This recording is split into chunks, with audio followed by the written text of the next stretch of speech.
maka sistem tersebut akan menjadi lebih mendekati hakikat kedaulatan rakyat. Demikian pula sebaliknya, semakin sistem tersebut mempersempit ruang bagi rakyat untuk menentukan pilihannya, maka sistem tersebut akan semakin menjauh dari hakikat kedaulatan rakyat sebagaimana yang dikandung dalam Undang-Undang Dasar tahun 1945. Dalam perspektif ajaran negara berdasarkan konstitusi, ditegaskan adanya jaminan-jaminan hukum akan hak-hak yang melekat secara alamiah, baik sipil maupun hak pribadi, hak-hak politik, dan lain sebagainya.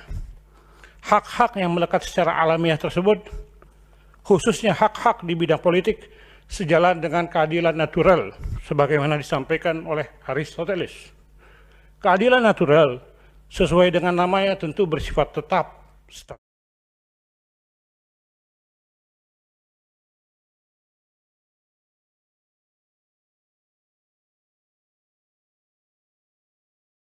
Kebutuhan mereka, sehingga keberlakuannya dinamis dapat berubah sesuai dengan kondisi. Baik, saudara, jelang sidang putusan MK terkait sistem pemilu, saat ini saya sudah terhubung dengan peneliti Perkumpulan untuk Pemilu dan Demokrasi atau Perludem.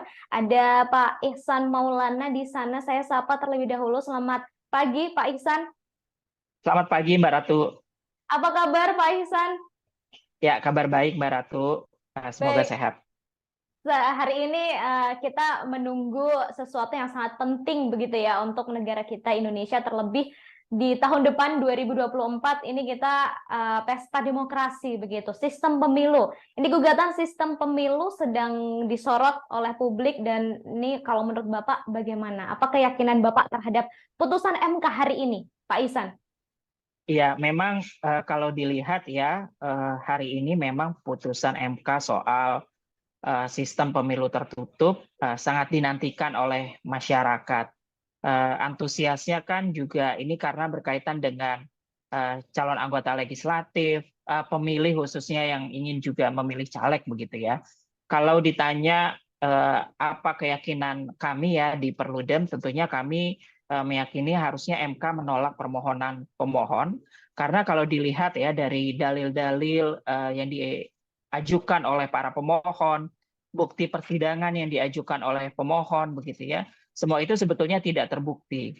Dan kalau kita lihat juga apa yang dimintakan oleh pemohon kepada Mahkamah Konstitusi itu bukan merupakan masalah konstitusional, itu merupakan open legal policy karena berkaitan dengan penentuan sistem pemilu. Jadi kalau ditanya apa harapan kami, tentu saja Perludem berharap ya Mahkamah Konstitusi tidak menerima permohonan 114 yang diajukan dan menolak begitu ya. Selain itu juga kenapa MK perlu menolak ya, karena selain ini bukan kewenangannya, rule of the game penyelenggaraan pemilu sudah berlangsung dan berjalan. Tidak mungkin ada perubahan sistem pemilu di tengah tahapan yang kita tahu bahkan tahapan pencalonan anggota legislatif sudah dilakukan. Itu sebetulnya harapan dan keyakinan kami di Perludem terkait dengan putusan sistem pemilu yang akan diputuskan oleh MK pada pagi hari ini, Mbak Ratu. Baik, berarti ini Perludem yakin begitu ya bahwa MK hari ini akan menolak gugatan sistem pemilu yang diajukan, dan pemilu di Indonesia akan tetap dengan proporsional terbuka. Begitu ya Pak Ihsan ya? Ya, betul Mbak Ratu. Karena kami meyakini harusnya MK menolak permohonan itu. Baik, kemudian ini sejak 2004 Indonesia kan sudah menggunakan sistem pemilu proporsional terbuka. Lalu nanti jika nantinya pernyataan dari Denny Indrayana yang beberapa waktu lalu sempat bikin geger juga nih Pak Ihsan, yakni MK memutus sistem berganti menjadi coblos partai. Nah ini jika ternyata bocoran dari Denny Indrayana ini benar, ini kira-kira apa yang akan terjadi Pak Ihsan? Ya, kami dalam persidangan kebetulan Perludem juga menjadi pihak terkait ya dalam proses uji materi sistem pemilu ini. Dalam persidangan kami sampaikan bahwa perubahan dari sistem proporsional terbuka ke sistem proporsional tertutup itu akan berdampak pada hal-hal yang cukup krusial. Kenapa kami sampaikan cukup krusial? Karena ada 27 pasal di Undang-Undang Pemilu yang jelas itu akan terdampak kalau perubahan sistem proporsional terbuka ini dikabulkan oleh Mahkamah Konstitusi. Bayangkan 27 pasal Yang ini menandakan bahwa pasal tentang sistem proporsional terbuka ya yang diujikan itu merupakan jantung dari satu undang-undang. Kami mengutip juga sebetulnya apa yang disampaikan oleh mantan Hakim Konstitusi Pak Idewa Gede Palguna. Kalau pengujiannya berkaitan dengan jantung pasal dari suatu undang-undang, maka seharusnya itu tidak bisa dilakukan dalam konteks ini adalah oleh Mahkamah Konstitusi. Itu harus dikembalikan kepada pembentuk undang-undang. Dan itu juga akan berdampak pada kekacauan. Kenapa kekacauan? Karena proses pendaftaran calon anggota legislatif telah selesai. 18 partai politik nasional, 6 partai politik lokal, semuanya telah menyerahkan ya daftar caleg mereka ke KPU. Bayangkan daftar caleg yang sudah disampaikan oleh partai politik kepada KPU kemudian berubah begitu saja karena adanya perubahan dari sistem proporsional terbuka ke tertutup. Jadi bukan tidak mungkin juga nanti dampak lain karena tahapan pendaftaran caleg telah dilakukan, pendukung dari atau simpatisan dari caleg-caleg yang sudah didaftarkan oleh partai politik ke KPU itu juga bukan tidak mungkin akan bereaksi. Nah tentunya perubahan dari sistem proporsional terbuka ke tertutup dampaknya sangat sistemik. Itulah kenapa kami di Perludem sampaikan kalau mau merubah sistem dari terbuka ke tertutup, bukan di Mahkamah Konstitusi, karena bukan persoalan konstitusionalitas. Ini merupakan sistem pemilu yang menjadi ranah dari pembentuk undang-undang. DPR dan pemerintah yang harusnya merubah. Dan perubahan itu harus melalui perubahan undang-undang, tidak bisa melalui putusan Mahkamah Konstitusi. Itu yang kami ingatkan betul ke Mahkamah Konstitusi, supaya hati-hati, karena ini bukan ranah dari kewenangan konstitusionalitas, yang juga bukan menjadi kewenangan MK. Begitu Mbak Ratu. Baik, berarti jika memang nantinya MK memutuskan bahwa sistem pemilu akan dilakukan secara proporsional tertutup, dampaknya akan sangat panjang. Tadi juga disampaikan ada 27 undang-undang ya, Pak Ihsan, yang ikut terdampak begitu dari ya 27 pasal yang akan terdampak di dalam undang-undang pemilu itu. Di dalam undang-undang pemilu. Kemudian ini kan gugatan ini dilakukan oleh beberapa pihak, Pak Ihsan. Dan menurut Pak Ihsan sendiri, apa yang menjadi trigger atau menjadi pemicu pihak-pihak ini menginginkan bahwa sistem pemilu diubah begitu, menjadi proporsional tertutup? Ya, ini yang juga sebetulnya menjadi satu keanehan ya bagi kami di Perludem begitu. Karena pemohon itu kan mendalilkan bahwa mereka adalah bakal calon anggota legislatif. Walaupun kita tidak tahu sampai hari ini proses pendaftaran caleg sudah dilakukan, mereka masuk atau tidak namanya di dalam daftar bakal caleg. Mereka sampaikan bahwa perubahan sistem dari terbuka ke tertutup itu akan menguntungkan bakal calon anggota legislatif atau caleg. Ini kan jelas keliru ya. Keuntungan bagi calon anggota legislatif yang memang memiliki visi, misi, dan turun ke lapangan, mendengarkan aspirasi publik, tentu sistem proporsional terbuka jawabannya. Karena ada kedekatan misalnya antara pemilih dengan yang dipilih, begitu ya, antara wakil rakyat dengan konstituennya. Nah, hal itu bisa tercipta ketika sistem proporsional terbuka dilakukan. Berbeda dengan sistem proporsional tertutup, karena pemilih hanya memilih logo partai, semuanya diserahkan kepada partai politik. Ini jadi satu keanehan menurut kami ketika ada pemohon yang mendalilkan bahwa dia merupakan bakal calon anggota legislatif, tetapi ingin merubah sistemnya.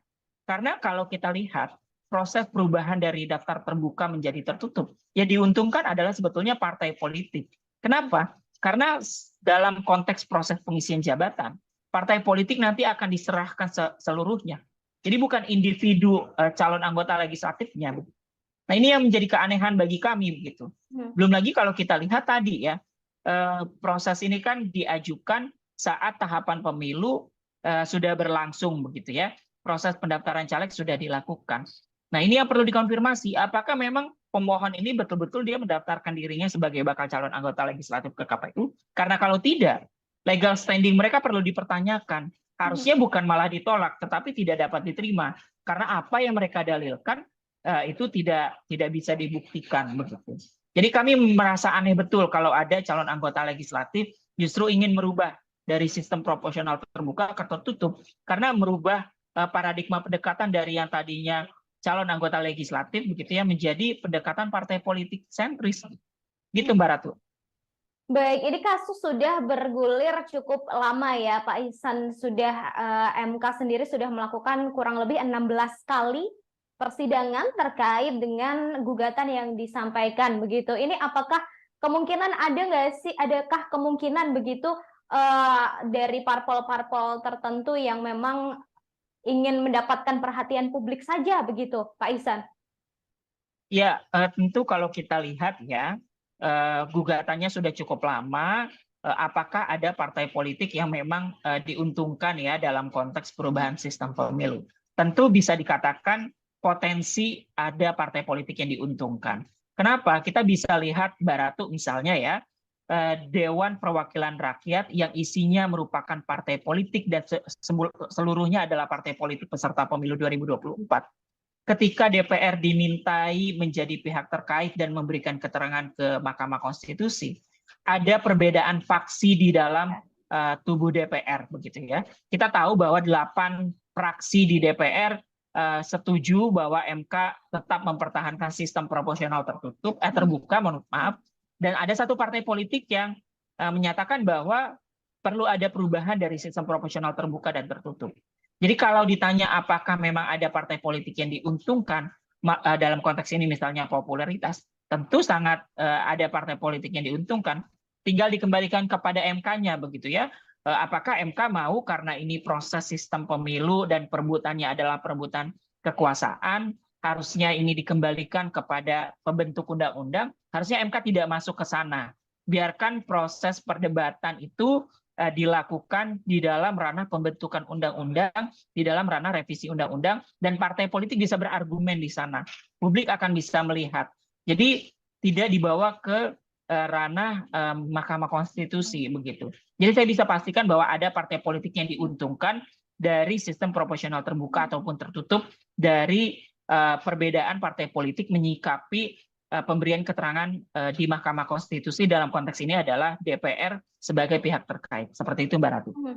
Pak Ihsan, nanti jika nantinya nih ternyata putusan dari MK adalah proporsional tertutup begitu, ini apakah akan langsung diterapkan di pemilu 2024 atau masih harus melalui beberapa proses begitu, Pak Ihsan? Ya, ini yang kita akan lihat betul. Karena kalaupun misalnya Mahkamah Konstitusi mengabulkan, itu akan ada dua hal. Walaupun kami amat sangat menyayangkan ya kalau MK sampai mengabulkan permohonan ini. Satu adalah ketika itu dilakukan untuk pemilu 2024, ketika pendaftaran caleg sudah dilakukan misalnya, tentu ini akan sangat merumitkan ya, bukan hanya bagi penyelenggara pemilu KPU ataupun Bawaslu, tetapi juga peserta pemilu. Peserta pemilu yang tadinya sudah melakukan pendidikan politik kepada caleg, pendidikan politik kepada pemilih, tentu prosesnya akan berbeda. Cara pendekatan partai politik kepada pemilih akan berbeda. Itu tantangannya.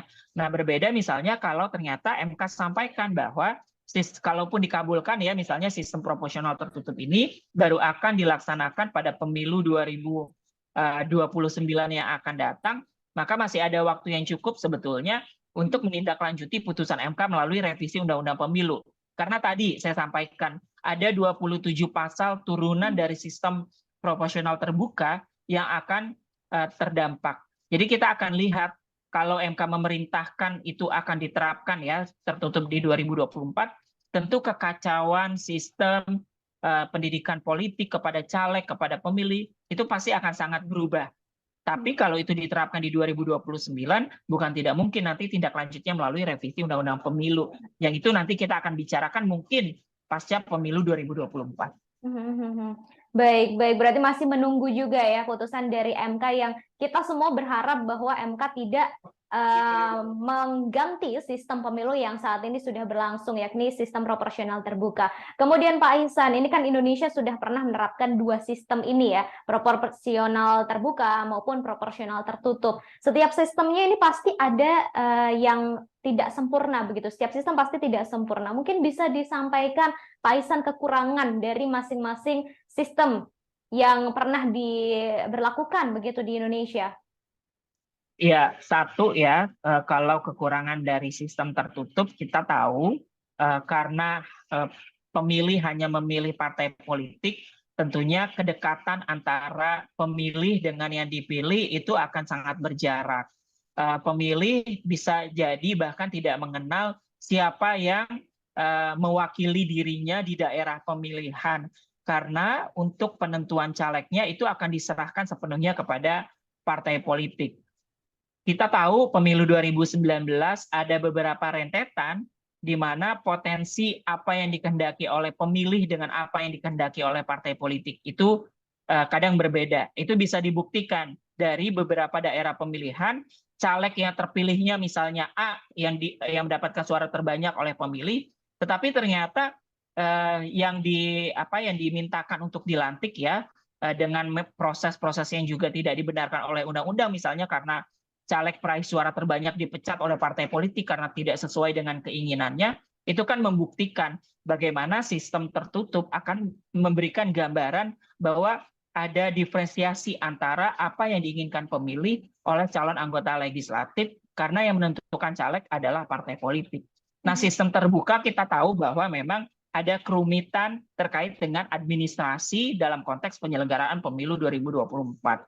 Karena pemilu 2024 akan dilaksanakan secara serentak, karena daftar bakal calegnya juga akan banyak, partai politiknya banyak, tentu secara administratif sistem terbuka akan membuka tantangan. Tetapi tadi, tantangan-tantangan ini bukan tidak mungkin bisa diselesaikan. KPU, Bawaslu, saya rasa sebagai penyelenggara pemilu harus memiliki inovasi ya. Bagaimana caranya dengan sistem terbuka, kelemahan daftar calon ya dalam konteks sistem proporsional terbuka itu bisa diminimalisir. Misalnya tadi dengan menggunakan teknologi informasi. Kita tahu hampir di seluruh tahapan, bahkan kemarin pendaftaran caleg, KPU sudah memiliki sistem informasi pencalonan misalnya. Itu kan hal-hal yang memudahkan partai politik sebetulnya untuk mencalonkan anggota legislatif mereka. Nah, jadi itu sebetulnya catatan-catatan ya, kelemahan dari sistem terbuka dan tertutup. Tetapi sekali lagi yang perlu saya ingatkan bahwa kelemahan-kelemahan itu bisa diperkuat oleh penyelenggara pemilu dengan dukungan dari seluruh pihak begitu. Kelemahan-kelemahan itu bukan berarti kemudian kita berubah sistemnya dari terbuka ke tertutup. Karena kalau problem lain misalnya politik uang, di kedua sistem antara proporsional terbuka dan tertutup, keduanya sama-sama memiliki tantangan soal politik uang. Bedanya kalau sistem proporsional tertutup mungkin politik uang adalah antara calon anggota legislatif dengan partai politiknya, sedangkan kalau sistem terbuka tantangannya adalah politik uang antara calon anggota legislatif kepada pemilih. Tetapi sekali lagi, itu semua bisa disiasati, itu semua bisa diantisipasi ketika proses pengawasan pemilunya bisa dilakukan dengan maksimal. Itu kira-kira Mbak Ratu catatan dari kami. Baik, kemudian Pak Ihsan, jika nantinya MK kemudian menolak gugatan tentang sistem pemilu proporsional tertutup ini apakah nantinya para penggugat masih bisa melakukan upaya begitu terkait dengan tuntutannya atau gugatannya tersebut, Pak Ihsan? Ya, di dalam Undang-Undang Mahkamah Konstitusi, di dalam Undang-Undang Dasar itu sudah dijelaskan secara detail. Putusan Mahkamah Konstitusi itu final dan mengikat. Artinya ketika MK sudah menyatakan bahwa sistem proporsional tertutup itu misalnya ditolak atau itu menjadi ranah kewenangan pembentuk undang-undang, maka seharusnya tidak bisa dibuka ruang kembali adanya perdebatan atau pengujian ya terhadap sistem proporsional tertutup. Tadi putusan MK itu erga omnes, ketika MK sudah menyatakan bahwa sistem proporsional terbuka merupakan konstitusional, seluruh pihak baik itu pemohon, pihak terkait ataupun misalnya publik harus menerima apa yang disampaikan oleh Mahkamah Konstitusi, karena tadi sifatnya adalah erga omnes dan putusan MK final dan mengikat. Tidak ada upaya hukum lain yang bisa dilakukan atas putusan Mahkamah Konstitusi itu. Tapi kami masih meyakini bahwa MK akan menolak karena penentuan sistem proporsional itu merupakan ranah pembentuk undang-undang, bukan merupakan persoalan konstitusional, dan itu harus diselesaikan antara pemerintah dan DPR di proses legislasi. Baik, berarti masih sudah tidak ada upaya yang bisa dilakukan lagi ya dengan terkait dengan nantinya putusan MK yang akan dibacakan. Apakah akan proporsional terbuka atau akan proporsional tertutup, nanti pemilu hari ini menjadi penentunya, dan Perludem termasuk Pak Ihsan ini masih berharap bahwa MK akan menolak gugatan dan sistem pemilu di Indonesia akan tetap pada proporsional terbuka. Kemudian Pak Ihsan, hari ini seluruh hakim MK akan hadir, kemudian anggota DPR ini juga akan hadir KPU juga dikabarkan akan hadir langsung menyaksikan sidang pleno hari ini. Apa harapannya tadi Pak Ihsan mungkin bisa disampaikan kembali? Ya, kami memiliki harapan yang besar kepada Mahkamah Konstitusi untuk tetap mengembalikan sistem pemilu merupakan ranah open legal policy atau kebijakan hukum terbuka yang kalau mau melakukan perubahan ya itu harus melalui proses legislasi, yaitu melalui perubahan undang-undang yang akan dilakukan oleh pemerintah dan DPR. Ini bukan merupakan isu konstitusionalitas, MK harus menahan diri karena ini bukan kewenangannya, dan kami juga berharap bahwa persoalan ini begitu ya tidak menjadi berlarut-larut karena tahapan pemilu juga sudah berjalan, bakal calon anggota legislatif sudah didaftarkan oleh partai politik kepada KPU. Harapannya proses ini bisa terus berjalan. Kami juga terakhir masih yakin bahwa MK akan tetap pada pendiriannya sesuai dengan putusan 55 tahun 2019 bahwa yang berkaitan dengan sistem pemilu itu merupakan open legal policy dan prinsip-prinsip open legal policy itu harus dikembalikan kepada pembentuk undang-undang. Begitu Mbak Ratu. Baik, terima kasih Pak Ihsan atas obrolannya pagi ini jelang sidang putusan MK terkait dengan sistem pemilu hari ini. Terima kasih, kita tunggu bersama-sama seperti apa nanti putusan dari Mahkamah Konstitusi. Selamat pagi Pak Ihsan. Selamat pagi Mbak Ratu. Baik, saudara, jelang sidang putusan gugatan sistem pemilu hari ini, MK telah menyiapkan pengamanan khusus. Terlebih perkara ini menyorot banyak atensi dari publik. Juru bicara MK Fajar Laksono mengatakan terus memperbarui informasi soal persiapan sidang tersebut termasuk faktor keamanannya. Persiapan pengamanan tak hanya menyasar area luar gedung Mahkamah Konstitusi, tetapi juga ruang sidang pembacaan putusan. Ia menambahkan semua hakim MK akan menghadiri sidang pleno hari ini. MK juga sudah berkoordinasi dengan Polda Metro Jaya untuk menambah personel keamanan antara 200 hingga 300 personel kepolisian. Diketahui perkara ini memang menyedot atensi publik karena turut menentukan sistem pemilu yang akan diterapkan di Indonesia pada tahun depan atau 2024. Sejak 2004, saudara, Indonesia telah menerapkan sistem pemilu terbuka sehingga bisa memilih calon-calon yang akan duduk di kursi legislatif. Sedangkan sistem pemilu proporsional tertutup, masyarakat hanya bisa mencoblos partainya saja. Kemudian perkara ini semakin mendapat perhatian publik setelah pakar hukum Denny Indrayana sempat menyebutkan bocoran putusan MK terkait sistem pemilu.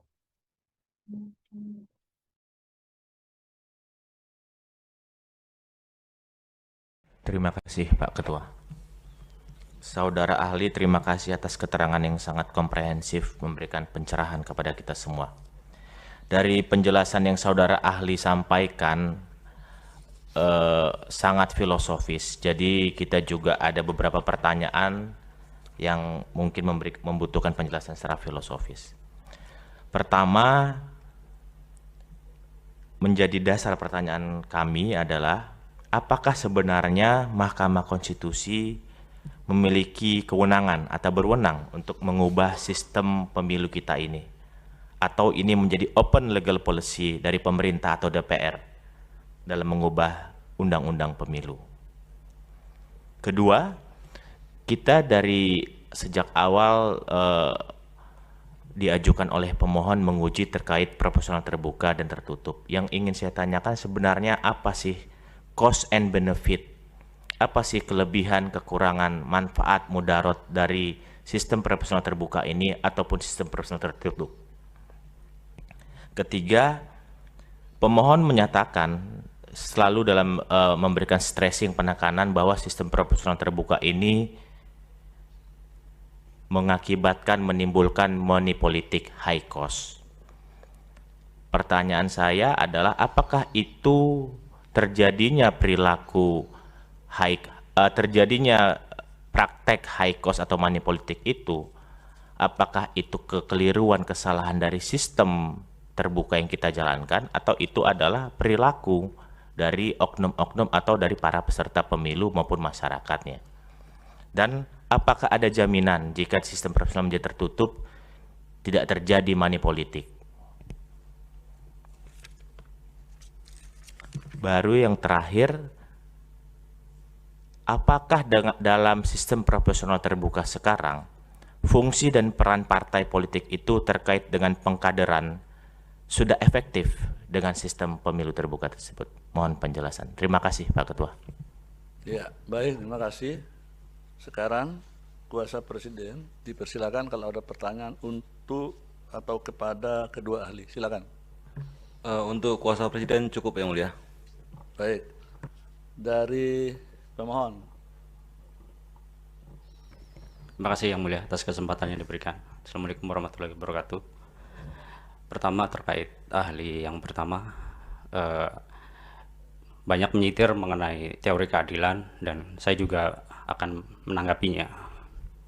Amartya Sen, peraih Nobel perdamaian terkait dengan keadilan dalam ekonomi, yang menjawab dari keadilan model Barat, Yang Mulia, bahwa permasalahan negara-negara berkembang seperti di India dan itu sangat mirip di Indonesia adalah konflik sosial di tingkat bawah, di mana ada ketidakadilan ekonomi, di mana hanya karena satu susu, gandum, orang bisa saling membunuh, termasuk juga di Indonesia.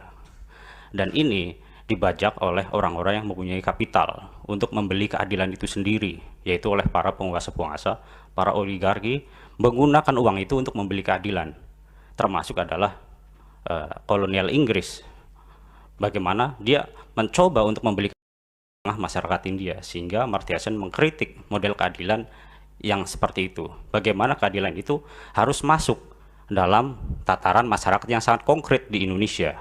Apabila kita kutip misalkan tadi ahli menjelaskan mengenai Aristoteles, Plato sendiri mengkritik demokrasi karena demokrasi memerlukan orang-orang yang pintar secara filosofis, bukan hanya mendapatkan popularitas di tengah-tengah masyarakat. Itu adalah pendapat dari Plato sendiri. Selanjutnya mengenai keadilan di negara seperti Indonesia, itu ada Muhammad Iqbal, Ali Jinnah, bagaimana dia mencoba melihat keadilan di negara Pakistan dalam menjalankan demokrasi itu sendiri. Negara-negara yang sama karakteristiknya dengan Indonesia, di mana mayoritas Islam. Karena apa?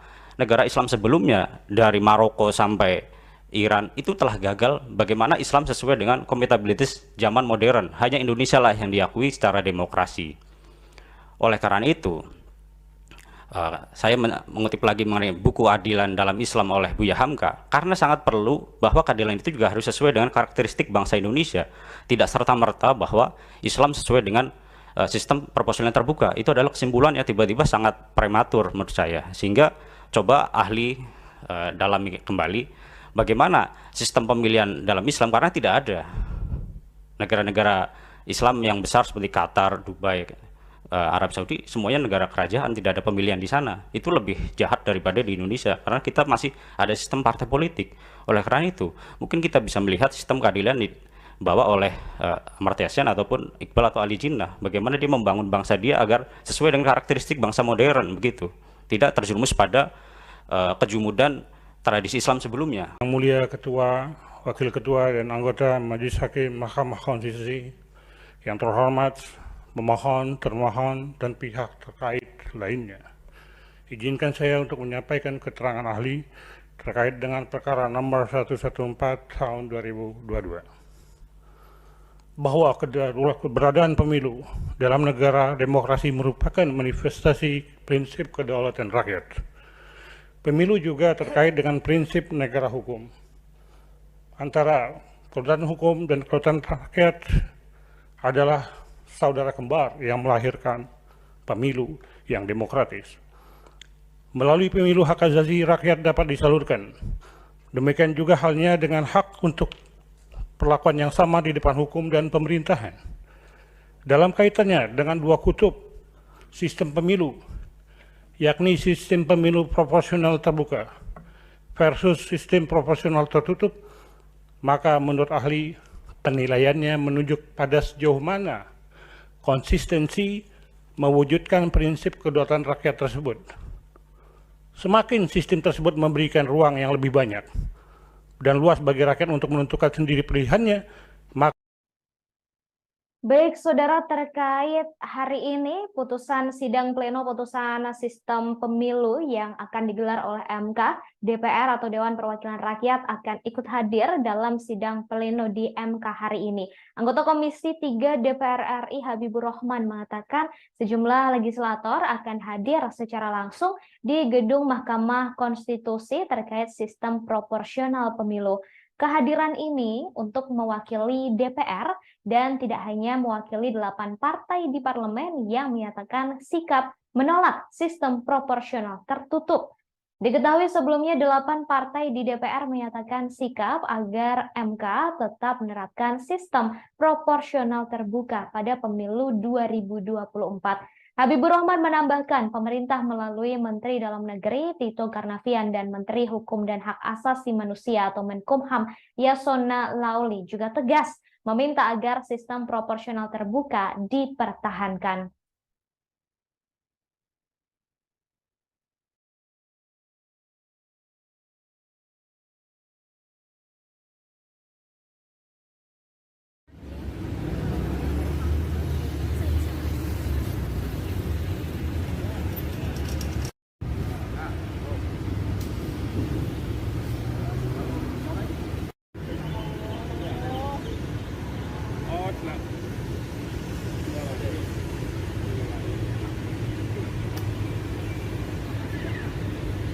Terima kasih Pak Ketua.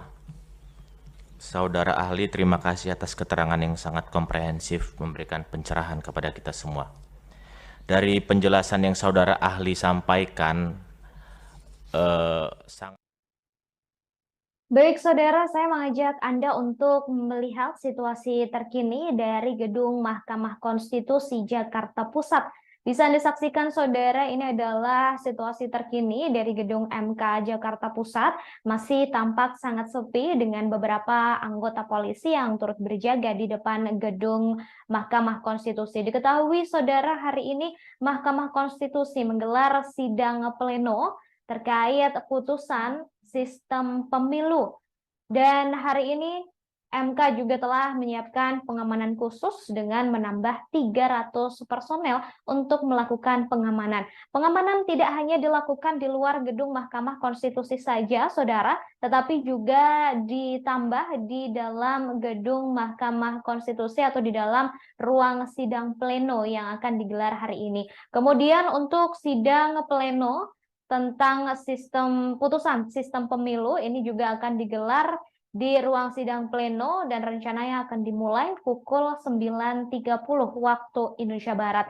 Hari ini menjadi salah satu hari yang cukup penting karena Mahkamah Konstitusi akan memutuskan sistem pemilu yang berlaku di Indonesia jelang pemilu 2024 mendatang.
Sehari jelang sidang putusan MK yakni pada Rabu 14 Juni 2023, Presiden Jokowi sempat ngopi bareng dengan Ketua Mahkamah Konstitusi Anwar Usman.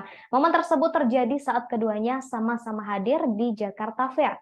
Jokowi tampak mengenakan kemeja batik, sedangkan Anwar Usman mengenakan pakaian kemeja berwarna biru. Keduanya tampak duduk bersebelahan dan akrab bercengkrama. Diketahui saudara sidang pleno pembacaan putusan sistem pemilu digelar hari ini Kamis 15 Juni 2023. Sidang ini akan dihadiri oleh seluruh hakim MK.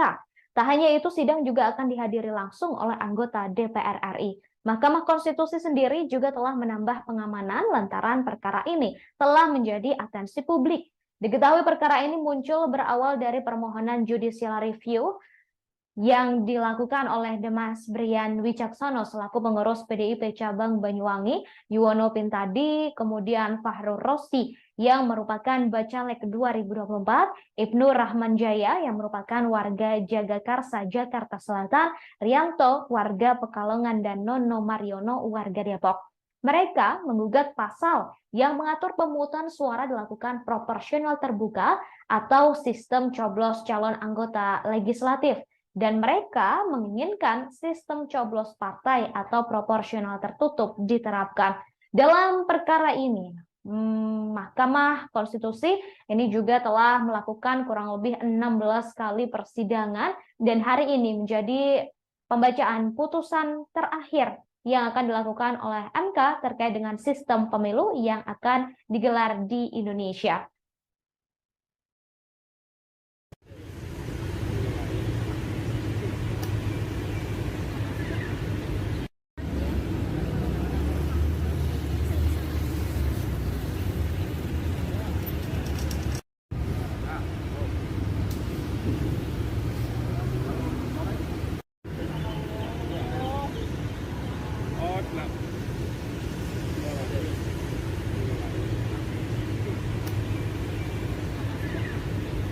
Terima kasih Pak Ketua. Saudara ahli, terima kasih atas keterangan yang sangat komprehensif memberikan pencerahan kepada kita semua.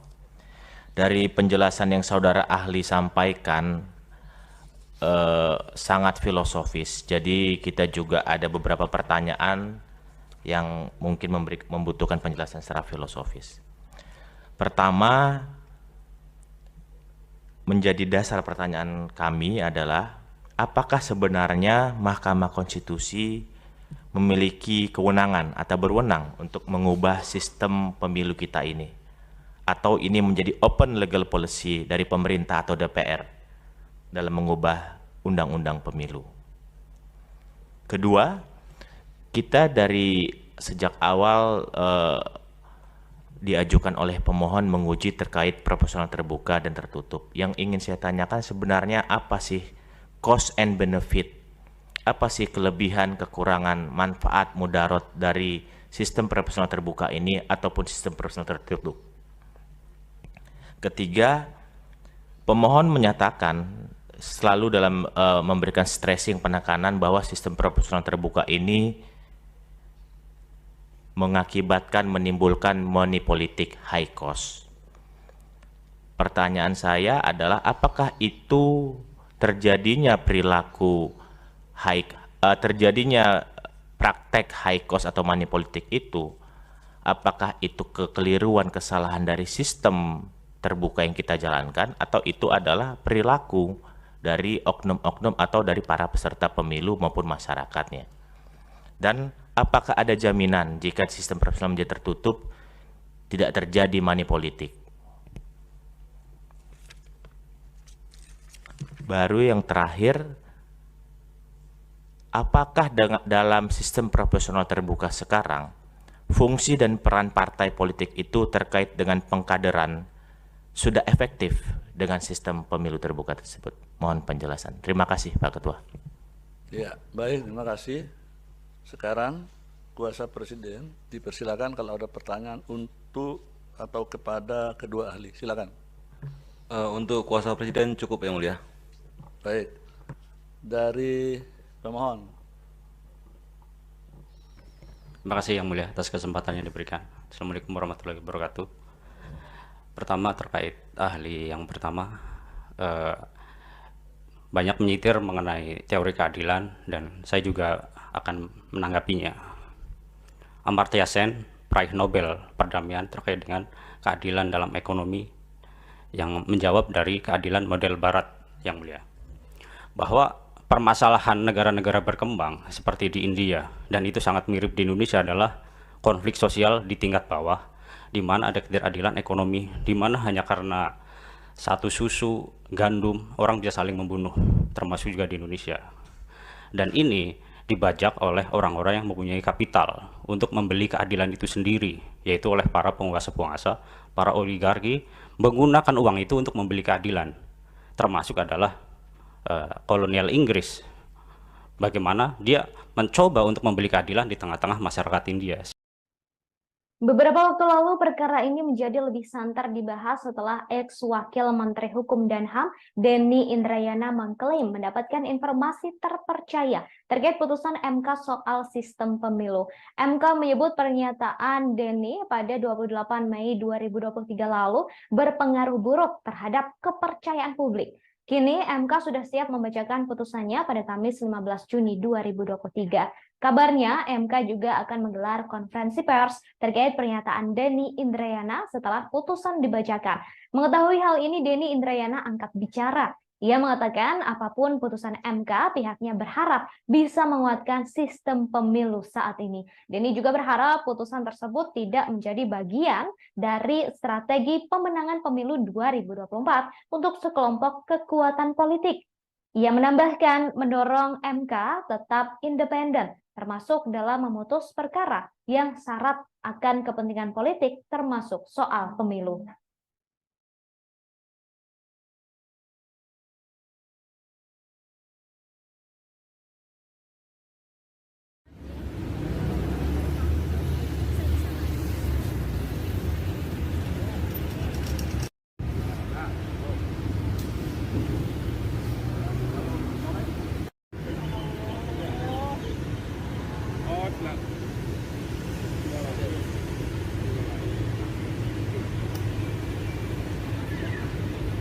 Terima kasih Pak Ketua. Saudara ahli, terima kasih atas keterangan yang sangat komprehensif memberikan pencerahan kepada kita semua. Dari penjelasan yang saudara ahli sampaikan sangat filosofis, jadi kita juga ada beberapa pertanyaan yang mungkin membutuhkan penjelasan secara filosofis. Pertama, menjadi dasar pertanyaan kami adalah apakah sebenarnya Mahkamah Konstitusi memiliki kewenangan atau berwenang untuk mengubah sistem pemilu kita ini? Atau ini menjadi open legal policy dari pemerintah atau DPR dalam mengubah undang-undang pemilu? Kedua, kita dari sejak awal diajukan oleh pemohon menguji terkait proporsional terbuka dan tertutup. Yang ingin saya tanyakan sebenarnya apa sih cost and benefit, apa sih kelebihan, kekurangan, manfaat, mudarat dari sistem proporsional terbuka ini ataupun sistem proporsional tertutup. Ketiga, pemohon menyatakan selalu dalam memberikan stressing penekanan bahwa sistem proporsional terbuka ini mengakibatkan menimbulkan money politik high cost. Pertanyaan saya adalah apakah itu terjadinya perilaku terjadinya praktek high cost atau money politik itu, apakah itu kekeliruan, kesalahan dari sistem terbuka yang kita jalankan, atau itu adalah perilaku dari oknum-oknum atau dari para peserta pemilu maupun masyarakatnya? Dan apakah ada jaminan jika sistem proporsional menjadi tertutup tidak terjadi money politik? Baru yang terakhir, apakah dalam sistem proporsional terbuka sekarang fungsi dan peran partai politik itu terkait dengan pengkaderan sudah efektif dengan sistem pemilu terbuka tersebut? Mohon penjelasan. Terima kasih Pak Ketua. Ya, baik, terima kasih. Sekarang kuasa Presiden dipersilakan kalau ada pertanyaan untuk atau kepada kedua ahli. Silakan. Untuk kuasa Presiden cukup yang mulia. Baik, dari pemohon.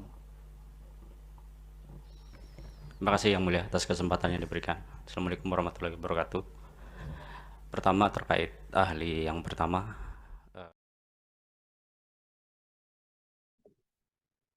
Baik, saudara, saya mengajak Anda untuk melihat situasi terkini langsung dari luar gedung Mahkamah Konstitusi Jakarta Pusat.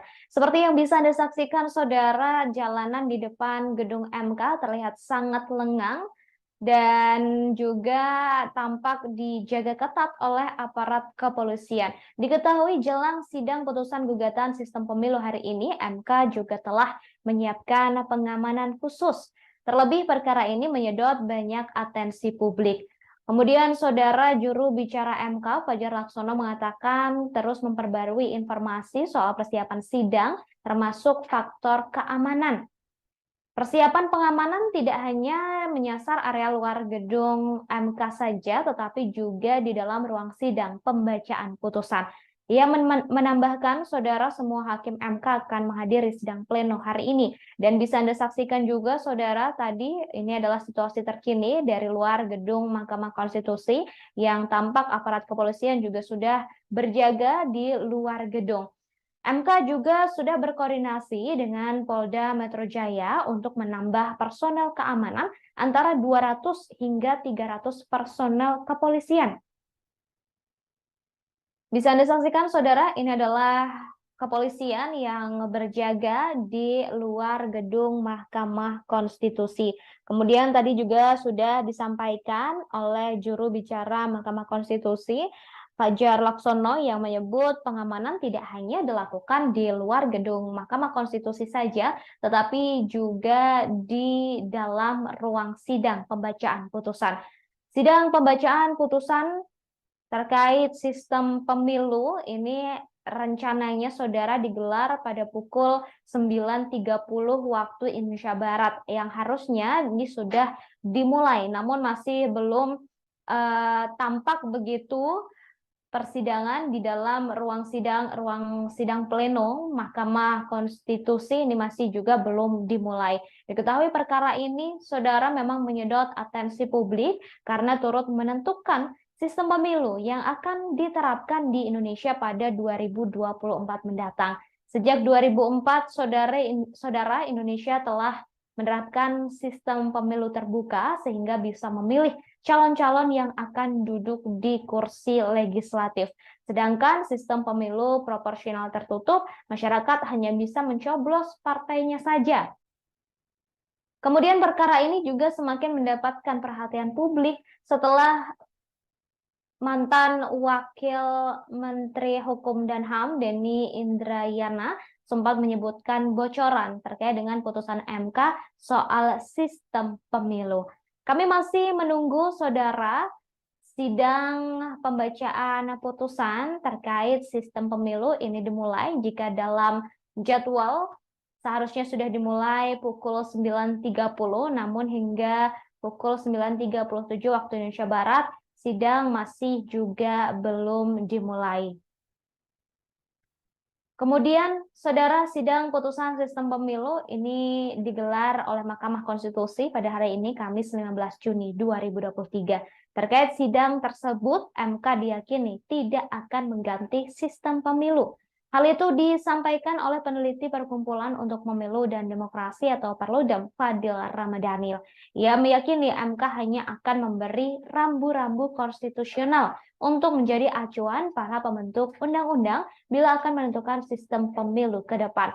Sebelumnya, Perludem sudah menyampaikan bahwa akan ada implikasi serius apabila MK mengintervensi sistem pemilu. Tak hanya mengganggu tahapan pemilu yang sedang berjalan, intervensi MK juga bisa dianggap menentukan mana sistem pemilu yang konstitusional dan mana yang tidak.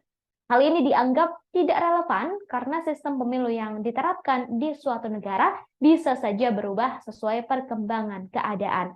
Fadli kemudian mengatakan bahwa Perludem yakin MK akan memutus perkara ini akan meniru putusan perkara sejenis terkait pemilu serentak yang diputus pada 2018 lalu.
Saudara Pengurus Pusat Kesatuan Aksi Mahasiswa Muslim Indonesia atau PPKMI meminta Mahkamah Konstitusi objektif, independen, dan transparan dalam mengambil keputusan terkait permohonan pengujian sistem proporsional terbuka di dalam Undang-Undang Nomor 7 Tahun 2017 tentang Pemilu.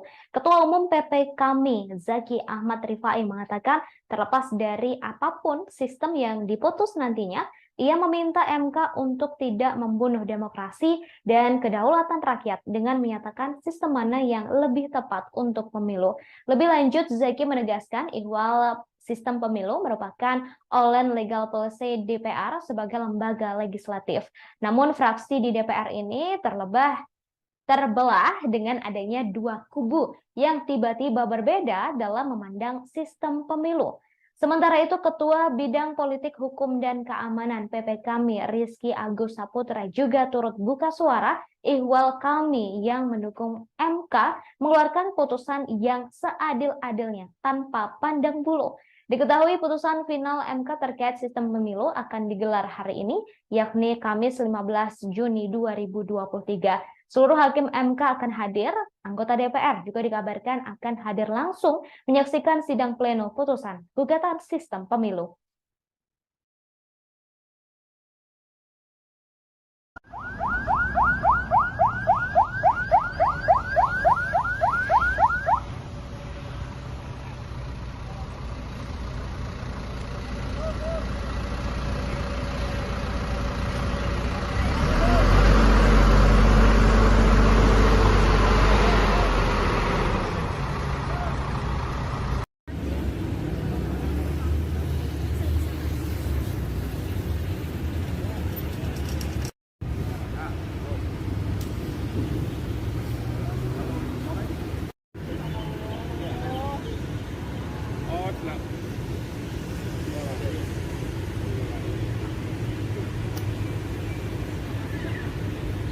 Terima kasih Pak Ketua.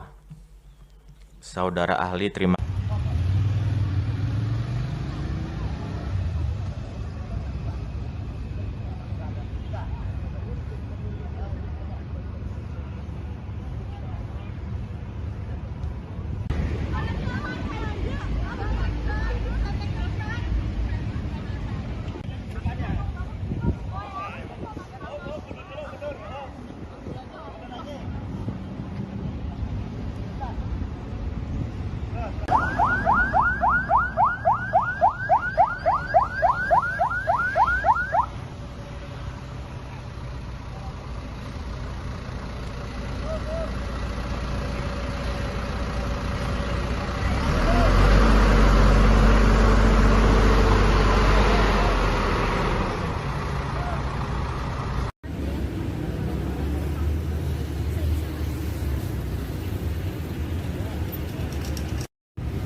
Terima kasih Pak Ketua. Saudara ahli, terima kasih atas keterangan yang sangat komprehensif memberikan pencerahan kepada kita semua. Dari penjelasan yang saudara ahli sampaikan sangat filosofis, jadi kita juga ada beberapa pertanyaan yang mungkin membutuhkan penjelasan secara filosofis. Pertama, menjadi dasar pertanyaan kami adalah apakah sebenarnya Mahkamah Konstitusi memiliki kewenangan atau berwenang untuk mengubah sistem pemilu kita ini? Atau ini menjadi open legal policy dari pemerintah atau DPR dalam mengubah undang-undang pemilu? Kedua, kita dari sejak awal diajukan oleh pemohon menguji terkait proporsional terbuka dan tertutup. Yang ingin saya tanyakan sebenarnya apa sih cost and benefit, apa sih kelebihan, kekurangan, manfaat, mudarat dari sistem proporsional terbuka ini ataupun sistem proporsional tertutup. Ketiga, pemohon menyatakan selalu dalam memberikan stressing penekanan bahwa sistem proporsional terbuka ini mengakibatkan menimbulkan money politik high cost. pertanyaan saya adalah apakah itu terjadinya terjadinya praktek high cost atau money politik itu, apakah itu kekeliruan kesalahan dari sistem terbuka yang kita jalankan atau itu adalah perilaku dari oknum-oknum atau dari para peserta pemilu maupun masyarakatnya? Dan apakah ada jaminan jika sistem proporsional menjadi tertutup tidak terjadi money politik? Baru yang terakhir,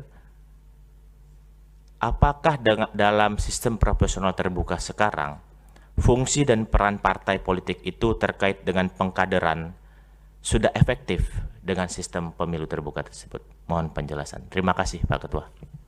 Ya, baik, terima kasih. Sekarang kuasa Presiden dipersilakan kalau ada pertanyaan untuk atau kepada kedua ahli. Silakan. Untuk kuasa Presiden cukup, Yang Mulia. Baik.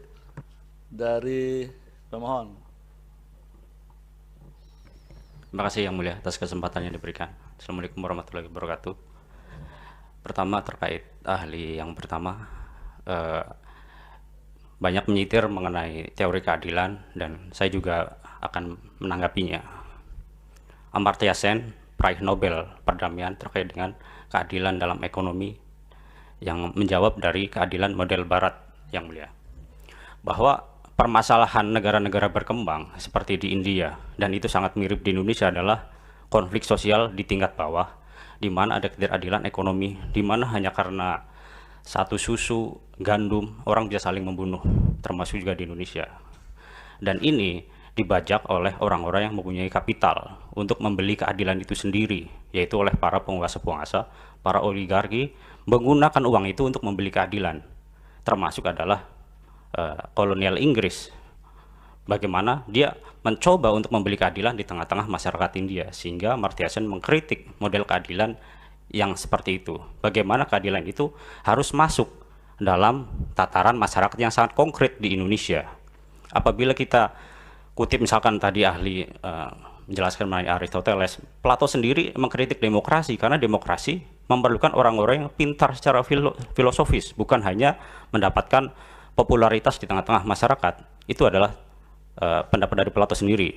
Selanjutnya mengenai keadilan di negara seperti Indonesia, itu ada Muhammad Iqbal, Ali Jinnah, bagaimana dia mencoba melihat keadilan di negara Pakistan dalam menjalankan demokrasi itu sendiri. Negara-negara yang sama karakteristiknya dengan Indonesia, di mana mayoritas Islam. Karena apa? Negara Islam sebelumnya dari Maroko sampai Iran itu telah gagal bagaimana Islam sesuai dengan kompatibilitas zaman modern. Hanya Indonesia lah yang diakui secara demokrasi. Oleh karena itu, saya mengutip lagi mengenai buku Adilan dalam Islam oleh Buya Hamka, karena sangat perlu bahwa keadilan itu juga harus sesuai dengan karakteristik bangsa Indonesia. Tidak serta-merta bahwa Islam sesuai dengan sistem proporsional terbuka. Itu adalah kesimpulan yang tiba-tiba sangat prematur menurut saya. Sehingga coba ahli dalami kembali bagaimana sistem pemilihan dalam Islam, karena tidak ada negara-negara Islam yang besar seperti Qatar, Dubai, Arab Saudi, semuanya negara kerajaan, tidak ada pemilihan di sana. Itu lebih jahat daripada di Indonesia, karena kita masih ada sistem partai politik. Oleh karena itu, mungkin kita bisa melihat sistem keadilan dibawa oleh Amartya Sen ataupun Iqbal atau Ali Jinnah, bagaimana dia membangun bangsa dia agar sesuai dengan karakteristik bangsa modern, begitu. Tidak terjerumus pada kejumudan tradisi Islam sebelumnya. Yang Mulia Ketua, Wakil Ketua, dan anggota Majelis Hakim Mahkamah Konstitusi, yang terhormat pemohon, termohon, dan pihak terkait lainnya. Izinkan saya untuk menyampaikan keterangan ahli terkait dengan perkara nomor 114 tahun 2022. Bahwa keberadaan pemilu dalam negara demokrasi merupakan manifestasi prinsip kedaulatan rakyat. Pemilu juga terkait dengan prinsip negara hukum. Antara kedaulatan hukum dan kedaulatan rakyat adalah saudara kembar yang melahirkan pemilu yang demokratis. Melalui pemilu hak asasi rakyat dapat disalurkan. Demikian juga halnya dengan hak untuk perlakuan. Ya, selamat pagi. Terima kasih Pak Ketua. Saudara ahli, terima kasih atas keterangan yang sangat komprehensif, memberikan pencerahan kepada kita semua.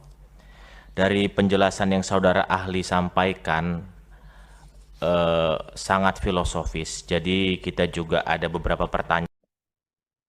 Saudara, saat ini sudah ada wartawan dari Tribunnews Apvia yang akan memberikan laporan langsung dari gedung MK terkait sidang putusan sistem pemilu. Ya, selamat pagi Tribuner. Saya Fiatio Konibili saat ini sedang berada di depan gedung Mahkamah Konstitusi, di depan gedung MK. Hari ini akan berlangsung sidang putusan terkait perkara sistem pemilu. Rencananya sidang akan berlangsung sekitar pukul 9.30 waktu Indonesia Barat, namun sampai saat ini sidang juga belum dimulai, namun sejumlah persiapan telah dilakukan Tribuners.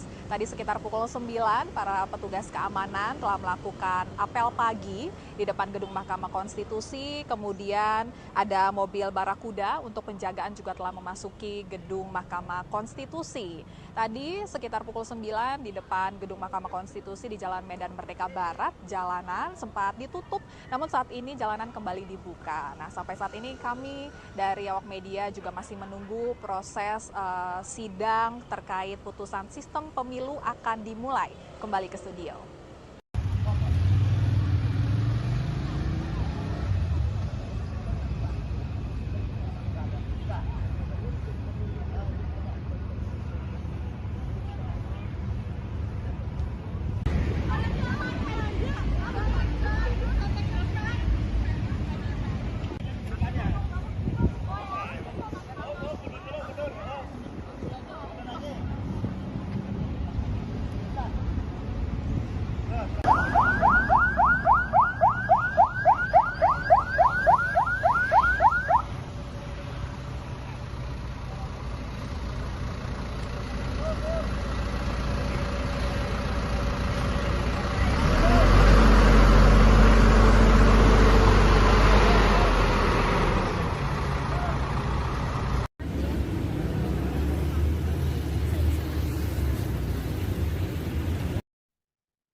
Baik, saudara, sidang pembacaan putusan tentang sistem pemilu 2024 di Indonesia oleh Mahkamah Konstitusi telah dimulai. Untuk itu mari kita saksikan bersama-sama langsung dari ruang sidang pleno Gedung Mahkamah Konstitusi Jakarta Pusat. Dianggap dibacakan. C. Bahwa terhadap permohonan tersebut Mahkamah telah menyelenggarakan persidangan pada tanggal 11 Mei 2023 dengan agenda pemeriksaan pendahuluan. D. Bahwa Mahkamah Konstitusi pada hari Selasa tanggal 23 Mei 2023 telah menerima surat elektronik bertanggal 21 Mei 2023 dari para pemohon yang pada pokoknya para pemohon menarik atau mencabut kembali permohonan pengujian Undang-Undang Nomor 13 Tahun 2022 tentang perubahan kedua atas Undang-Undang Nomor 12 Tahun 2011 dan seterusnya. Dalam perkara nomor 44 garis miring PUU garis datar 21/2023. Selanjutnya, perihal penarikan permohonan tersebut telah dikonfirmasi Mahkamah kepada para pemohon atau kuasanya secara lisan dalam persidangan dengan agenda pemeriksaan pendahuluan untuk memeriksa perbaikan permohonan yang dilaksanakan pada hari Senin tanggal 29 Mei 2023 dan para pemohon membenarkan ihwal penarikan tersebut. E.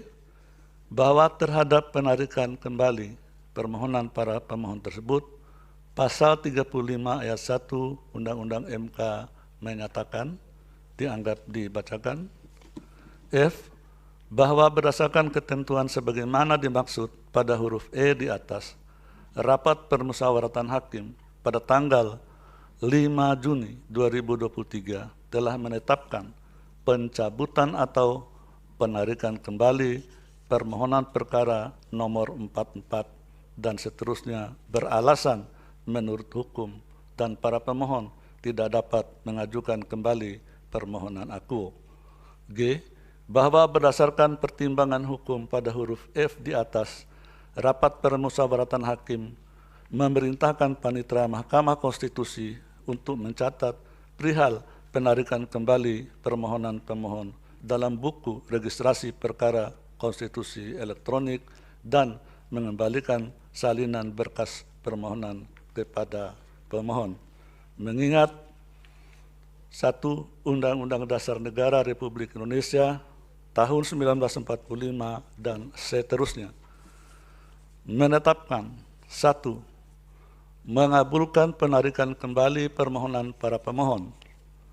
2. Menyatakan permohonan dalam perkara nomor 44-PUU-21-2023 mengenai permohonan pengujian Undang-Undang nomor 13 tahun 2022 tentang perubahan kedua atas Undang-Undang nomor 12 tahun 2011 tentang pembentukan peraturan perundang-undangan lembaran negara tahun 2022 nomor 143 tambahan lembaran negara nomor 6801 terhadap Undang-Undang Dasar Negara Republik Indonesia tahun 1945 ditarik kembali. 3. Menyatakan para pemohon tidak dapat mengajukan kembali permohonan akuo. 4. Memerintahkan Panitera Mahkamah Konstitusi untuk mencatat perihal penarikan kembali permohonan nomor 44-PUU-21-2023 dalam buku registrasi perkara konstitusi elektronik dan mengembalikan salinan berkas permohonan kepada para pemohon.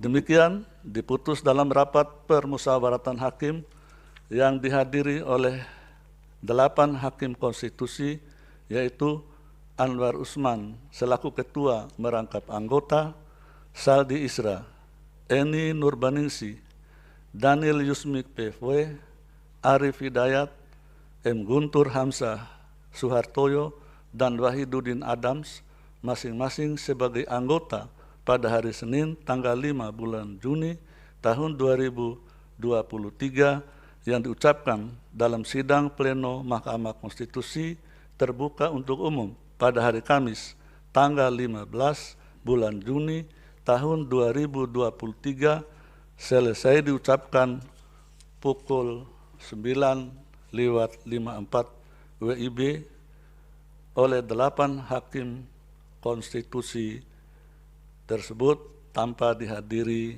Wahidudin Adams, dengan dibantu oleh Rizky Amalia sebagai panitera pengganti serta dihadiri oleh para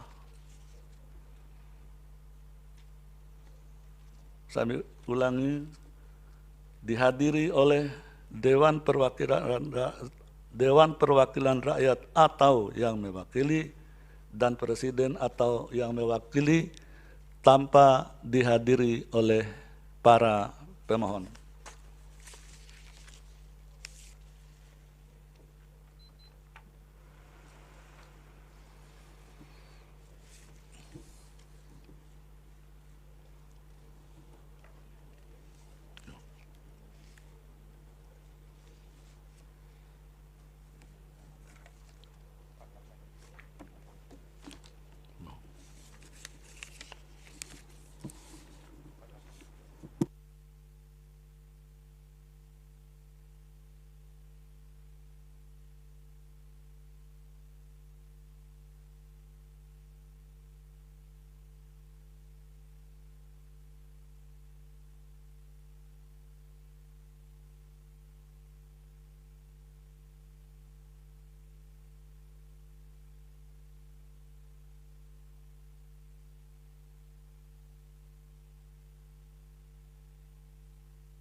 Selanjutnya, ketetapan nomor 48 PUU _21 2023 demi keadilan berdasarkan ketuhanan yang Maha Esa.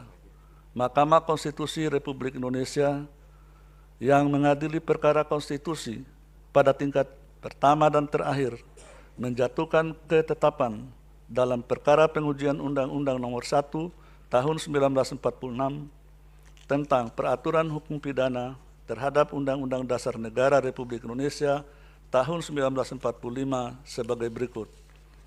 Menimbang A. Bahwa Mahkamah Konstitusi telah menerima permohonan bertanggal 15 April 2023 yang diajukan oleh M. Jamil yang didasarkan surat kuasa khusus bertanggal 15 April 2023 memberi kuasa kepada Rizky Kurniawan dan Albert Ola Masan Setiawan Muda yang diterima kepanitraan Mahkamah Konstitusi pada tanggal 15 April 2023 berdasarkan akta pengajuan permohonan pemohon nomor 42 dan seterusnya dan telah dicatat dalam buku registrasi perkara konstitusi elektronik pada tanggal 3 Mei 2023 dengan nomor 48 dan seterusnya mengenai pengujian Undang-Undang Nomor 1 Tahun 1946 tentang peraturan hukum pidana terhadap Undang-Undang Dasar Negara Republik Indonesia tahun 1945. B. Dianggap dibacakan. C. Bahwa sesuai dengan pasal 34 UU MK, Mahkamah telah melaksanakan sidang panel pemeriksaan pendahuluan terhadap permohonan akuo pada tanggal 17 Mei 2023 dan sesuai dengan pasal 39 UU MK serta pasal 41 ayat 3 Peraturan Mahkamah Konstitusi Nomor 2 Tahun 2003 tentang tata beracara dalam perkara pengujian undang-undang, panel hakim telah memberi nasihat kepada pemohon untuk memperbaiki permohonannya, termasuk memperbaiki surat kuasa dalam perkara akuo. D. Bahwa sebelum pelaksanaan sidang panel dengan acara pemeriksaan perbaikan permohonan, Mahkamah telah menerima surat dari pemohon bertanggal 21 Mei 2023 perihal penarikan kembali permohonan pengujian Undang-Undang Nomor 1 Tahun 1946 dan seterusnya. E. Bahwa pada tanggal 30 Mei 2023 Mahkamah menyelenggarakan sidang panel dengan acara pemeriksaan perbaikan permohonan pemohon guna meminta konfirmasi kepada pemohon perihal pencabutan dimaksud. Selanjutnya Majelis Hakim Panel telah menerima konfirmasi dari pemohon yang membenarkan penarikan permohonan akuo dengan alasan yang pada pokoknya sebagaimana tersebut dalam surat pencabutan akuo. F. Bahwa terhadap penarikan kembali permohonan pemohon, pasal 35 ayat 1 UMK menyatakan dan seterusnya dianggap dibacakan. G. Bahwa berdasarkan ketentuan sebagaimana dimaksud pada huruf E di atas, rapat permusyawaratan hakim pada tanggal 5 Juni 2023 telah berkesimpulan pencabutan atau penarikan kembali permohonan nomor 48 dan seterusnya adalah beralasan menurut hukum dan pemohon tidak dapat mengajukan kembali permohonan akuo. H. Bahwa berdasarkan pertimbangan hukum pada huruf G di atas, rapat permusyawaratan hakim memerintahkan panitera Mahkamah Konstitusi untuk mencatat perihal penarikan kembali permohonan pemohon dalam buku registrasi perkara konstitusi elektronik dan mengembalikan salinan berkas permohonan kepada pemohon. Mengingat 1. Undang-Undang Dasar Negara Republik Indonesia tahun 1945 dan seterusnya. Menetapkan 1. Mengabulkan penarikan kembali permohonan pemohon. 2. Menyatakan permohonan dalam perkara nomor 48 garis miring PUU garis datar 21 5/2023 mengenai permohonan pengujian Undang-Undang Nomor 1 Tahun 1946 tentang peraturan hukum pidana terhadap Undang-Undang Dasar Negara Republik Indonesia tahun 1945 ditarik kembali. 3. Menyatakan pemohon tidak dapat mengajukan kembali permohonan akuo. 4. Memerintahkan Panitera Mahkamah Konstitusi untuk mencatat perihal penarikan kembali permohonan nomor 48/PUU-Data-21/2023 dalam buku registrasi perkara konstitusi elektronik dan mengembalikan salinan berkas permohonan kepada pemohon. Demikian diputus dalam rapat permusyawaratan hakim yang dihadiri oleh 8 hakim konstitusi, yaitu Anwar Usman selaku Ketua Merangkap Anggota, Saldi Isra, M. Guntur Hamzah, Daniel Yusmik P. Foe, Arif Hidayat, Eni Nurbaningsi, Suhartoyo, dan Wahidudin Adams, masing-masing sebagai anggota pada hari Senin tanggal 5 bulan Juni tahun 2023 yang diucapkan dalam sidang pleno Mahkamah Konstitusi terbuka untuk umum pada hari Kamis tanggal 15 bulan Juni tahun 2023 selesai diucapkan pukul 10.03 WIB oleh 8 hakim konstitusi tanpa dihadiri Wahidudin Adams dengan dibantu oleh I Made Gede Widya Tanaya Kabinawa sebagai panitia pengganti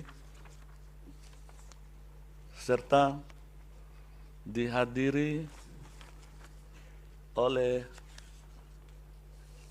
Dewan Perwakilan atau yang mewakili dan Presiden atau yang mewakili tanpa dihadiri oleh pemohon.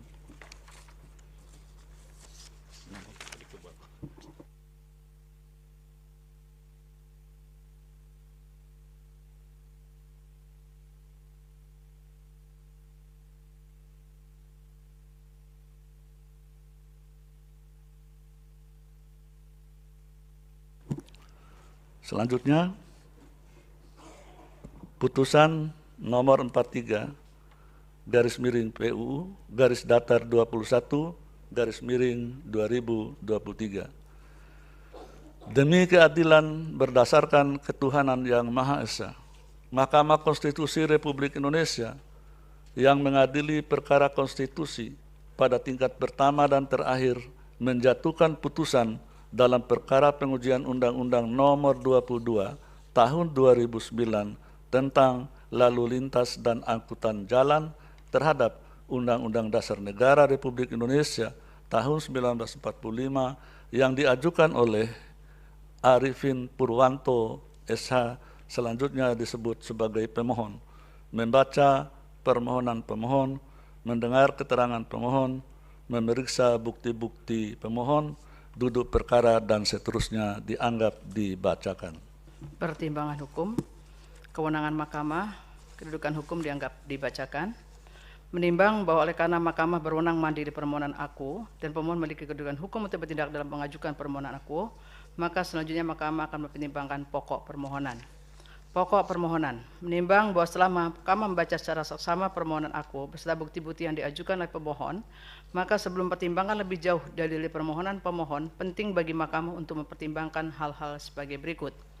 Bahwa berkenaan dengan sistematika permohonan dalam perbaikan permohonan yang diajukan oleh pemohon, berdasarkan pasal 10 ayat 2 PMK 2/2001 menyatakan sebagai berikut. Ayat 1 dan seterusnya, ayat 2 dan seterusnya dianggap dibacakan. Bahwa pemohon dalam perbaikan permohonannya tetap tidak menguraikan secara jelas permasalahan konstitusionalitas yang dihadapinya dalam kaitannya dengan berlakunya norma pasal 70 ayat 2 Undang-Undang 22 2009. Walaupun telah diberikan nasihat oleh Majelis Panel dalam sidang pendahuluan, video risalah sidang pendahuluan tanggal 11 Mei 2023. Pemohon hanya menguraikan permasalahan konkret yang dialaminya berkenaan dengan proses bentuk teknis STNKB dan TNKB serta masa berlakunya, sehingga mahkamah tidak dapat menilai ada atau tidaknya persoalan konstitusionalitas norma yang dimohonkan pengujiannya.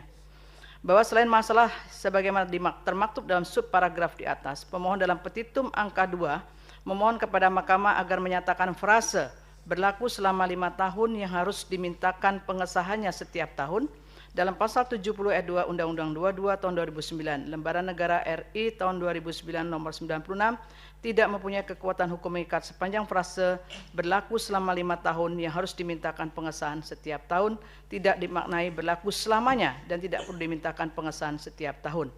Namun pemohon sama sekali tidak menyatakan adanya pertentangan antara norma yang dimohonkan pengujiannya dengan UUD 1945.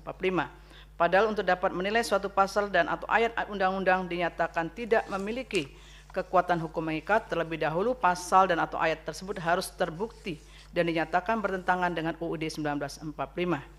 Selain itu dalam petitum angka 3, pemohon memohon agar Mahkamah menyatakan STNKB masa berlakunya selamanya dibuat STNKB yang baru menjadi sebagai berikut.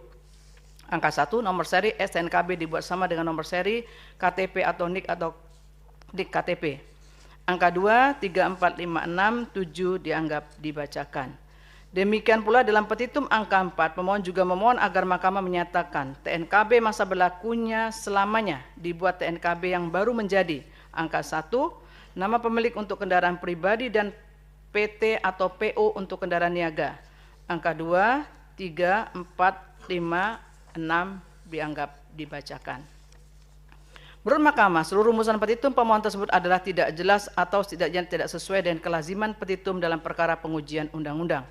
Terhadap petitum ini telah dikonfirmasi kembali kepada pemohon pada saat sidang pemeriksaan pendahuluan dengan agenda pemeriksaan perbaikan permohonan pada tanggal 25 Mei 2023. Video risalah sidang perkara nomor 43 dan seterusnya 2023 tanggal 25 Mei 2023 halaman 7. Dan pemohon tetap pada pendiriannya. Oleh karena itu secara formal petitum yang demikian tidak sesuai dengan rumusan petitum sebagaimana dimaksud dalam pasal 10 ayat 2 huruf D PMK 2 2021. Menimbang bahwa berdasarkan seluruh pertimbangan hukum di atas, meskipun Mahkamah berwenang mengadili permohonan aku dan pemohon memiliki kedudukan hukum, namun oleh karena adanya ketidakjelasan petitum atau setidaknya petitum pemohon merupakan hal yang tidak lazim, maka menyebabkan permohonan pemohon tidak jelas atau kabur atau obskur. Dengan demikian permohonan pemohon tidak memenuhi syarat formil permohonan sebagaimana dimaksud dalam pasal 31 ayat 1 Undang-Undang MK dan pasal 10 ayat 2 PMK 2 2021. Oleh karena itu Mahkamah tidak mempertimbangkan permohonan pemohon lebih lanjut. Menimbang bahwa terhadap dalil-dalil dan hal-hal lain dan selebihnya tidak dipertimbangkan lebih lanjut karena dinilai tidak ada relevansinya. Konklusi. Berdasarkan penilaian atas fakta dan hukum tersebut di atas, Mahkamah berkesimpulan: 1. Mahkamah berwenang mengadili permohonan aku. 2. Pemohon memiliki kedudukan hukum untuk mengajukan permohonan aku. 3. Permohonan pemohon tidak jelas atau kabur, obskur, dan tidak dipertimbangkan lebih lanjut. Berdasarkan Undang-Undang Dasar Negara Republik Indonesia tahun 1945 dan seterusnya, amar putusan mengadili menyatakan permohonan pemohon tidak dapat diterima. Demikian diputus dalam rapat permusyawaratan hakim oleh 8 hakim konstitusi, yaitu Anwar Usman selaku ketua merangkap anggota, Saldi Isra, Wahiduddin Adams, Eni Nurbaningsi, Suhartoyo, Arif Hidayat, Daniel Yusmik P. Foe, dan M. Guntur Hamzah masing-masing sebagai anggota pada hari Selasa tanggal 6 bulan Juni tahun 2023 yang diucapkan dalam sidang pleno Mahkamah Konstitusi terbuka untuk umum pada hari Kamis tanggal 15 bulan Juni tahun 2023 selesai diucapkan pukul 10:10 WIB oleh 8 hakim konstitusi tanpa dihadiri oleh Wahiduddin Adams dengan dibantu oleh Wilma Silalahi sebagai panitera pengganti, dihadiri oleh Dewan Perwakilan Rakyat atau yang mewakili dan Presiden atau yang mewakili tanpa dihadiri pemohon.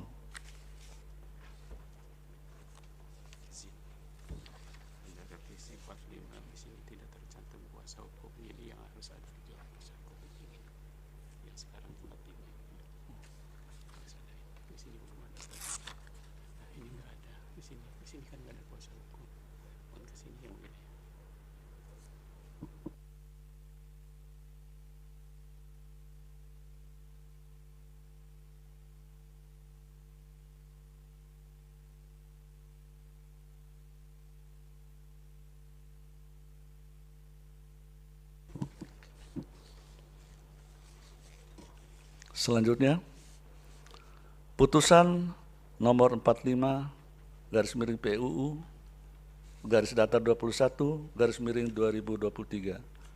Demi keadilan berdasarkan ketuhanan yang Maha Esa, Mahkamah Konstitusi Republik Indonesia yang mengadili perkara konstitusi pada tingkat pertama dan terakhir menjatuhkan putusan dalam perkara pengujian Undang-Undang Nomor 39 Tahun 2014 tentang perkebunan terhadap Undang-Undang Dasar Negara Republik Indonesia tahun 1945 yang diajukan oleh 1.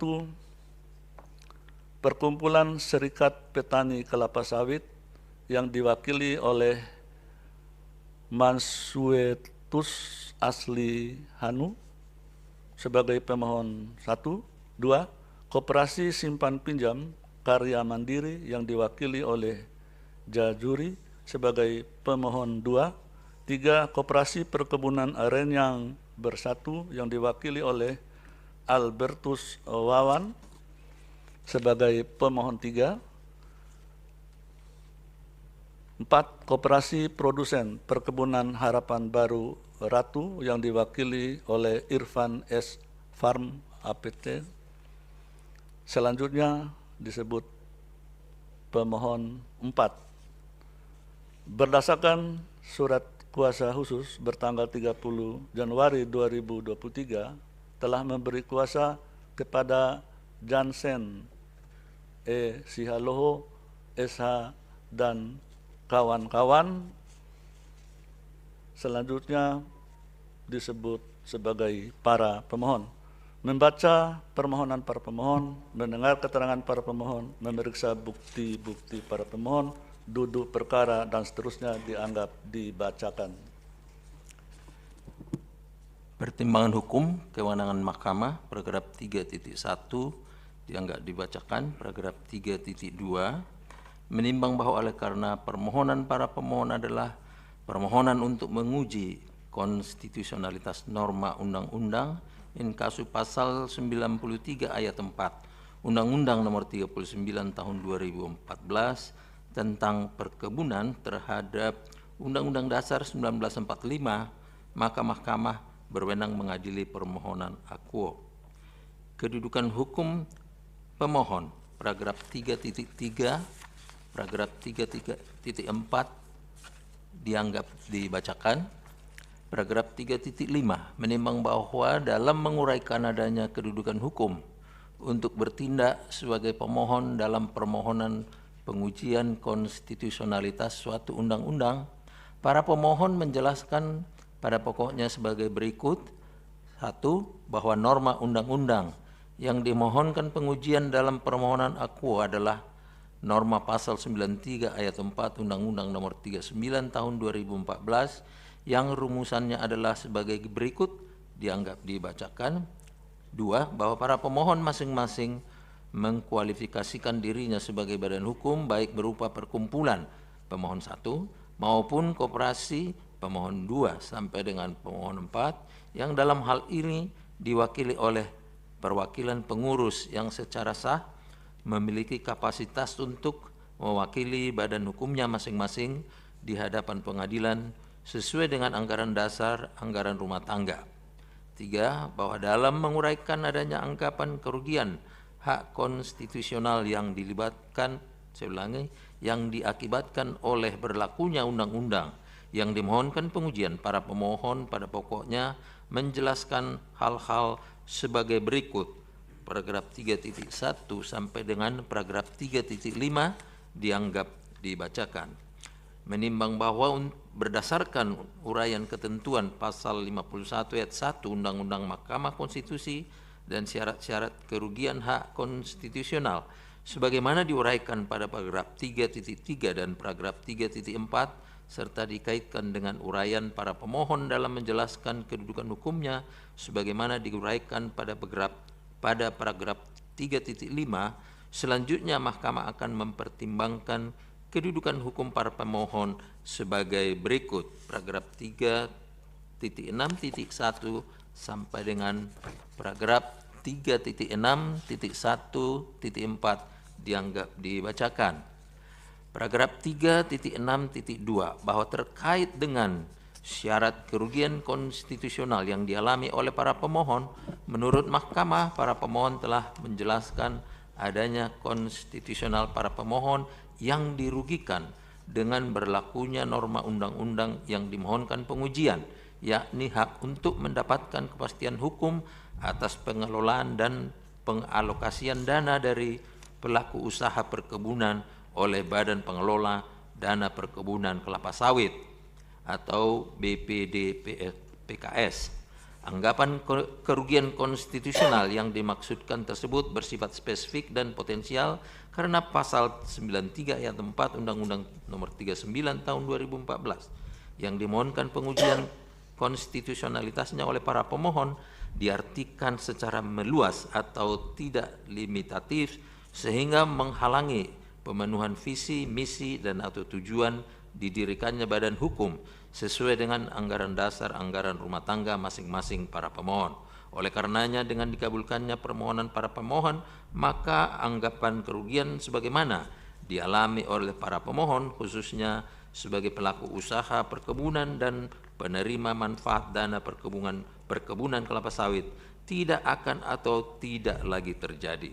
Dengan demikian, terlepas terbukti atau tidaknya inkonstitusional norma yang dimohonkan pengujian, Mahkamah berpendapat para pemohon memiliki kedudukan hukum untuk mengajukan permohonan akuo.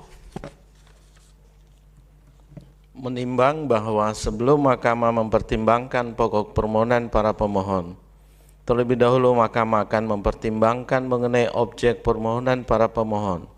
In kasu pasal 93 ayat 4 Undang-Undang 39 2014 yang dalam faktanya norma akuo telah diubah oleh pembentuk undang-undang dengan Undang-Undang Nomor 6 Tahun 2023 tentang penetapan peraturan pemerintah pengganti Undang-Undang Nomor 2 Tahun 2022 tentang Cipta Kerja menjadi undang-undang.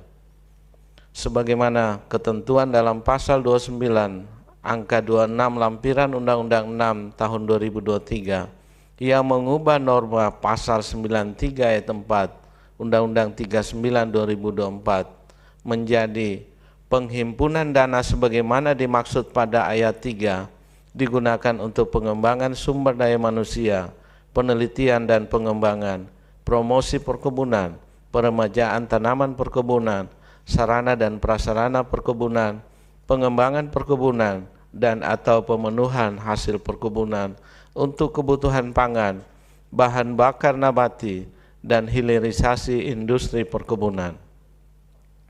Bahkan mendahului berlakunya Undang-Undang Nomor 6 Tahun 2023, sebelumnya norma pasal 93 ayat 4 Undang-Undang 39 2014 juga telah diubah dengan Undang-Undang Nomor 11 Tahun 2020 tentang Cipta Kerja, Undang-Undang Nomor 11 2020 yang dicabut dengan peraturan pemerintah pengganti Undang-Undang Nomor 2 Tahun 2022 tentang Cipta Kerja atau Perpu 2 2022. Sebagaimana norma pasal 29 angka 26 Perpu 2 2022 yang mengubah pasal 93 ayat 4 Undang-Undang 39 2014.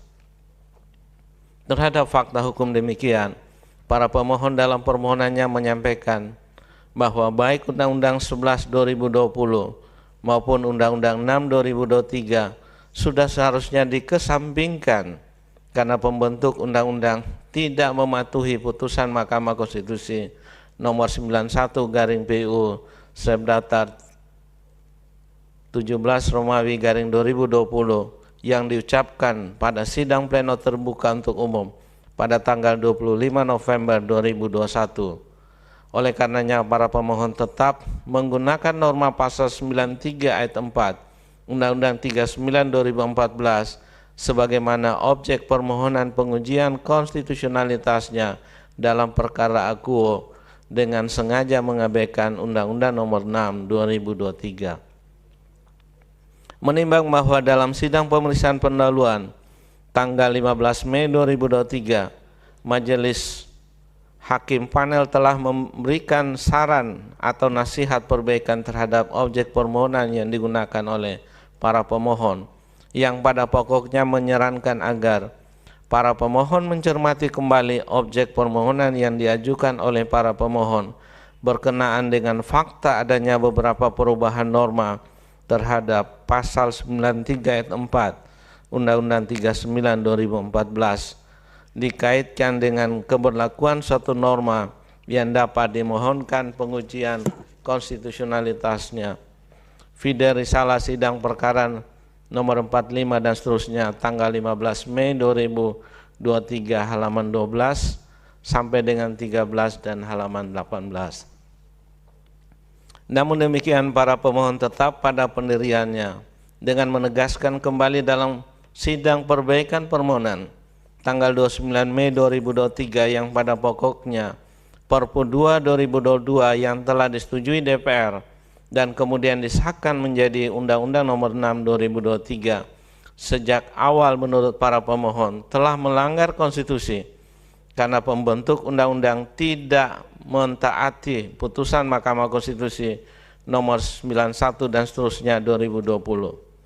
Oleh karena itu, untuk menjamin kepastian hukum, para pemohon memohon agar Mahkamah tetap dapat menguji norma pasal 93 ayat 4 Undang-Undang 39 2014 terhadap Undang-Undang Dasar 1945. Fide risalah sidang perkara nomor 45 dan seterusnya tanggal 29 Mei 2023 halaman 3 dan 4. Menimbang bahwa terhadap persoalan demikian, Mahkamah berpendapat sebagaimana proses peradilan pada umumnya. Dalam peradilan Mahkamah Konstitusi terdapat asas hukum acara Mahkamah Konstitusi yang menjadi pedoman sekaligus prinsip yang memandu hakim konstitusi dalam menyelenggarakan peradilan, serta harus pula menjadi pedoman dan prinsip yang dipatuhi oleh pihak-pihak dalam beracara di Mahkamah Konstitusi, khususnya dalam pengujian konstitusionalitas suatu undang-undang terhadap Undang-Undang Dasar 1945.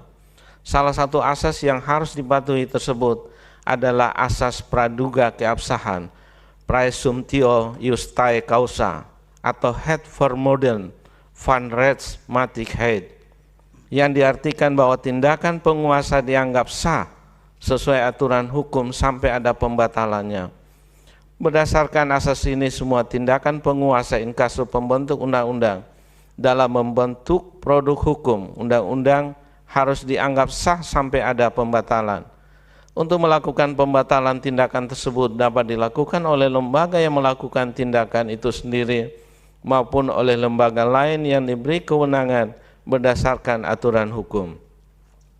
Dalam konteks permohonan akuo, fakta bahwa materi norma pasal 93 ayat 4 Undang-Undang 39 2014 yang dimohonkan pengujian konstitusionalitasnya oleh para pemohon telah diubah seiring dengan berlakunya Perpu 2 tahun 2022 yang telah disetujui DPR dan kemudian disahkan menjadi Undang-Undang Nomor 6 2023 yang mulai berlaku sejak diundangkan pada tanggal 31 Maret 2023.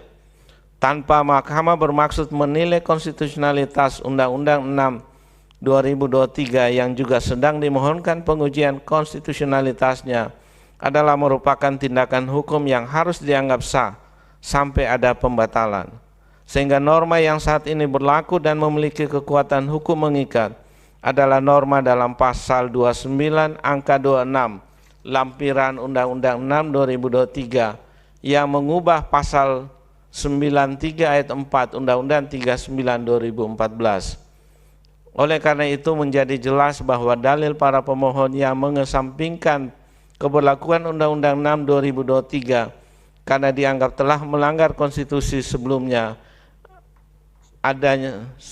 adanya pembatalan oleh lembaga yang secara hukum berwenang adalah bertentangan dengan asas praduga keabsahan.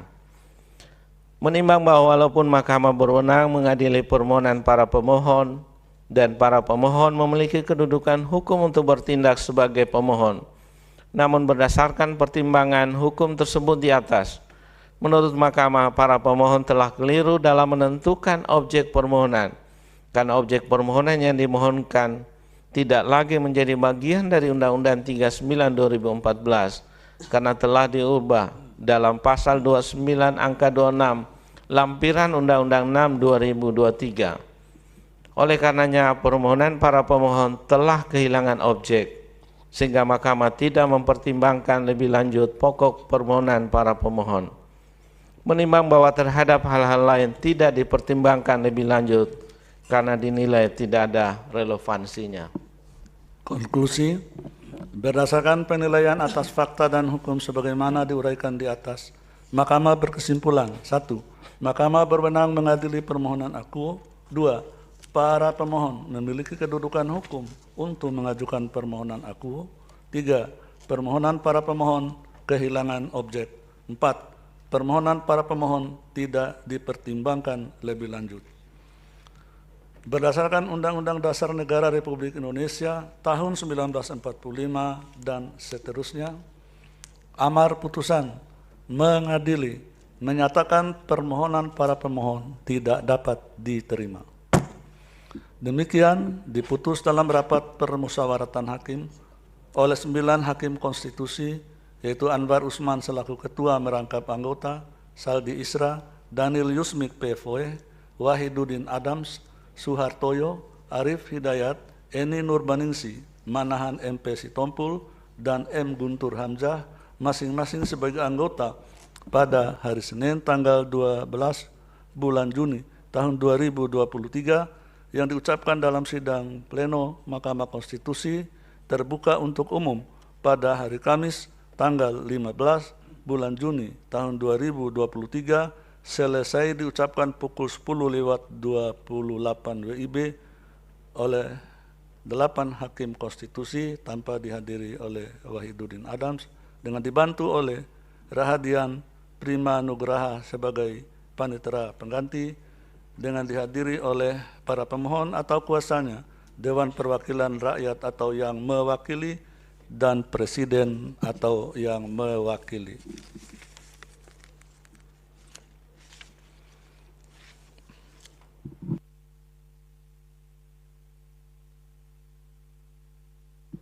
Selanjutnya, putusan nomor 47 garis miring PUU garis datar 21 garis miring 2023 demi keadilan berdasarkan ketuhanan yang Maha Esa.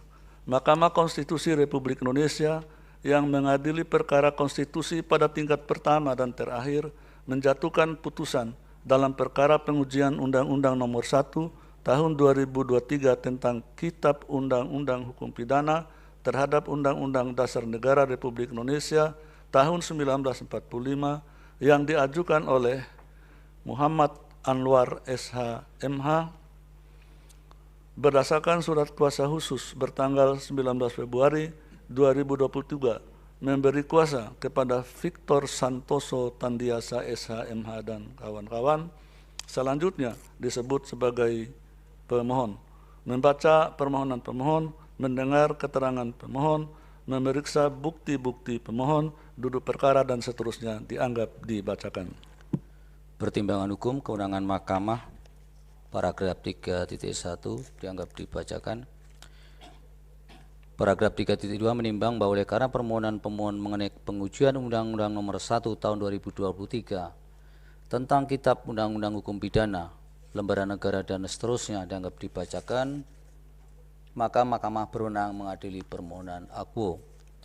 Kedudukan hukum pemohon 3.3 dianggap dibacakan, 3.4 dianggap dibacakan, 3.5 menimbang bahwa berdasarkan uraian ketentuan pasal 51 ayat 1 UMK dan syarat-syarat kerugian hak dan atau kewenangan konstitusional sebagaimana diuraikan pada paragraf 3.3 dan paragraf 3.4 di atas, selanjutnya Mahkamah akan mempertimbangkan kedudukan hukum pemohon sebagai berikut.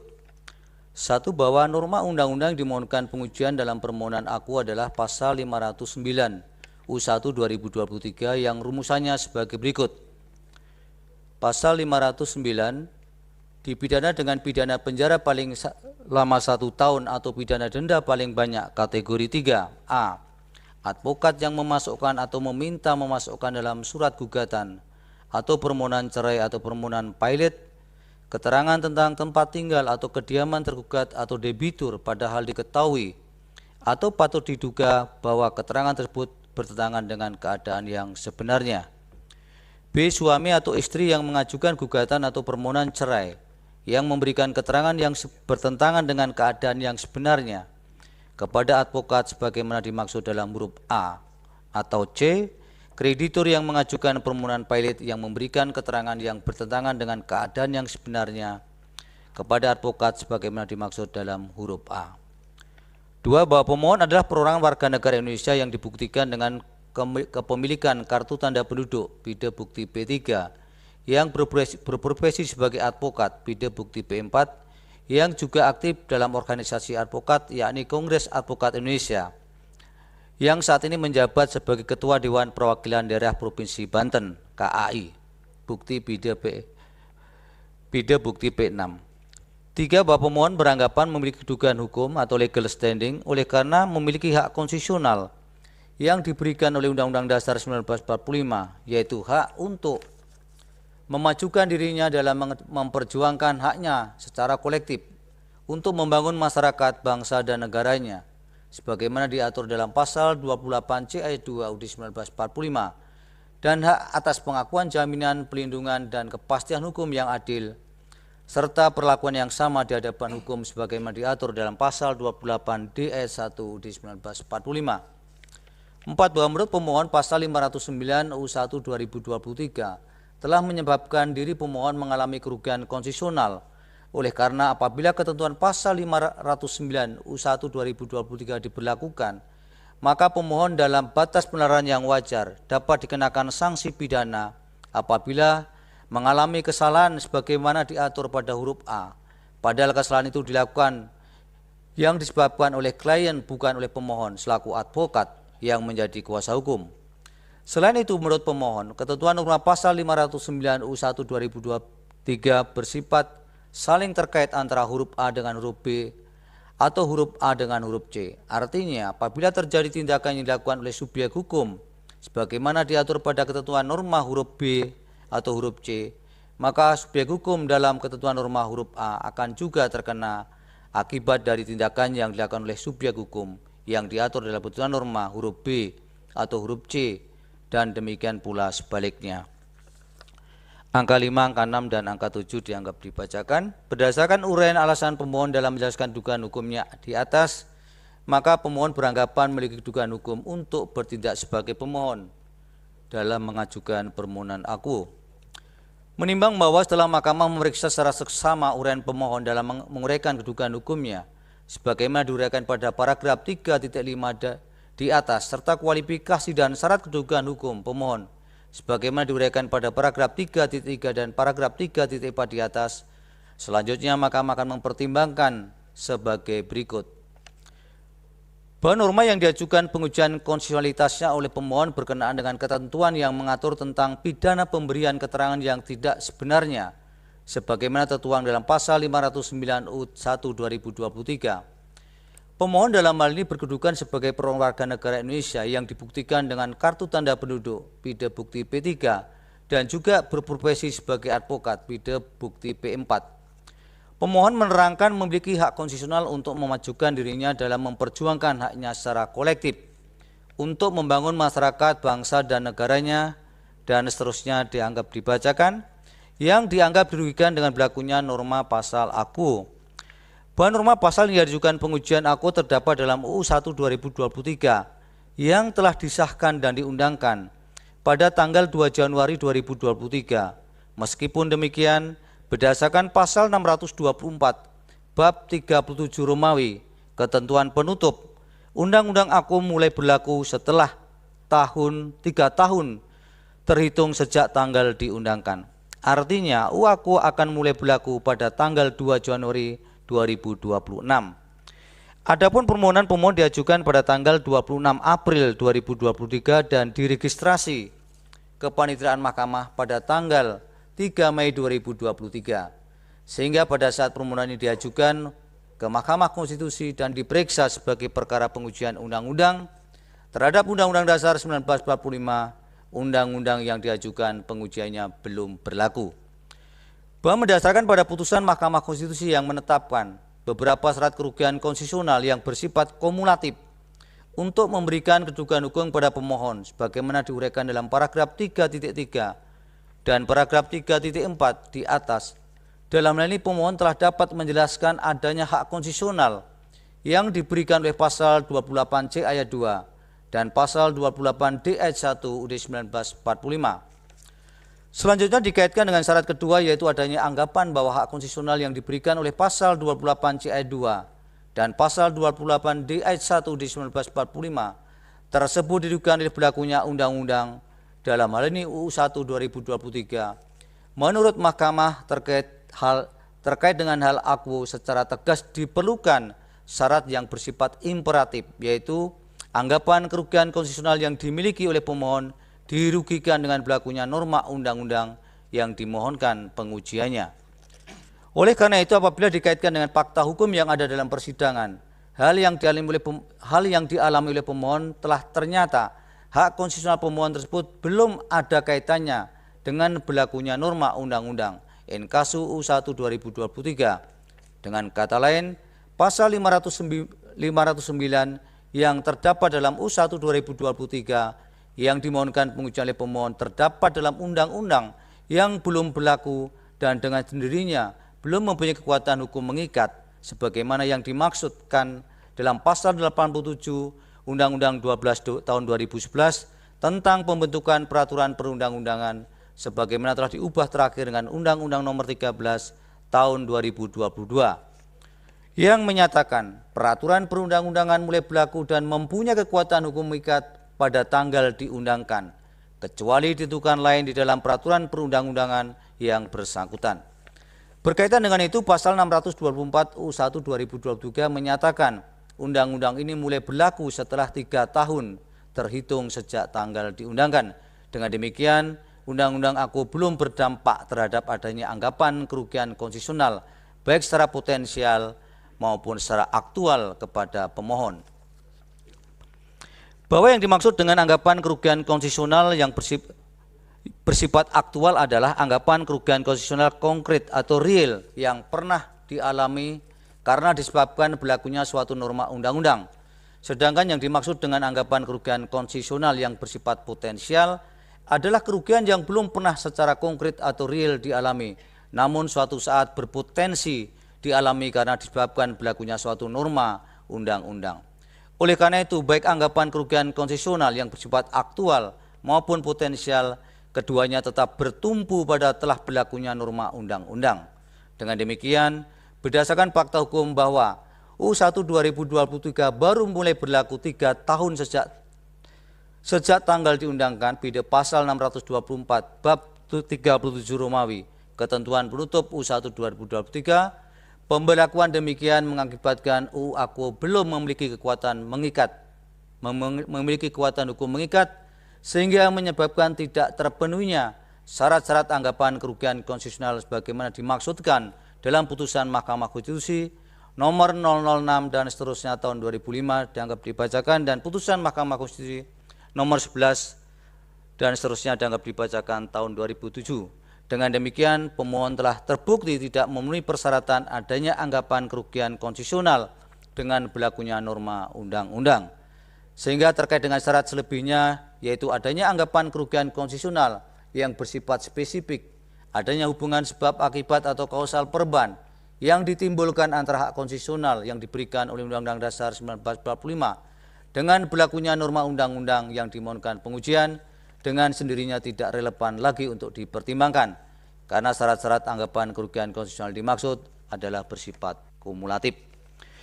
Bahwa terkait dengan pendirian mahkamah dalam mempertimbangkan kedudukan hukum pemohon aku sebagaimana diantaranya telah mahkamah pertimbangkan dalam putusan Mahkamah Konstitusi nomor 1 tahun 2023, nomor 7 tahun 2023 dan putusan Mahkamah Konstitusi nomor 10 tahun 2023 yang kesemuanya diucapkan dalam sidang pleno terbuka umum pada tanggal 28 Februari 2023. Dalam hal ini penting bagi mahkamah untuk mengaitkan dengan pertimbangan hukum mahkamah dalam putusan Mahkamah Konstitusi nomor 110 dan seterusnya dianggap dibacakan tahun 2012 yang diucapkan dalam sidang pleno terbuka untuk umum pada tanggal 20 Maret 2013. Sebab pemohon dalam permohonannya menjelaskan bahwa permohonan yang diajukan tidak nebis in idem atau dapat diajukan kembali dan ketentuan norma pasal 509 U1 2023 tidak prematur dan dapat diuji. Juga mengaitkan dengan putusan tersebut, di mana dalam putusan dimaksud Mahkamah memberikan kedudukan hukum kepada para pemohon sekalipun pada saat permohonan perkara yang bersangkutan dilakukan pengujian terhadap pasal-pasal undang-undang yang belum dinyatakan berlaku, yaitu Undang-Undang Nomor 11 Tahun 2012 tentang Sistem Peradilan Pidana Anak atau USPPA. Berkenaan dengan hal ini sebagaimana telah dipertimbangkan dalam putusan-putusan mahkamah sebelumnya, Mahkamah menegaskan bahwa USPPA mempunyai karakter yang sangat berbeda dengan UU 1 2023, di mana UU SPPA adalah undang-undang yang memuat norma yang kemudian dilakukan pengujian oleh para pemohon dalam perkara yang bersangkutan berkaitan dengan ancaman pidana bagi para penegak hukum yang sedang melaksanakan tugasnya dalam penegakan hukum, yang tidak diatur dalam norma undang-undang sebelumnya yang berkaitan, yaitu Undang-Undang Nomor 3 Tahun 1997 tentang Pengadilan Anak. Oleh karena itu, sekalipun UU SPPA belum diberlakukan pada saat permohonan perkara yang bersangkutan diajukan, Mahkamah menilai ada keadaan yang mendesak untuk segera diputuskannya terhadap perkara dimaksud, agar tidak ada rasa kekhawatiran atau bahkan ketakutan para penegak hukum dalam melaksanakan tugas penegakan hukum, khususnya dalam mengadili perkara yang melibatkan tersangka atau terdakwanya adalah anak. Kekhawatiran demikian dapat terjadi disebabkan proses perkara pidana bisa berlangsung dalam waktu yang lama dan mungkin saja akan melewati proses pra dan pasca saat dinyatakan mulai berlaku UU SPPA. Oleh karena itu sangat mungkin berdampak dikenakannya norma pasal-pasal yang bersangkutan untuk memidanakan para penegak hukum. Dengan demikian, fakta-fakta hukum tersebut dapat memberikan peluang adanya ketidakpastian hukum dalam implementasi norma pasal-pasal yang dimohonkan pengujian dalam UU SPPA apabila norma tersebut dinyatakan konstitusional. Fakta hukum tersebut berbeda dengan karakter UU 1 2023, di mana secara faktual belum diberlakukannya norma-norma yang ada tidak mengakibatkan adanya kekosongan hukum karena terdapat KUHP yang masih berlaku, sehingga potensi adanya ketidakpastian hukum tidak akan terjadi. Dengan kata lain, apabila norma-norma dalam UU 1 2023 telah dinyatakan berlaku, sama halnya dengan Mahkamah membenarkan berlakunya dua KUHP, yaitu KUHP yang masih berlaku dan KUHP yang akan berlaku dalam waktu yang bersamaan. Jika hal demikian dibenarkan, justru akan menimbulkan ketidakpastian hukum dalam penegakan hukum pidana. Bahwa di samping pertimbangan hukum tersebut, adanya pendirian demikian juga didasarkan pada argumen bahwa Mahkamah mempunyai alasan lain, yaitu putusan-putusan Mahkamah Konstitusi bisa saja mengalami penyempurnaan sepanjang hal tersebut dikaitkan dengan hubungan dan perkembangan masyarakat.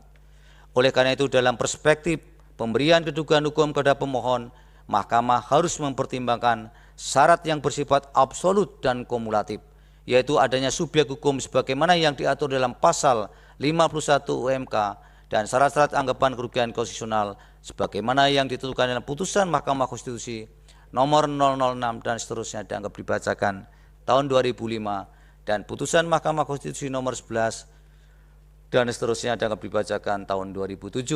Terlebih dalam mempertimbangkan dan menilai persyaratan kedudukan hukum pemohon di Mahkamah Konstitusi tidak dapat dipisahkan dengan isu konstitusionalitas dan berlakunya norma undang-undang yang dimohonkan pengujian. Dengan demikian, bisa jadi dalam memberikan kedudukan hukum antara permohonan yang satu dengan yang lainnya, Mahkamah dapat memberikan pertimbangan yang berbeda. Bahwa berdasarkan pertimbangan hukum di atas, Mahkamah berkesimpulan pemohon tidak memiliki kedudukan hukum untuk mengajukan permohonan aku. Namun demikian, seandainya pun pemohon memiliki kedudukan hukum untuk mengajukan permohonan aku quote non, dan Mahkamah dapat masuk untuk mempertimbangkan pokok permohonan. Namun oleh karena ketentuan pasal 509 UU 1 2023 merupakan ketentuan norma yang belum berlaku dan belum memiliki kekuatan hukum mengikat, Mahkamah akan berpendirian bahwa permohonan pemohon adalah permohonan yang prematur. Menimbang bahwa meskipun Mahkamah berwenang mengadili permohonan aku, namun dikarenakan pemohon tidak memiliki kedudukan hukum untuk mengajukan permohonan aku, Mahkamah tidak mempertimbangkan permohonan lebih lanjut, menimbang bahwa terhadap hal-hal lain tidak dipertimbangkan lebih lanjut karena dinilai tidak ada relevansinya. Konklusi, berdasarkan penilaian atas fakta dan hukum sebagaimana diuraikan di atas, Mahkamah berkesimpulan: 1. Mahkamah berwenang mengadili permohonan akuo. 2. Pemohon tidak memiliki kedudukan hukum untuk mengajukan permohonan akuo.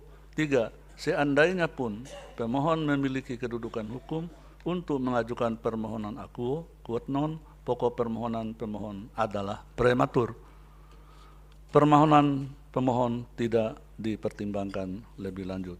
Berdasarkan Undang-Undang Dasar Negara Republik Indonesia tahun 1945 dan seterusnya, amar putusan mengadili menyatakan permohonan pemohon tidak dapat diterima.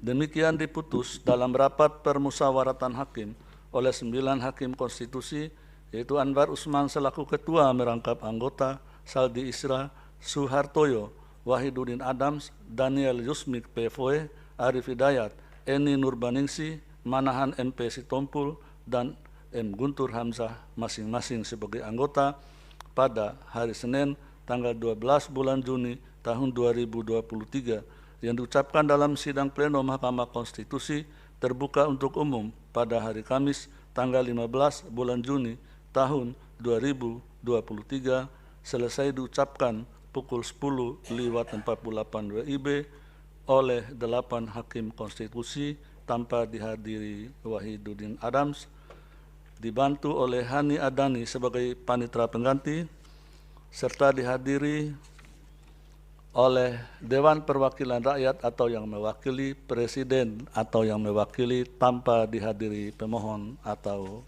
kuasanya. Ya, baik, ini putusan yang terakhir.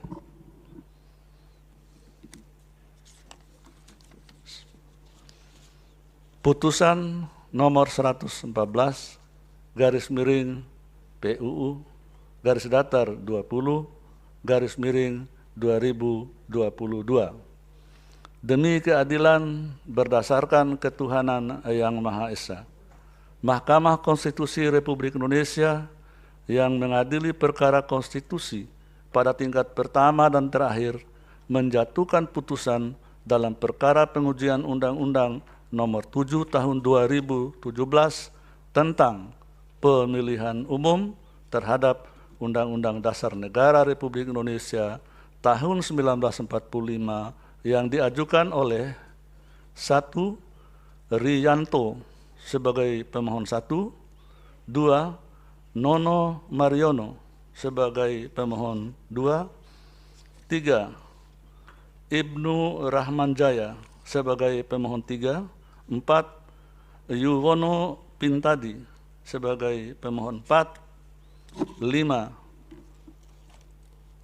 Demas Brian Wicaksono sebagai pemohon 5, 6.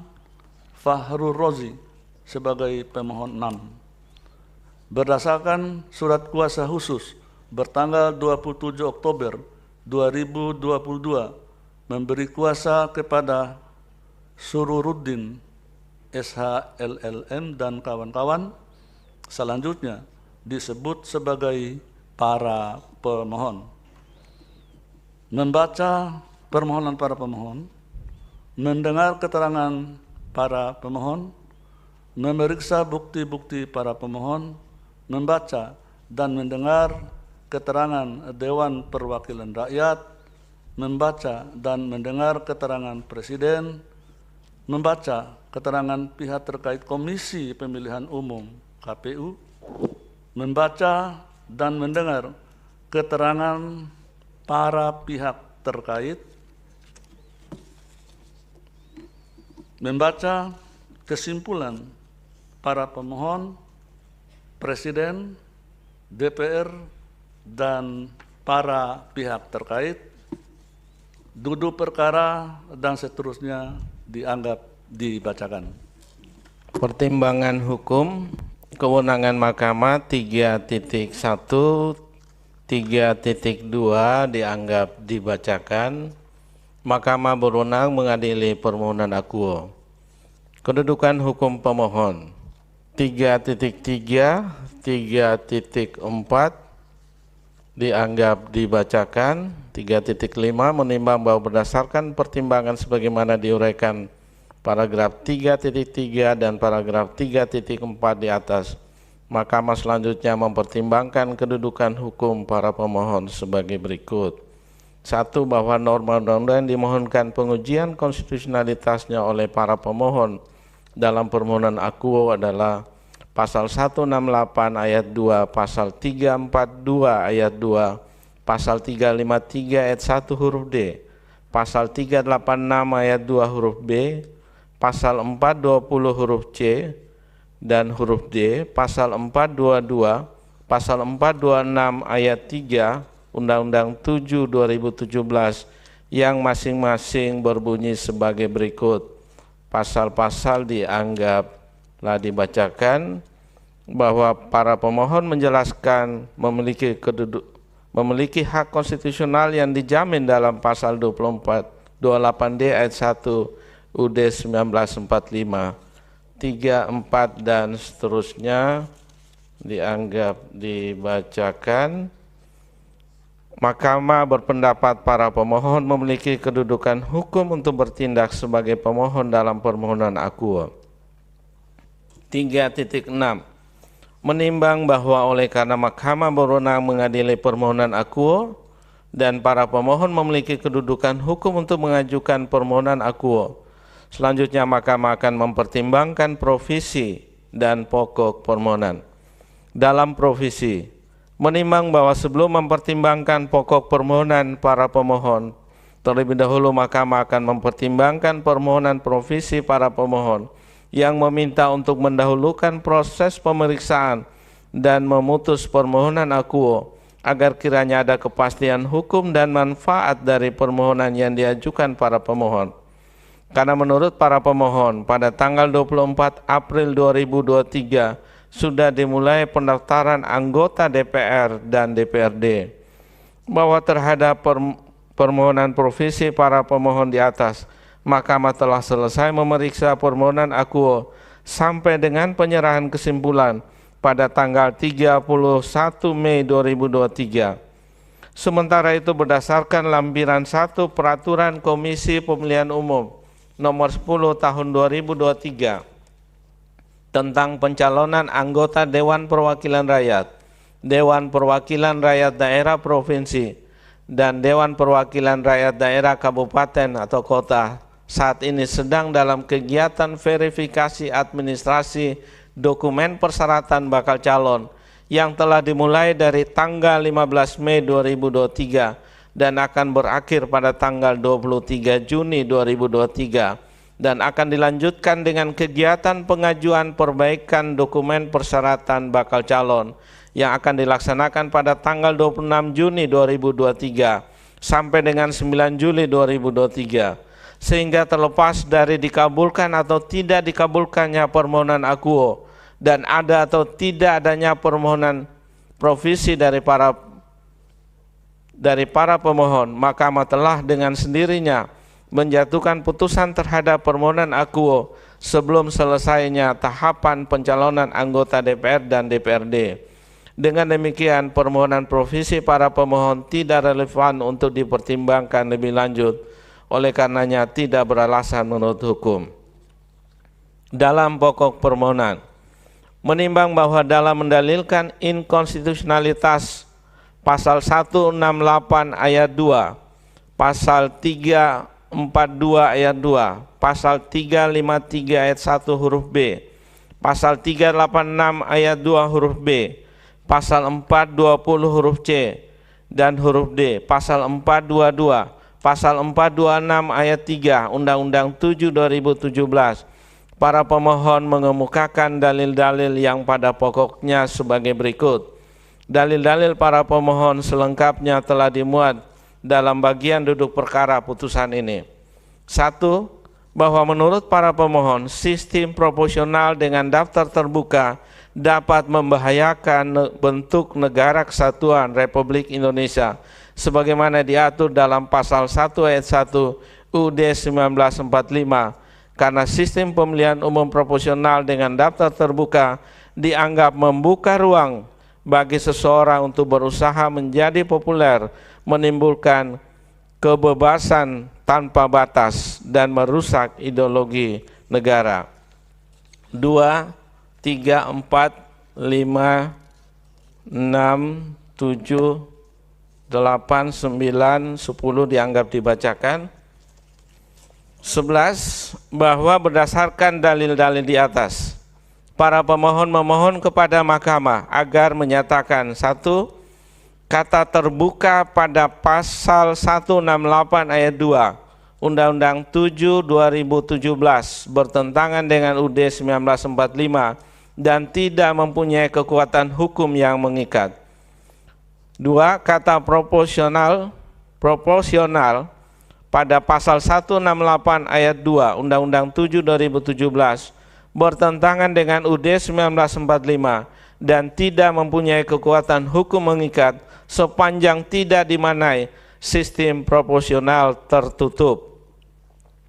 3. Frasa nomor urut dan nama daftar anggota DPR, DPRD provinsi, dan DPRD kabupaten atau kota untuk setiap daerah pemilihan pada pasal 342 ayat 2 Undang-Undang 7 2017 bertentangan dengan UUD 1945 dan tidak mempunyai kekuatan hukum mengikat, sehingga pasal 342 ayat 2 Undang-Undang 7 2017 berbunyi: surat suara sebagaimana dimaksud dalam pasal 341 ayat 1 huruf B untuk calon anggota DPR, DPRD provinsi, dan DPRD kabupaten atau kota memuat tanda gambar partai politik. 4 Romawi, frasa dan garing atau nama calon anggota DPR, DPRD provinsi, DPRD kabupaten atau kota untuk pemilu anggota DPR, DPRD provinsi, dan DPRD kabupaten atau kota pada pasal 353 ayat 1 huruf B Undang-Undang 7 2017 bertentangan dengan UUD 1945 dan tidak mempunyai kekuatan hukum mengikat, sehingga pasal 353 ayat 1 huruf B Undang-Undang 7 2017 berbunyi: pemberian suara untuk pemilu dilakukan dengan cara mencoblos 1 kali pada nomor atau tanda gambar partai politik. 5. Frasa dan garing atau nama calon anggota DPR, DPRD provinsi, dan DPRD kabupaten atau kota berada pada kolom yang disediakan pada pasal 386 ayat 2 huruf B Undang-Undang 7 2017 bertentangan dengan UUD 1945 dan tidak mempunyai kekuatan hukum mengikat, sehingga pasal 386 ayat 2 huruf B Undang-Undang 7 2017 berbunyi: suara untuk pemilu anggota DPR, DPRD provinsi, DPRD kabupaten atau kota dinyatakan sah apabila tanda coblos pada nomor dan tanda gambar partai politik. 6 Romawi, frasa jumlah nilai terbanyak pada pasal 420 huruf C Undang-Undang 7 2017 bertentangan dengan UUD 1945 dan tidak mempunyai kekuatan hukum mengikat secara bersyarat sepanjang tidak dimaknai hasil pembagian sebagaimana dimaksud pada huruf B diurutkan berdasarkan nomor urut. 7. Pasal 420 huruf B Undang-Undang 7 2017 bertentangan dengan UUD 1945 dan tidak mempunyai kekuatan hukum mengikat. 8. Frasa ditetapkan berdasarkan suara terbanyak yang diperoleh masing-masing calon anggota DPR, DPRD provinsi, dan DPRD kabupaten kota di satu daerah pemilihan yang tercantum pada surat suara pada pasal 422 Undang-Undang 7 2017 bertentangan dengan UUD 1945 dan tidak mempunyai kekuatan hukum mengikat, sehingga pasal 422 Undang-Undang 7 2017 berbunyi: penetapan calon terpilih anggota DPR, DPRD Provinsi, DPRD Kabupaten atau Kota dari partai politik peserta pemilu didasarkan pada perolehan kursi partai politik peserta pemilu di suatu daerah pemilihan. 9 Romawi, frasa berdasarkan perolehan suara calon terbanyak berikutnya pada pasal 426 ayat 3 Undang-Undang 7 2017 bertentangan dengan UUD 1945 dan tidak mempunyai kekuatan hukum mengikat, sehingga pasal 426 ayat 3 Undang-Undang 7 2017 berbunyi, calon terpilih anggota DPR, DPRD Provinsi, dan DPRD Kabupaten atau Kota sebagaimana dimaksud pada ayat 1 diganti oleh KPU, KPU Provinsi, dan KPU Kabupaten atau Kota dengan calon dari daftar calon tetap partai politik peserta pemilu yang sama di daerah pemilihan tersebut. Menimbang bahwa sebelum mempertimbangkan lebih lanjut pokok permohonan para pemohon, Mahkamah terlebih dahulu akan mempertimbangkan hal-hal sebagai berikut. Bahwa terhadap keterangan DPR yang di dalamnya terdapat pandangan yang berbeda yang disampaikan fraksi Partai Demokrasi Indonesia Perjuangan (FPDIP), Mahkamah mempertimbangkan pemberi keterangan dalam perkara pengujian undang-undang sebagaimana dimaksud dalam pasal 54 Undang-Undang Mahkamah Konstitusi dan pasal 5 ayat 1 Peraturan Mahkamah Konstitusi nomor 2 tahun 2021 tentang tata cara beracara dalam perkara pengujian undang-undang adalah tentang tata cara beracara dalam pengujian undang-undang adalah lembaga negara. DPR merupakan salah satu lembaga negara. Dalam hal ini, sebagai lembaga perwakilan rakyat yang memegang kekuasaan membentuk undang-undang. Dalam perkara pengujian undang-undang di Mahkamah, DPR secara kelembagaan dapat diminta oleh Mahkamah untuk memberi keterangan dan atau risalah rapat yang berkenaan dengan permohonan yang sedang diperiksa kepada Mahkamah. Dengan demikian, keterangan DPR sejatinya merupakan keterangan yang diberikan lembaga perwakilan rakyat sebagai satu kesatuan pandangan lembaga, bukan pandangan fraksi.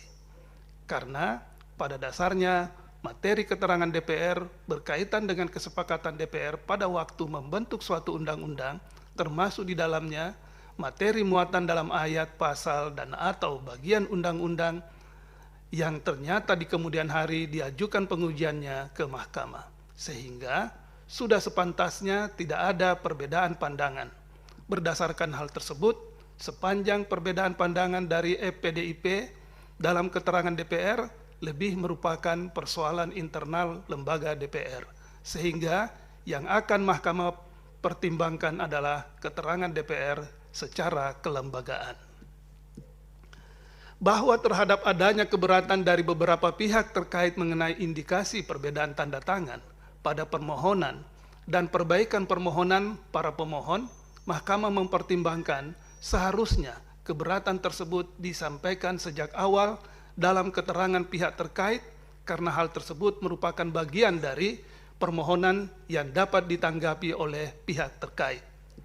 Namun demikian, faktanya beberapa pihak terkait mengajukan keberatan setelah menyampaikan keterangannya, sehingga menurut Mahkamah tidak relevan lagi untuk mempermasalahkan hal tersebut ke Mahkamah.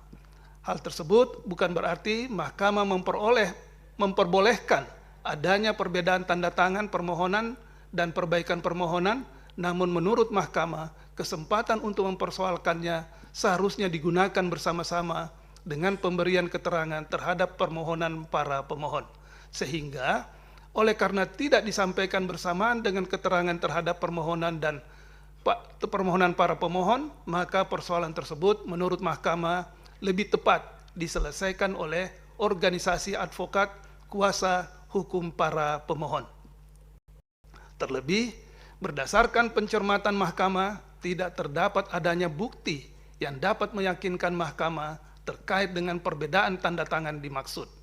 Berdasarkan hal tersebut, keberatan terhadap perbedaan tanda tangan dalam permohonan dan perbaikan permohonan para pemohon tidak relevan untuk dipertimbangkan lebih lanjut. menimbang bahwa untuk membuktikan dalil-dalil permohonannya, para pemohon telah mengajukan alat bukti surat atau tulisan yang diberi tanda bukti P1 sampai dengan bukti P28 dan mengajukan 4 orang ahli bernama Fritz Edward Siregar dan Agus Riwanto yang menyerahkan keterangan tertulis yang diterima Mahkamah pada tanggal 29 Maret 2023 dan telah didengarkan keterangannya dalam sidang Mahkamah pada tanggal 5 April 2023. Serta Hafid Abbas dan Mada Sukmajati yang menyerahkan keterangan tertulis yang diterima Mahkamah pada tanggal 10 April 2023 dan telah didengarkan keterangannya dalam persidangan Mahkamah pada tanggal 12 April 2023. Selengkapnya dimuat dalam bagian duduk perkara. Para pemohon juga telah menyerahkan kesimpulan tertulis yang diterima Mahkamah pada tanggal 30 Mei 2023. Menimbang bahwa Dewan Perwakilan Rakyat telah menyerahkan keterangan tertulis yang diterima Mahkamah pada tanggal 24 Januari 2023 dan didengarkan keterangannya dalam persidangan Mahkamah pada tanggal 26 Januari 2023 yang kemudian dilengkapi dengan keterangan tertulis tambahan yang diterima Mahkamah pada tanggal 23 Februari 2023. Selengkapnya dimuat dalam bagian duduk perkara. Dewan Perwakilan Rakyat juga telah menyerahkan kesimpulan tertulis yang diterima Mahkamah pada tanggal 6 Juni 2023, namun tidak dipertimbangkan karena telah melewati batas waktu penyampaian kesimpulan yakni pada tanggal 31 Mei 2023. Menimbang bahwa Presiden telah menyerahkan keterangan tertulis yang diterima Mahkamah pada tanggal 16 Januari 2023 dan didengarkan keterangannya dalam persidangan Mahkamah pada tanggal 26 Januari 2023. Selengkapnya dimuat dalam bagian duduk perkara.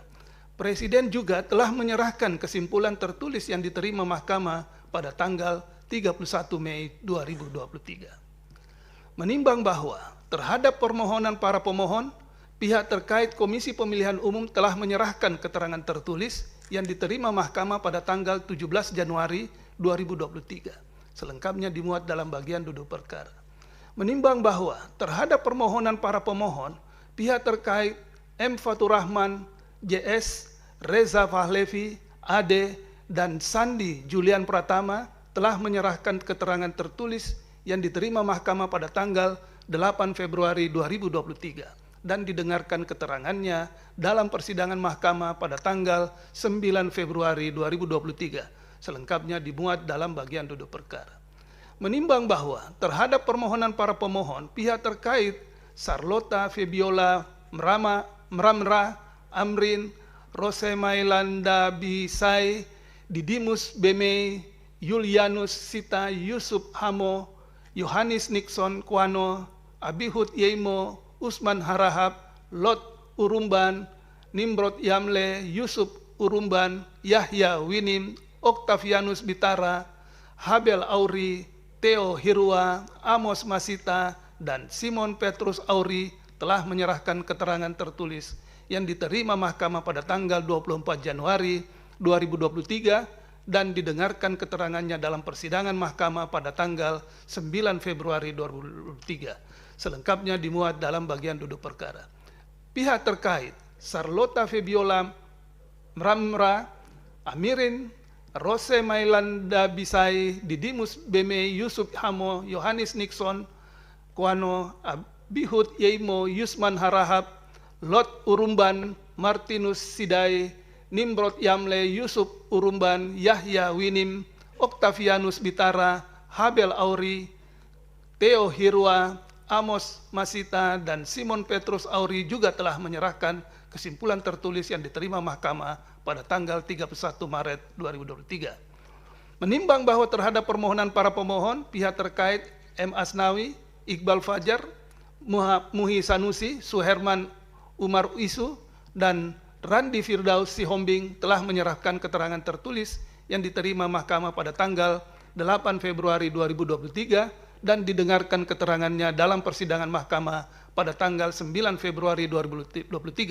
Selengkapnya dimuat dalam bagian duduk perkara. Menimbang bahwa terhadap permohonan para pemohon, pihak terkait Partai Garuda Perubahan Indonesia atau Partai Garuda telah menyerahkan keterangan tertulis yang diterima Mahkamah pada tanggal 2 Januari 2023 dan didengarkan keterangannya dalam persidangan Mahkamah pada tanggal 16 Februari 2023. Selain itu, untuk membuktikan keterangannya, pihak terkait Partai Garuda telah mengajukan alat bukti surat tulisan yang diberi tanda bukti PT 1 sampai dengan PT 18 dan satu orang ahli yang bernama Abdul Khair Ramadan yang keterangannya diterima Mahkamah pada tanggal 19 Mei 2023 dan keterangannya didengarkan dalam persidangan Mahkamah pada tanggal 23 Mei 2023. Selengkapnya dimuat dalam bagian duduk perkara. Pihak terkait Partai Garuda juga telah menyerahkan kesimpulan tertulis yang diterima Mahkamah pada tanggal 29 Mei 2023. Menimbang bahwa terhadap permohonan para pemohon, pihak terkait Hermawi Taslim dan pihak terkait Wibi Andrino telah menyerahkan keterangan tertulis masing-masing diterima Mahkamah pada tanggal 16 Februari 2023 dan masing-masing didengarkan keterangannya dalam persidangan Mahkamah pada tanggal 16 Februari 2023. Selain itu, untuk membuktikan keterangannya, pihak terkait Hermawi Taslim dan pihak terkait Wibi Andrino masing-masing telah mengajukan alat bukti surat tulisan yang diberi tanda bukti PT 1 sampai dengan PT 3 dan secara bersama-sama mengajukan satu ahli yang bernama I Gusti Putu Arta yang keterangannya diterima Mahkamah pada tanggal 19 Mei 2023 dan keterangannya didengarkan dalam persidangan pada tanggal 23 Mei 2023. Selengkapnya dimuat dalam bagian duduk perkara. Pihak terkait Hermawi Taslim dan pihak terkait Wibi Andrino juga telah menyerahkan kesimpulan tertulis yang diterima Mahkamah pada tanggal 31 Mei 2023. Menimbang bahwa terhadap permohonan para pemohon, pihak terkait Partai Keadilan Sejahtera atau PKS telah menyerahkan keterangan tertulis yang diterima Mahkamah pada tanggal 22 Februari 2023 dan didengarkan keterangannya dalam persidangan Mahkamah pada tanggal 23 Februari 2023. Selain itu, untuk membuktikan keterangannya, pihak terkait PKS telah mengajukan alat bukti surat tulisan yang diberi tanda bukti PT 1 sampai dengan PT 6, selengkapnya dimuat dalam bagian duduk perkara.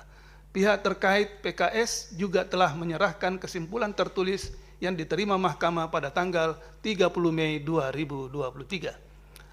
Menimbang bahwa terhadap permohonan para pemohon, pihak terkait Partai Solidaritas Indonesia atau PSI, Antoni Winsa Prabowo, Agus Hamonangan, dan William Aditya Sarana telah menyerahkan keterangan tertulis yang diterima Mahkamah pada tanggal 22 Februari 2023 dan didengarkan keterangannya dalam persidangan Mahkamah pada tanggal 23 Februari 2023. Selain itu, untuk membuktikan keterangannya, pihak terkait PSI, Antoni Winsa Prabowo, Agus Hamonangan, dan William Aditya Sarana telah mengajukan alat bukti surat tertulis yang diberi tanda PT 01A sampai dengan PT 34, selengkapnya dimuat dalam bagian duduk perkara. Pihak terkait PSI, Antoni Winsa Prabowo, Agus Hamonangan, dan William Aditya Sarana juga telah menyerahkan kesimpulan tertulis yang diterima Mahkamah pada tanggal 31 Mei 2023. Menimbang bahwa terhadap permohonan para pemohon, pihak terkait Muhammad Soleh telah menyerahkan keterangan tertulis yang diterima Mahkamah pada tanggal 10 Januari 2023 dan didengarkan keterangannya dalam persidangan Mahkamah pada tanggal 23 Februari 2023. Selain itu, untuk membuktikan keterangannya, pihak terkait Muhammad Soleh telah mengajukan alat bukti surat tulisan yang diberi tanda bukti PT 1 dan bukti PT 2. Selengkapnya dimuat dalam bagian duduk perkara. Menimbang bahwa terhadap permohonan para pemohon, pihak terkait Partai Bulan Bintang atau PBB telah menyerahkan keterangan tertulis yang diterima Mahkamah pada tanggal 7 Maret 2023 dan didengarkan keterangannya dalam persidangan Mahkamah pada tanggal 8 Maret 2023. Selain itu, untuk membuktikan keterangannya, pihak terkait PBB telah mengajukan alat bukti surat tulisan yang diberi tanda bukti PT 1 sampai dengan bukti PT 9. Selengkapnya dimuat dalam bagian duduk perkara. Menimbang bahwa terhadap permohonan para pemohon, pihak terkait Derek Laupati, Ahmad Taufan Sudirjo, dan Martinus Anton Werimon telah menyerahkan keterangan tertulis yang diterima Mahkamah pada tanggal 8 Maret 2023 dan didengarkan keterangannya dalam persidangan Mahkamah pada tanggal 8 Maret 2023. Selain itu, untuk membuktikan keterangannya, pihak terkait Derek Loupati, Ahmad Taufan Sudirjo, dan Martinus Anton Werimon telah mengajukan alat bukti surat tulisan yang diberi tanda bukti PT 1 sampai dengan PT 4 dan 3 orang ahli yang bernama Titi Anggraini, Hairul Fahmi, dan Zainal Arifin Mokhtar yang keterangannya didengarkan dalam persidangan pada tanggal 15 Mei 2023. Selengkapnya dimuat dalam bagian duduk perkara. Pihak terkait Derek Loupati, Ahmad Taufan Sudirjo, dan Martinus Anton Werimon juga telah menyerahkan kesimpulan tertulis yang diterima Mahkamah pada tanggal 31 Mei 2023. Menimbang bahwa terhadap permohonan para pemohon, pihak terkait Perkumpulan untuk Pemilu dan Demokrasi atau Perludem telah menyerahkan keterangan tertulis yang diterima Mahkamah pada tanggal 17 Januari 2023 dan didengarkan keterangannya dalam persidangan Mahkamah pada tanggal 16 Maret 2023.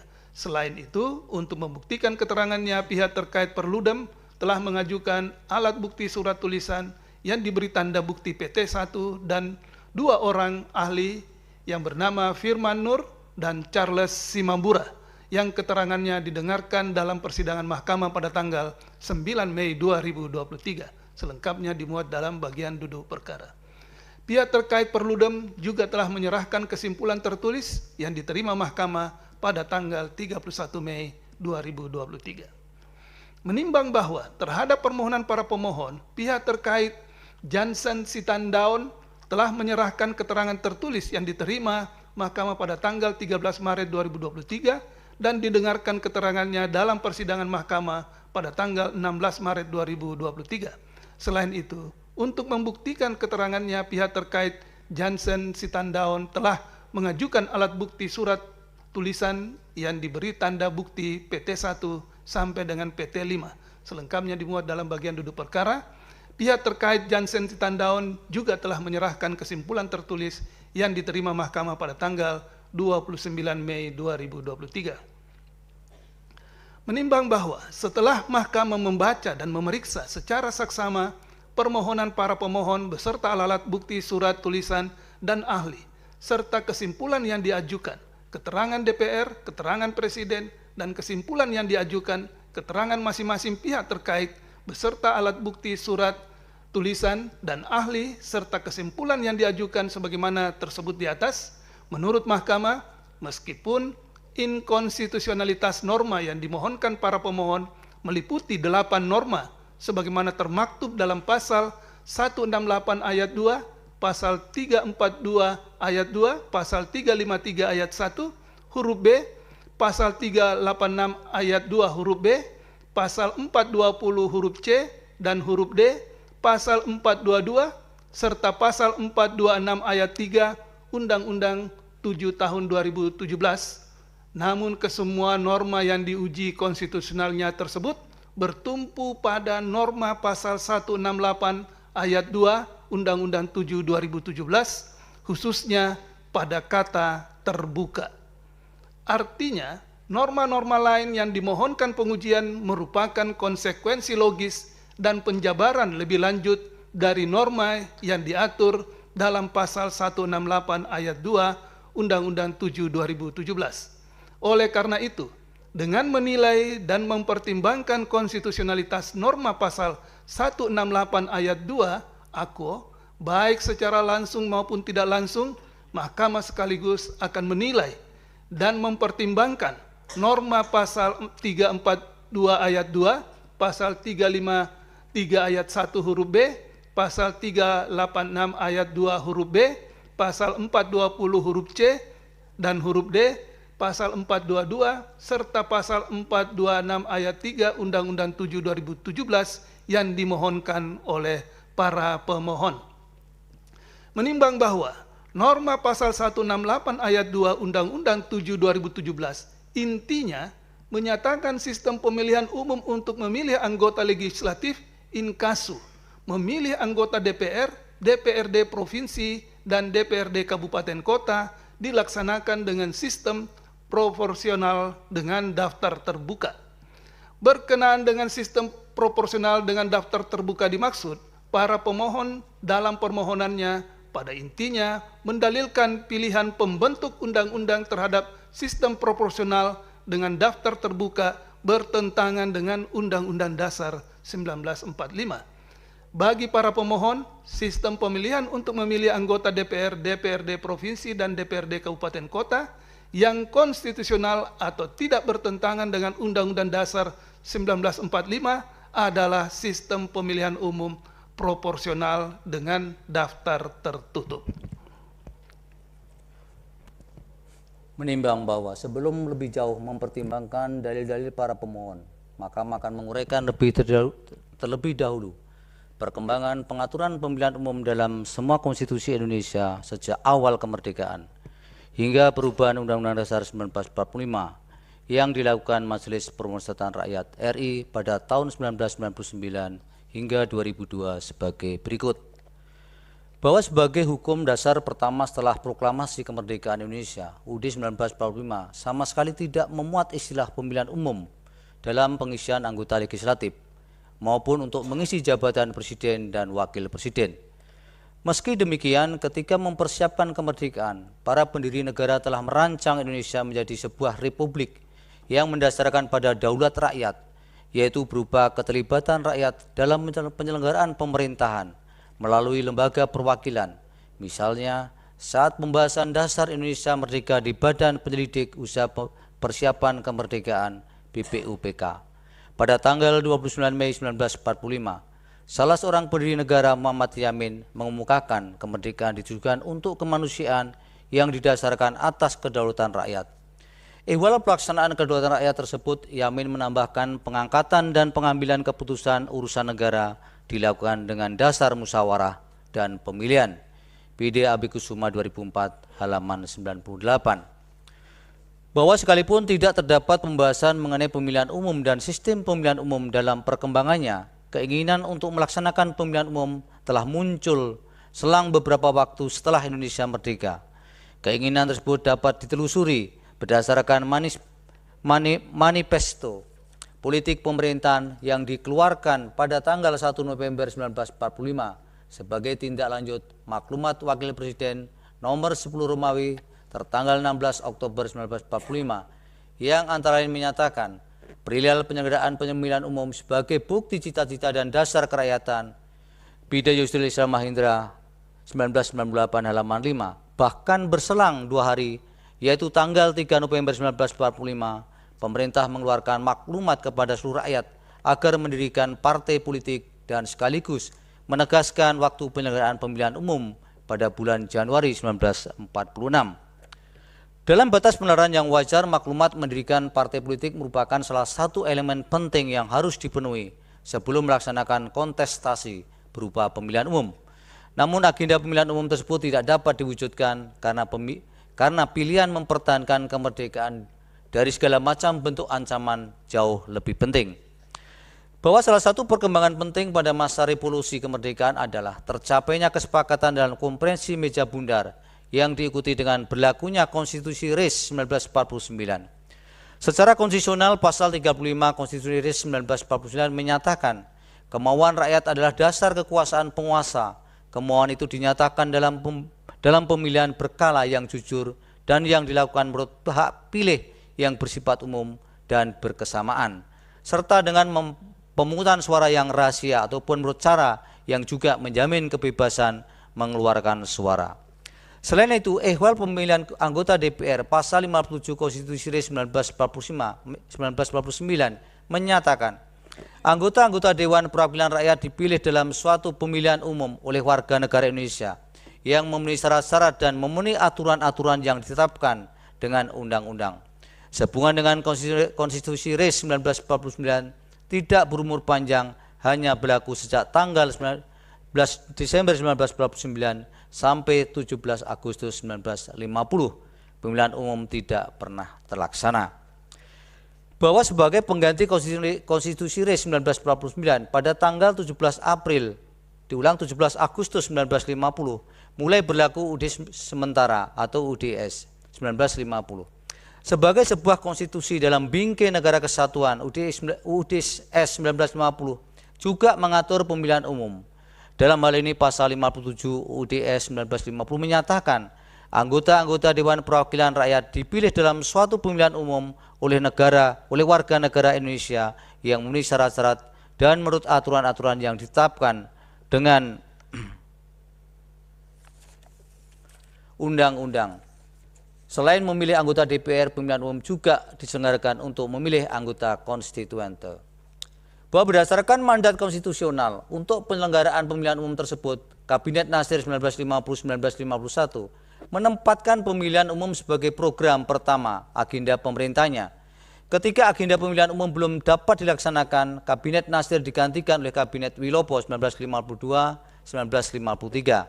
Meskipun kabinet berganti, pemilihan umum tetap menjadi agenda utama. Buktinya, Kabinet Wilopo mengajukan rancangan undang-undang berkenaan dengan pemilihan umum ke parlemen dan pada tanggal 1 April 1953, rancangan tersebut disahkan menjadi Undang-Undang Nomor 7 Tahun 1953 tentang pemilihan anggota konstituante dan anggota Dewan Perwakilan Rakyat U7 1953.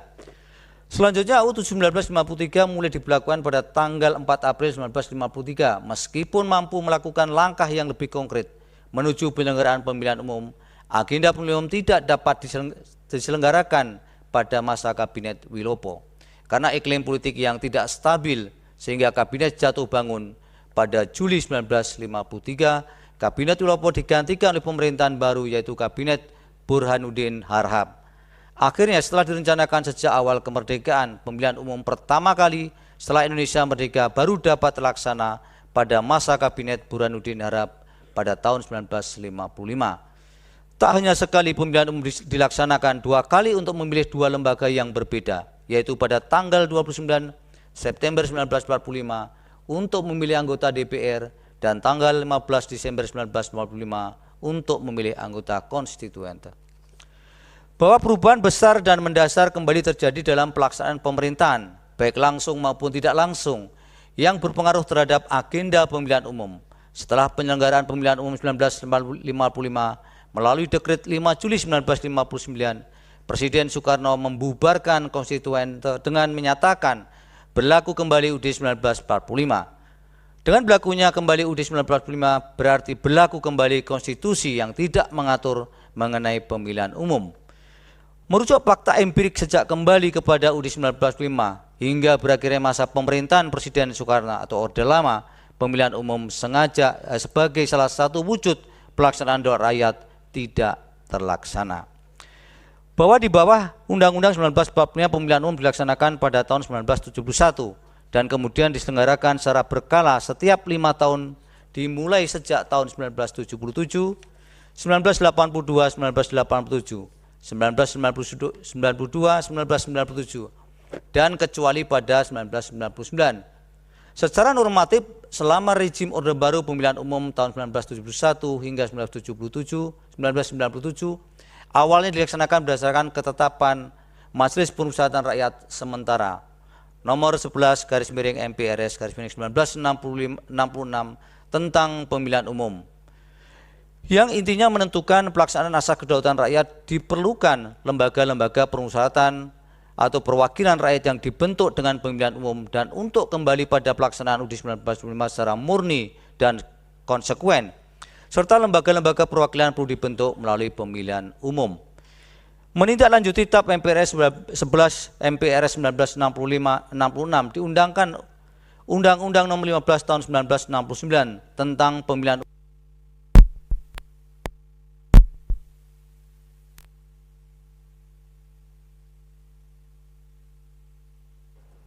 sama ya.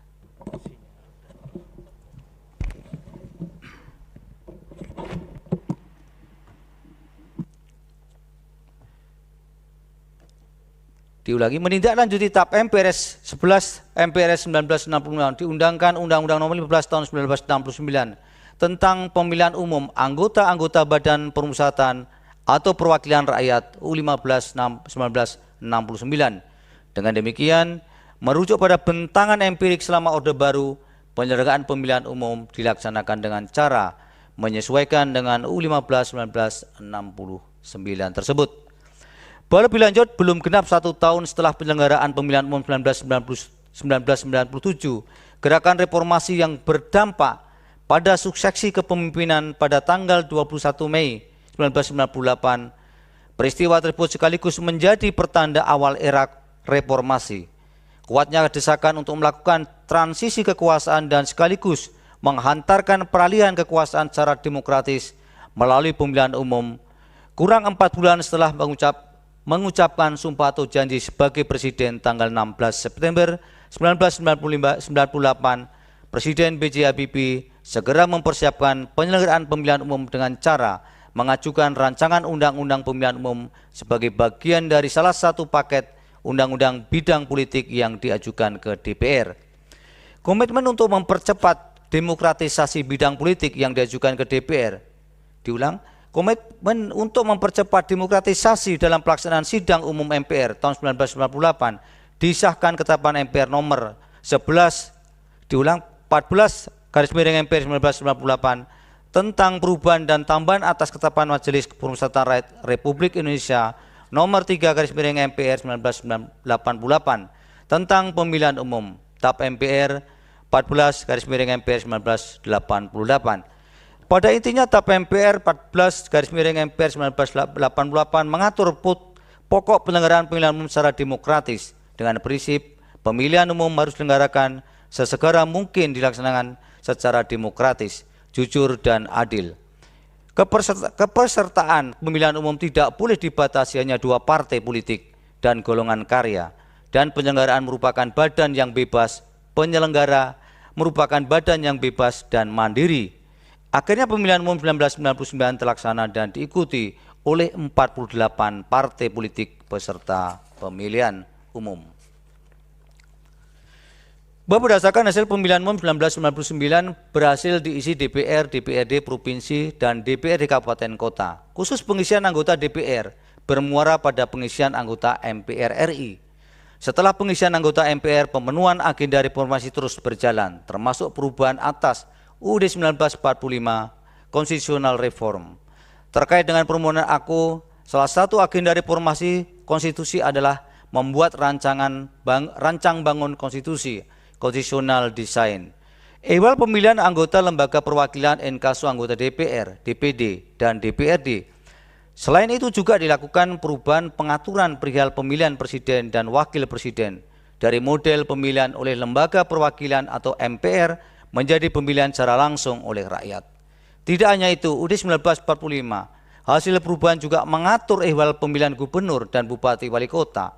Apabila dibaca secara menyeluruh, UUD 1945 hasil perubahan telah mencantumkan secara eksplisit prase pemilihan umum dan mengatur lebih detail terutama berkenaan dengan asas-asas pemilihan umum, pemilihan anggota DPR, DPD, dan pemilihan presiden dan wakil presiden, serta pemilihan anggota DPRD. Selain itu, UUD 1945 juga mengatur lembaga yang menjadi penyelenggara pemilihan umum. Bahwa bila dibaca secara seksama pengaturan pemilihan umum dalam UUD 1945 dapat ditemukan sebagai berikut. Pasal 2 ayat 1, Pasal 6, Pasal 18 ayat 3, Pasal 19 ayat 1, dan Pasal 22E semua dianggap dibacakan. Selain ketentuan tersebut, prase pemilihan umum masih dapat dibaca dalam Pasal 8 ayat 3 UUD 1945 yang antara lain menyatakan pasangan calon presiden dan wakil presiden yang diusulkan oleh partai politik atau gabungan partai politik yang pasangan calon presiden dan wakil presidennya meraih suara terbanyak pertama dan kedua dalam pemilihan umum sebelumnya sampai berakhir masa jabatannya. Dalam Pasal 24C ayat 1 UUD 1945 yang antara lain menyatakan memutus perselisihan tentang hasil pemilihan umum, artinya secara substansial dalam UUD 1945 setelah perubahan hal ehwal yang berkenaan dengan pemilihan umum diatur lebih luas dan komprehensif dibandingkan dengan Konstitusi RIS 1949 dan UUD-S 1950 yang juga mengatur secara eksplisit mengenai pemilihan umum. Menimbang bahwa setelah membaca secara seksama ketentuan dalam konstitusi yang mengatur ehwal pemilihan umum, khususnya berkenaan dengan pemilihan umum anggota legislatif, inkasu pemilihan umum untuk memilih anggota DPR, Konstitusi RIS 1999 dan UUD 1945, UUDS 1950 tidak menentukan jenis sistem pemilihan umum yang digunakan untuk anggota legislatif. Bahkan dikaitkan dengan permohonan aku sebagaimana telah diuraikan pada subparagraf 328.6 di atas. UUD 1945 hasil perubahan pun tidak menentukan sistem pemilihan umum untuk memilih anggota DPR dan anggota DPRD. Dalam hal ini misalnya pasal 19 ayat 1 UUD 1945 menyatakan anggota DPR dipilih melalui pemilihan umum. Contoh lain, pasal 22E ayat 3 UUD 1945 menyatakan peserta pemilihan umum untuk memilih anggota DPR dan anggota DPRD adalah partai politik. Berdengan dengan fakta tersebut perlu dikemukakan beberapa hal berikut. Bahwa secara doktriner maupun praktek dalam konteks pemilihan umum untuk memilih anggota legislatif, sistem pemilihan umum dipahami sebagai metode untuk mengkonversi jumlah suara yang diperoleh peserta pemilihan umum menjadi perolehan kursi di parlemen. Sebagaimana terungkap dalam persidangan, terdapat 4 elemen utama yang dapat dikatakan menjadi kunci dalam sistem pemilihan umum, yaitu pilihan atas jenis sistem pemilihan umum itu sendiri, struktur pemberian suara, electoral voting structure, penentuan daerah pemilihan atau district magnitude, dan formula penghitungan suara elektoral formula. Bida Risalah Sidang tanggal 15 Mei 2023 halaman 3. Ehwal sistem pemilihan umum sekalipun terdapat beragam varian sistem pemilihan umum, secara umum terdapat 2 model utama, yaitu plurality atau majority, sistem atau sistem pluralitas atau mayoritas, kerap disebut dengan sistem distrik, dan proporsional sistem atau sistem proporsional. Sistem kedua model itu dikenal pula sistem campuran. Di luar selain kedua model itu dikenal pula sistem campuran yang merupakan perpaduan antara plurality, majority, sistem dan proporsional sistem. Berkenaan dengan sistem proporsional dikenal 2 model, yaitu sistem proporsional dengan daftar terbuka dan sistem proporsional dengan daftar tertutup. Bahwa sebagai suatu sistem, baik sistem proporsional dengan daftar terbuka maupun sistem proporsional dengan daftar tertutup, memiliki keunggulan atau kelebihan dan kekurangan atau kelemahan masing-masing. Ehwal kelebihan dan kekurangan kedua sistem tersebut tiap-tiap varian atau sistem berhubungan erat dengan implikasi dalam penerapannya. Bahwa berkaitan dengan sistem proporsional dengan daftar terbuka terdapat beberapa kelebihan, antara lain sistem ini mendorong kandidat untuk bersaing dalam memperoleh suara. Dalam sistem proporsional dengan daftar terbuka, kandidat atau calon anggota legislatif harus berusaha memperoleh suara sebanyak mungkin agar dapat memperoleh kursi di lembaga perwakilan. Hal ini mendorong persaingan yang sehat antara kandidat dan meningkatkan kualitas kampanye serta program kerja mereka. Selain sistem ini juga memungkinkan adanya kedekatan. Diulang, selanjutnya sistem ini juga memungkinkan adanya kedekatan antara pemilih dengan yang dipilih.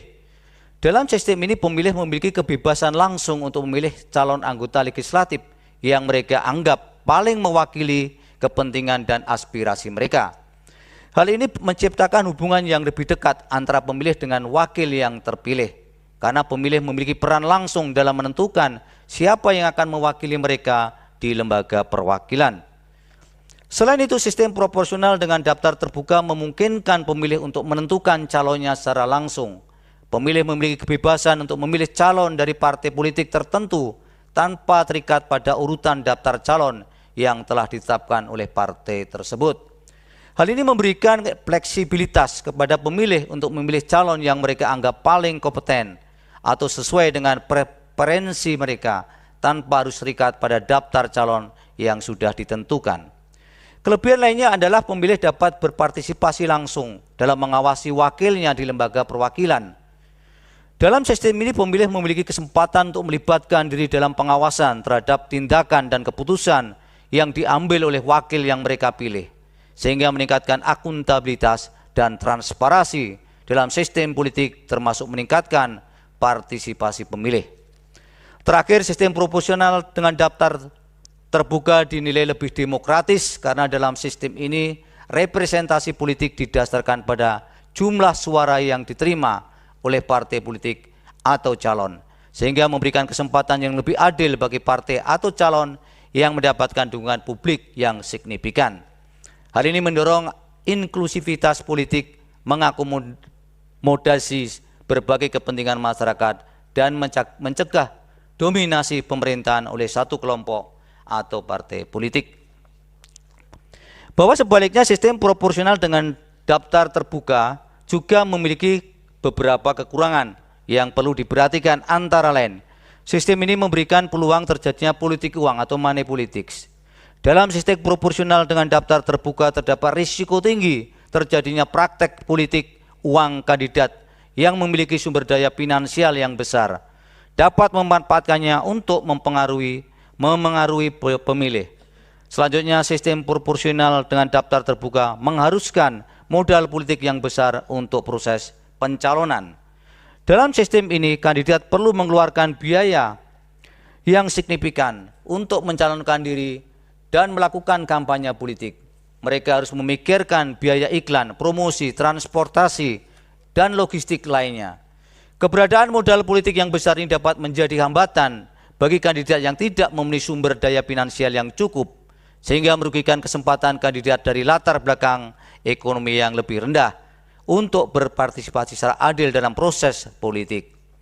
Kelemahan berikutnya adalah sistem ini selain dapat mereduksi peran partai politik, juga terbuka kemungkinan adanya jarak antara anggota calon legislatif dengan partai politik yang mengajukannya sebagai calon.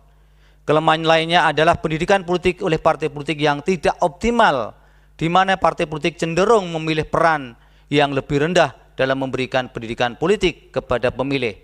Akibatnya, partai politik menjadi kurang fokus dalam memberikan informasi dan pemahaman yang mendalam tentang isu-isu politik kepada pemilih.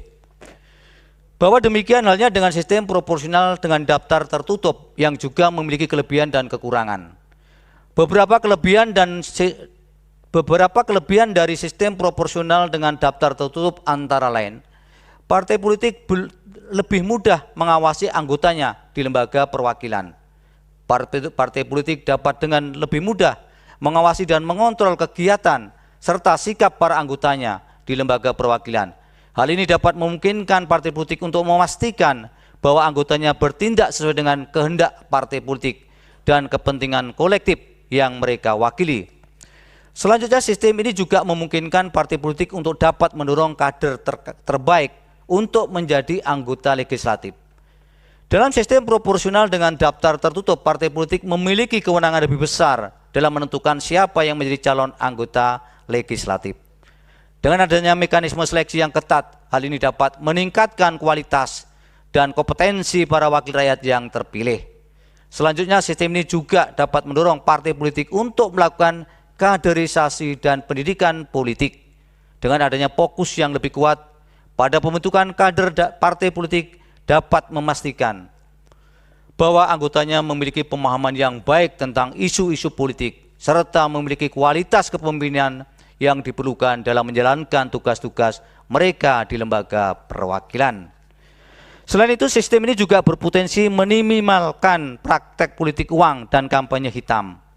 Dengan mekanisme seleksi internal yang ketat, partai politik dapat memastikan bahwa calon yang diusung tidak terlalu tergantung pada dukungan finansial eksternal dan tidak terlibat dalam kampanye negatif yang merugikan demokrasi. Bahwa di sisi lain, sistem proporsional dengan daftar tertutup juga memiliki beberapa kekurangan yang perlu diperhatikan, antara lain pemilih memiliki ruang yang terbatas dalam menentukan calon anggota DPR, DPRD. Pemilih tidak memiliki kesempatan untuk secara langsung memilih calon yang mereka pilih. Hal ini dapat mengurangi partisipasi pemilih dalam menentukan perwakilan politik mereka dan dapat mengurangi rasa keterlibatan mereka dalam proses pemilihan. Selanjutnya, sistem ini berpotensi terjadinya nepotisme politik pada internal partai politik, di mana partai politik lebih cenderung memilih atau mendukung calon dari keluarga atau lingkaran terdekat partai politik tanpa mempertimbangkan kualitas dan kompetensi calon secara objektif. Praktek nepotisme ini dapat merusak prinsip demokrasi dan dapat menurunkan kualitas anggota legislatif. Kelemahan lain yaitu anggota DPR atau DPRD memiliki kedekatan yang terbatas dengan rakyat. Hal ini dapat mengurangi kedekatan antara anggota DPR atau DPRD dengan konstituen mereka karena mereka tidak dipilih langsung oleh rakyat. Selain itu, potensi oligarki partai politik semakin menguat.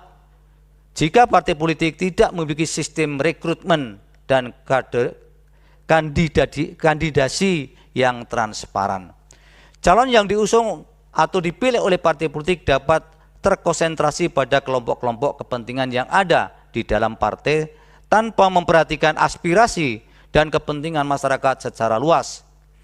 Kekurangan transparansi dan dalam sistem rekrutmen dan kandidasi dapat membuka celah bagi partai politik yang tidak sehat dan dapat mengurangi kepercayaan publik terhadap partai politik dan proses politik secara umum. Bahwa dengan demikian, sistem proporsional dengan daftar terbuka maupun proporsional dengan daftar tertutup memiliki kelebihan dan kekurangan masing-masing adalah fakta yang tidak mungkin untuk dibantah.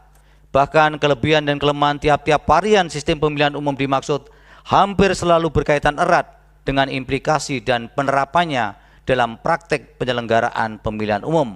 Artinya, apapun bentuk sistem yang dipilih, kelebihan dan kelemahan masing-masing akan selalu menyertainya.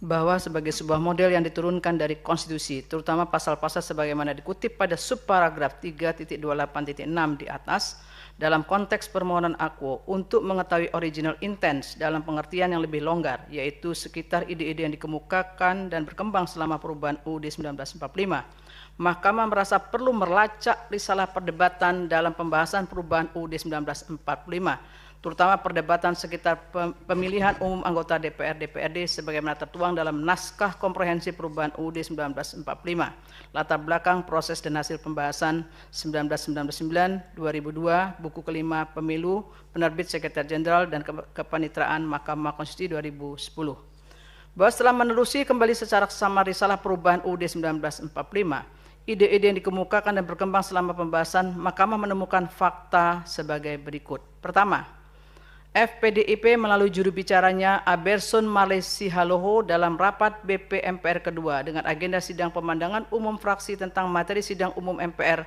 pada 6 Oktober 1999 menyatakan, karena anggota DPR ini orang, bukan partai politik, maka juga harus orang yang dipilih. Terserah sistemnya apakah proporsional, apakah distrik, tapi yang menjadi masalah prinsip adalah harus memilih orang. Karena yang mewakili rakyat itu orang, bukan partai politik seperti yang berlaku selama ini. Video risalah komprehensif perubahan UUD 1945, buku kelima halaman 42.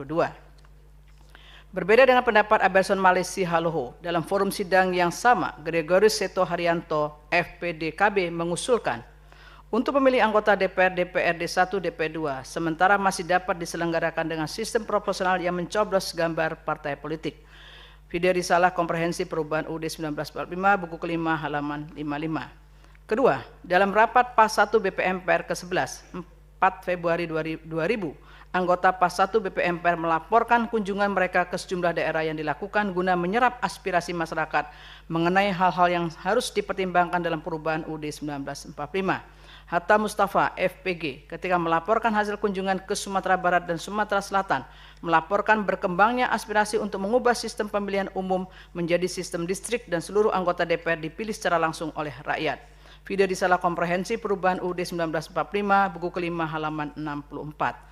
Selanjutnya, Yakob Tobing, FPDIP, melaporkan aspirasi dari Maluku dan Sulawesi Selatan yang pada intinya menghendaki pemilihan umum dimasukkan dalam UUD dan perubahan sistem pemilihan umum dari proportional representation menuju simple majority, simple constituency pada sistem distrik. Video risalah komprehensif perubahan UUD 1945, buku kelima halaman 65. Kemudian dalam rapat PAS 1 BPMPR ke-30 pada 5 April 2000, Sucipto FPDIP melaporkan aspirasi atas kunjungan ke Jambi dan Bengkulu yang menghendaki pemilihan umum dilaksanakan dengan sistem distrik murni. Video risalah komprehensif perubahan UUD 1945, buku kelima halaman 75.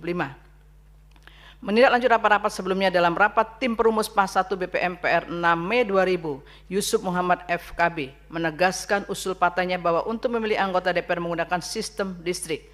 Video risalah komprehensif perubahan UUD 1945, buku kelima halaman 77. Pada rapat PAS 1 BPM MPR ketiga pada 22 Mei 2000, Fali Nasin Kasubekti fraksi UD juga menyinggung soal sistem pemilihan umum, apakah akan mengubah dari sistem proporsional atau apakah mengubah ke sistem distrik.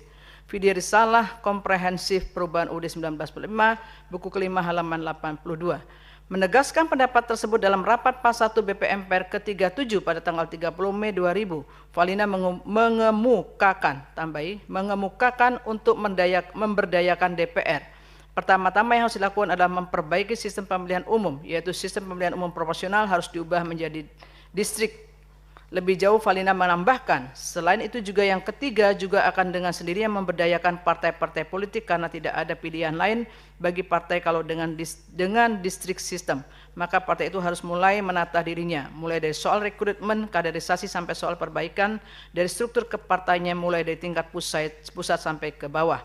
Oleh karena dengan distrik nanti maka distrik-distrik itulah yang harus betul-betul siap untuk mempersiapkan calon-calonnya.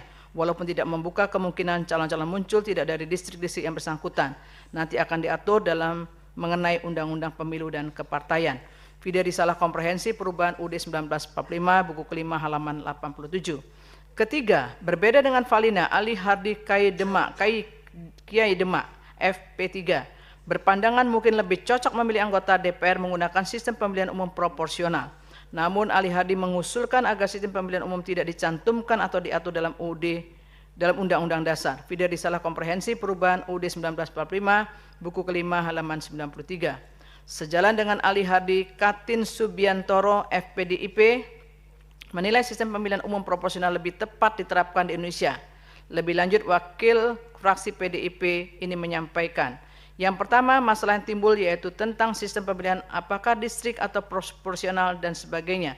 Menurut pandangan PDIP, sistem pemilu tetap pada sistem proporsional karena kami menganggap bahwa harga atau hak rakyat yang tertinggi adalah ketika pemilu itu suara rakyat dari segala lapisan sama harganya. Kalau itu kita menganut sistem pemilihan distrik maka akan terjadi penghilangan beberapa suara rakyat. Kalau jagonya itu tidak memenuhi jumlah suara yang diperlukan. Dengan demikian maka suara rakyat yang sangat berharga itu akan menjadi hilang. Untuk itu fraksi PDIP tetap menyarankan atau mengusulkan sistem pemilu adalah sistem proporsional. Video risalah komprehensif perubahan UUD 1945, buku kelima halaman 98-99. Selanjutnya dalam rapat PAS 1 BPM MPR ke-33 yang berlangsung pada tanggal 20 September 2001, Andi Natsmi Fuadi, FKB, intinya berpandangan sistem proporsional menjadi baik ketika diterapkan dalam jaring anggota DPR dan DPRD karena akan tercover seluruh perwakilan wilayah Indonesia dan semua suara akan bisa dibagi secara habis. Namun negatifnya hubungan antara rakyat dan wakil rakyat menjadi tidak harmonis karena rakyat tidak mengenal secara langsung calon-calon yang dipasang partai politik. Video risalah komprehensif perubahan UUD 1945, buku kelima halaman 581.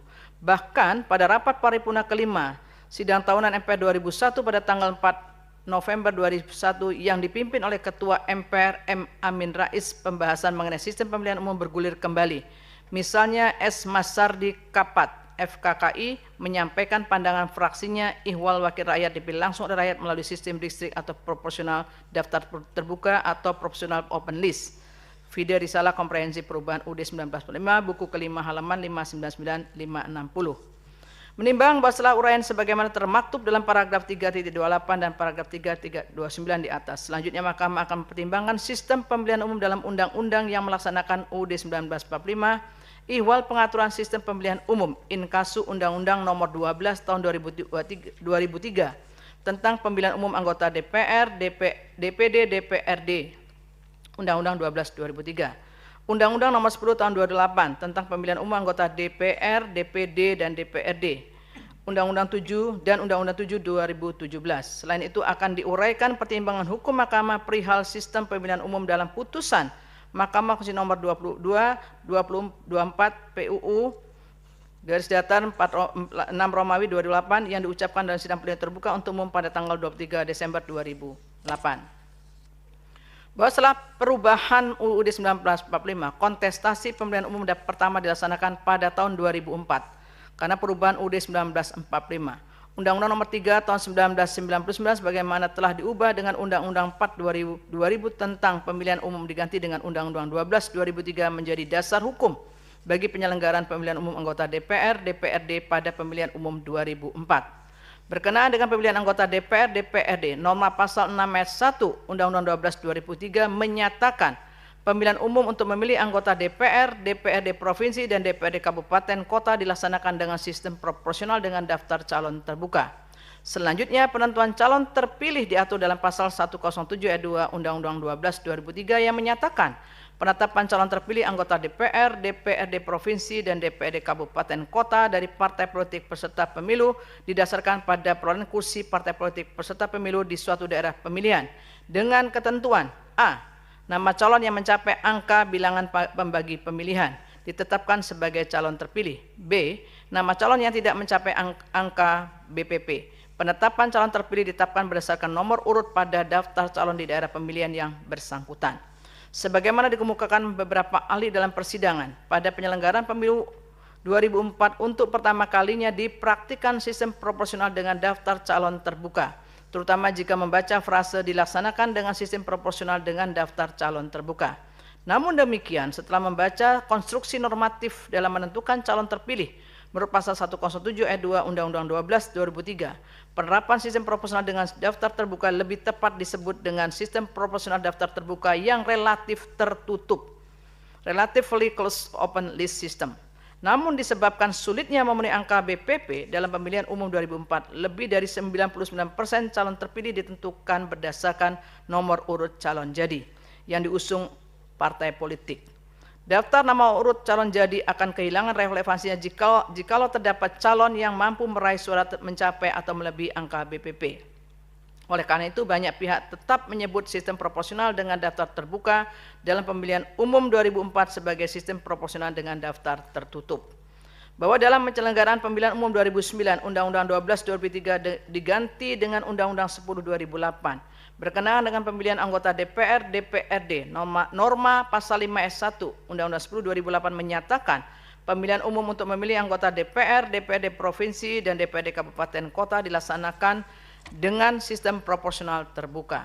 Selanjutnya, penentuan calon terpilih diatur dalam pasal 214 Undang-Undang 10 2008 yang menyatakan penetapan calon terpilih anggota DPR, DPRD provinsi, dan DPRD kabupaten kota dari partai politik peserta pemilihan umum didasarkan pada perolehan kursi partai politik peserta pemilihan umum di suatu daerah pemilihan dengan ketentuan huruf A, B, C, D, E dianggap dibacakan. Bahwa sekalipun secara normatif sudah diatur bagaimana penentuan calon terpilih, ketentuan penentuan calon terpilih diatur dalam pasal 214 Undang-Undang 10 2008 tidak sempat dilaksanakan. Penyebabnya melalui putusan Mahkamah Konstitusi nomor 22/24 PUU garing 6 Romawi 2008, Mahkamah membatalkan norma dalam pasal 214 huruf A, huruf B, huruf C, huruf D, dan huruf E Undang-Undang 8 2008. Pertimbangan hukum Mahkamah antara lain menyatakan pasal 214 huruf A, huruf B, huruf C, huruf D, dan huruf E Undang-Undang 10 2008 bertentangan dengan Undang-Undang 1945 atau inkonstitusional dengan alasan sebagai berikut. Pertimbangan ketentuan pasal 214 huruf A dan seterusnya dianggap dibacakan. Bahwa setelah membaca pertimbangan hukum tersebut, pilihan proporsional dengan daftar terbuka merupakan pilihan pembentuk undang-undang dan tidak semata-mata didasarkan pada putusan Mahkamah Konstitusi. Dengan kata lain, dalam putusan tersebut pilihan menggunakan sistem proporsional dengan daftar terbuka bukan ditentukan oleh Mahkamah Konstitusi. Dalam hal ini Mahkamah hanya sebatas menegaskan ketika memilih sistem proporsional terbuka, cara penentuan calon terpilih yang dinilai lebih sejalan dengan prinsip prosedural demokrasi adalah dengan mendasarkannya pada perolehan suara terbanyak. Pasca putusan Mahkamah Konstitusi nomor 22/24 PUU dan seterusnya 28, penyelenggara pemilihan umum menyesuaikan regulasi dalam penerapan sistem proporsional dengan daftar terbuka berdasarkan suara terbanyak pada pemilihan umum 2009. Bahwa pasal 5 ayat 1 Undang-Undang nomor 8 2012 tentang pemilihan umum anggota DPR, DPD, dan DPRD sebagai dasar hukum pemilihan anggota DPR, DPRD dalam pemilihan umum tahun 2014 menyatakan Pemilu untuk memilih anggota DPR, DPRD Provinsi, dan DPRD Kabupaten Kota dilaksanakan dengan sistem proporsional terbuka. Berikutnya, pada pemilihan umum 2019, dasar hukum sistem pemilihan umum ditentukan dalam norma pasal 168 ayat 2 Undang-Undang 7 2017 yang menyatakan pemilihan umum untuk memilih anggota DPR, DPRD Provinsi, dan DPRD Kabupaten Kota dilaksanakan dengan sistem proporsional terbuka. Berdasarkan ketentuan tersebut, pemilihan umum anggota DPR, DPRD dalam pemilihan umum 2014 dan pemilihan umum 2019 sama-sama menggunakan sistem proporsional dengan daftar terbuka dan penentuan peraih kursi anggota DPR, DPRD dengan suara terbanyak. Bahwa sebagaimana telah dipertimbangkan dalam putusan Mahkamah Konstitusi nomor 2224 tahun 2008, Mahkamah hanya memperkuat dan mempertegas pilihan sistem pemilihan umum proporsional dengan daftar terbuka, yakni dengan menghilangkan syarat perolehan bilangan pembagi pemilihan dalam penentuan calon terpilih. Sehingga penentuan calon terpilih tidak lagi menggunakan standar ganda, yaitu menggunakan nomor urut dan perolehan suara masing-masing calon, namun hanya berdasarkan suara terbanyak. Artinya Mahkamah belum menilai konsoliditas sistem pemilihan umum yang diatur dalam Undang-Undang terhadap Undang-Undang Dasar 1945, termasuk sistem pemilihan umum yang diatur dalam Undang-Undang 7 2017. Menimbang bahwa setelah menguraikan hal-hal mendasar terkait dengan pemilihan umum dan sistem pemilihan umum sebagaimana telah diuraikan dalam paragraf 3.28, paragraf 3.29, paragraf 3.30 di atas, selanjutnya Mahkamah akan mempertimbangkan dalil-dalil pokok para pemohon yang pada intinya menilai sistem pemilihan umum proporsional dengan daftar terbuka bertentangan dengan UUD 1945. Terhadap dalil para pemohon akuo, Mahkamah mempertimbangkan sebagai berikut. Bahwa berkenaan dengan dalil para pemohon yang menyatakan pilihan sistem proporsional dengan daftar terbuka telah membahayakan negara kesatuan Republik Indonesia dan merusak ideologi negara Pancasila. Terhadap dalil tersebut Mahkamah berpendapat sebagai berikut. Bahwa NKRI adalah bentuk susunan pemerintahan yang menjadi cita negara dan sekaligus cita-cita yang disepakati oleh para pendiri negara sejak perumusan ide dan rencana Indonesia Merdeka. Bahkan jikalau diterusi jejak sejarah menuju Indonesia Merdeka, gagasan untuk berada dalam bingkai negara kesatuan, misalnya secara eksplisit telah dikonkretkan dalam hasil pertemuan pemuda Indonesia yang kemudian dikenal dengan Sumpah Pemuda pada tanggal 28 Oktober 1928. Keinginan ini tidak pernah padam dan menjadi salah satu substansi mendasar ketika merumuskan kemerdekaan pada akhir kekuasaan Jepang di Indonesia tahun 1945.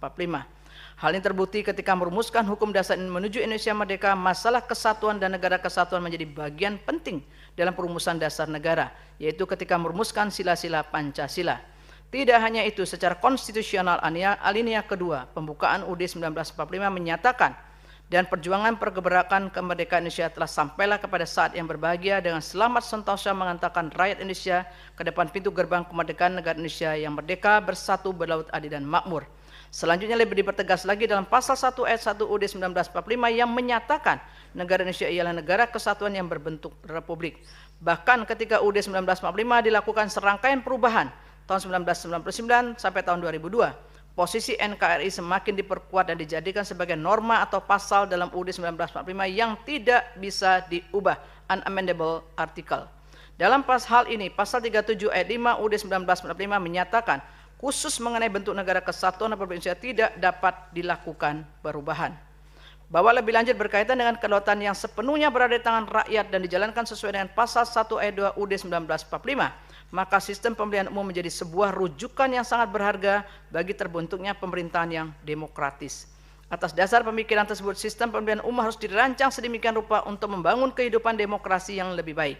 Dalam kaitan ini, sistem pemilihan umum sepanjang dipagari dengan prinsip-prinsip yang dapat membatasi pelaku atau aktor politik tidak merusak ideologi negara, inkasu ideologi Pancasila, maka sistem pemilihan umum demikian tidak perlu dikhawatirkan akan membahayakan keberadaan sekaligus keberlangsungan ideologi negara.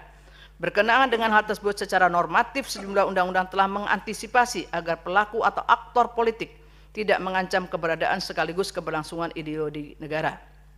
Misalnya larangan partai politik untuk menganut asas yang bertentangan dengan Pancasila dan UUD 1945.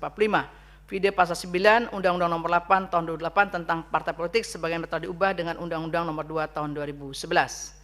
Selain itu, untuk menjadi calon anggota DPR DPRD dipersyaratkan setia kepada Pancasila, UUD 1945, NKRI, dan Bhinneka Tunggal Ika.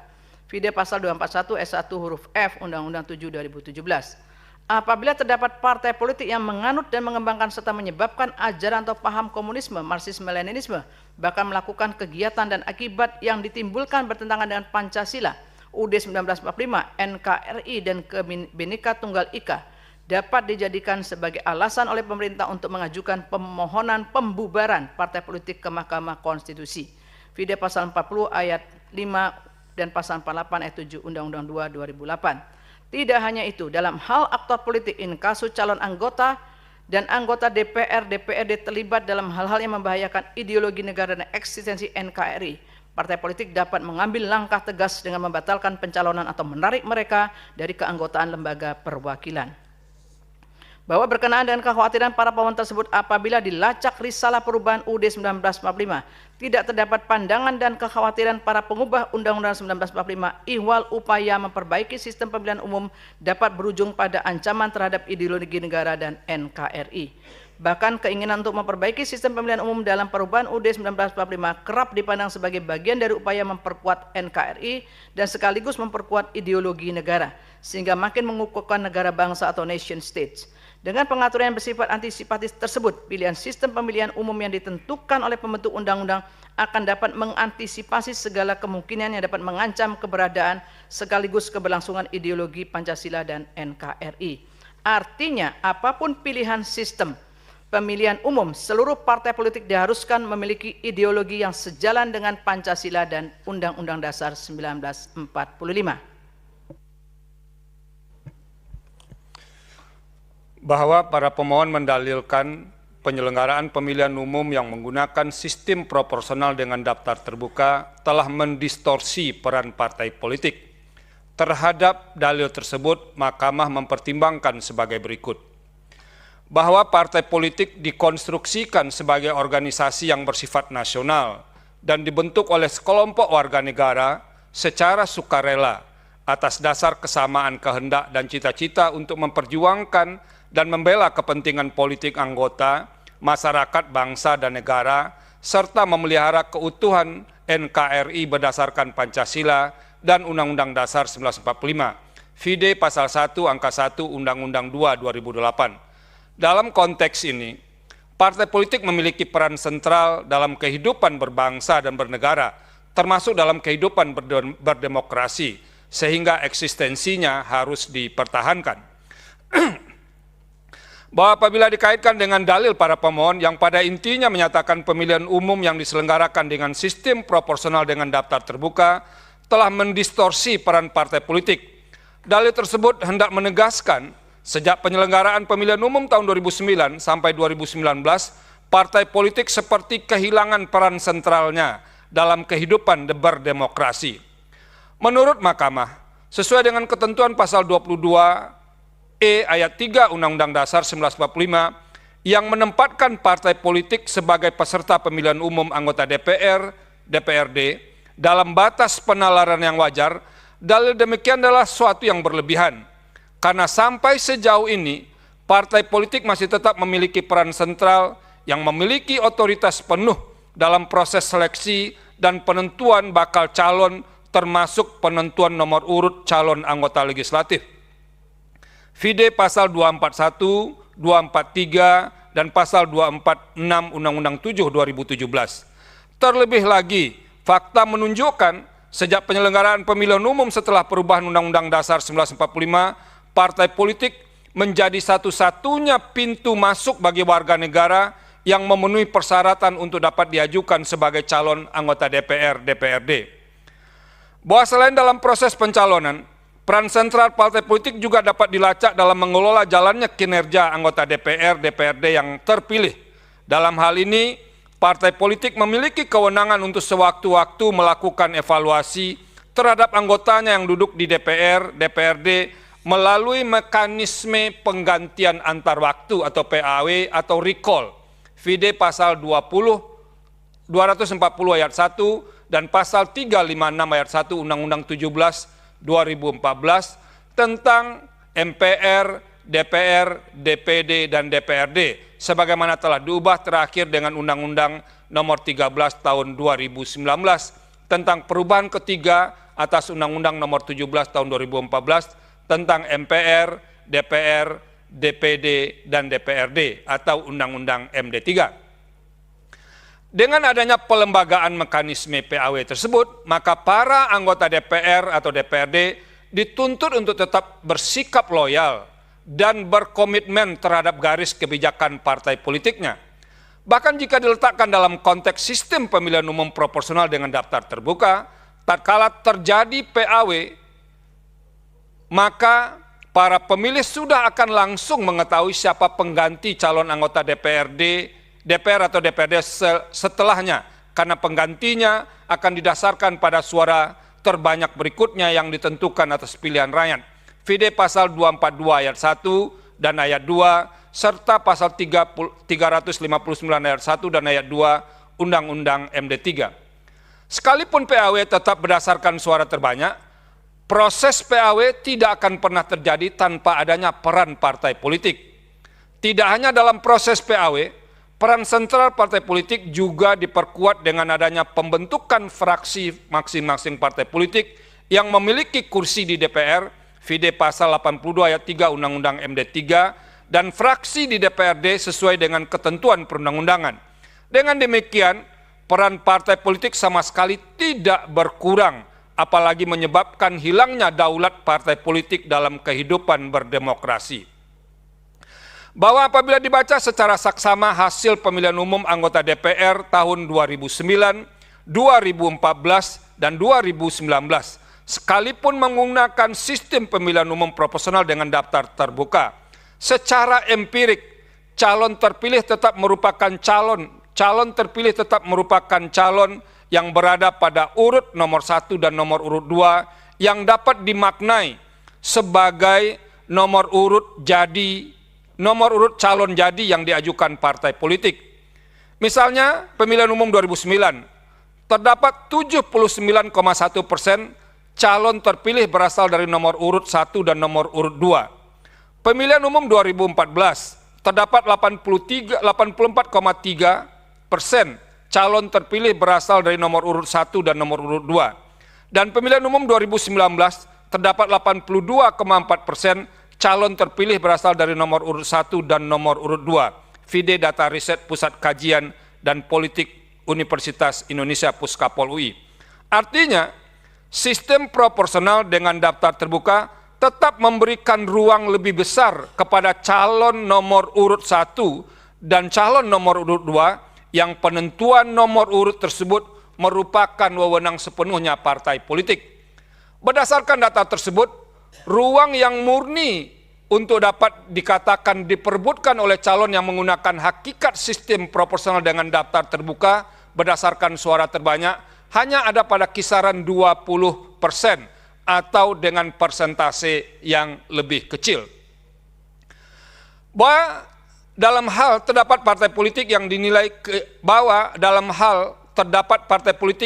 kehilangan peran sentralnya sebagai partai politik sebagaimana dimaksud pada pasal 1 angka 1 Undang-Undang 2 2008 di atas, partai politik tersebut seharusnya berupaya memperkuat fungsi kelembagaannya, terutama guna menyalurkan aspirasi dan kepentingan masyarakat, termasuk melakukan pendidikan politik, sistem pengkaderan, penguatan kohesivitas internal partai politik, dan rekrutmen anggota partai politik yang berkualitas. Melalui langkah tersebut, partai politik pada akhirnya akan mampu menghasilkan kader-kader partai politik, calon anggota DPR, DPRD, dan calon pemimpin yang mumpuni, serta memperkuat kelembagaan partai politik. Dengan melakukan hal tersebut, partai politik akan memperoleh pengakuan dan apresiasi dari masyarakat. Artinya, penyelenggaraan pemilihan umum dengan menggunakan sistem apapun, tanpa adanya upaya maksimal untuk melakukan hal-hal tersebut, eksistensi partai politik tetap akan dipertanyakan. Dengan demikian, eksistensi partai politik tidak semata-mata ditentukan oleh pilihan terhadap sistem pemilihan umum. Bahwa selanjutnya para pemohon mendalilkan penyelenggaraan pemilihan umum dengan sistem proporsional dengan daftar terbuka telah memunculkan calon anggota DPR, DPRD yang pragmatis dan tidak mewakili partai politik, bahkan merusak konsolidasi partai politik. Terhadap dalil tersebut, Mahkamah berpendapat sebagaimana telah diuraikan dalam pertimbangan hukum subparagraf 3.31.2 di atas, partai politik tetap memiliki peran sentral dalam menentukan dan memilih calon anggota DPRD yang dipandang dapat mewakili kepentingan, ideologi, rencana, dan program kerja partai politik yang bersangkutan. Dalam hal terdapat bakal calon anggota DPR atau DPRD yang dinilai pragmatis sehingga tidak mampu menerjemahkan ideologi, visi misi, dan cita-cita partai politik yang dalam batas penalaran yang wajar dapat mengancam upaya mencapai kesamaan cita-cita dalam memperjuangkan dan membela kepentingan partai politik, anggota masyarakat, bangsa, dan negara, sejogjanya partai politik tidak mengajukan yang bersangkutan sebagai bakal calon anggota DPR, DPRD. Bahkan jika telah terlanjur diajukan sebagai bakal calon partai politik, partai politik dapat meninjau atau mempertimbangkan kembali pencalonannya sebelum ditetapkan dalam daftar calon tetap. Bahwa berkenaan dengan kekhawatiran calon anggota DPR, DPRD yang pragmatis dan tidak mewakili partai politik, bahkan merusak konsolidasi partai politik, sekiranya partai politik memiliki komitmen untuk mempertahankan kepentingan, ideologi, visi, misi, dan cita-citanya, karena pintu masuk untuk menjadi calon anggota DPR, DPRD satu-satunya hanya melalui partai politik sebagaimana diuraikan di atas, harusnya partai politik mampu untuk menentukan bakal calon anggota DPR, DPRD yang akan diajukan sebagai calon ke Komisi Pemilihan Umum. Dalam konteks ini, selama partai politik melakukan seleksi yang didasarkan kepada kepentingan ideologi, visi, misi, dan cita-cita, tidak terdapat alasan yang kuat untuk mengatakan calon anggota DPR, DPRD terjebak dalam pragmatisme dan tidak mewakili partai politik, bahkan merusak konsolidasi partai politik. VD Pasal 241 Ayat 1 Undang-Undang 7 2017. Bahwa ancaman jebakan pragmatisme dan tidak mewakili partai politik dan bahkan terancam merusak konsolidasi partai politik sebagaimana telah dikemukakan dalam subparagraf 3.29.2 ihwal kelebihan dan kekurangan masing-masing varian dalam sistem proporsional, sebetulnya partai politik dapat mencegah dengan memastikan bakal calon yang akan diajukan memiliki rekam jejak atau track record yang mampu memahami ideologi, visi misi, dan cita-cita partai politik.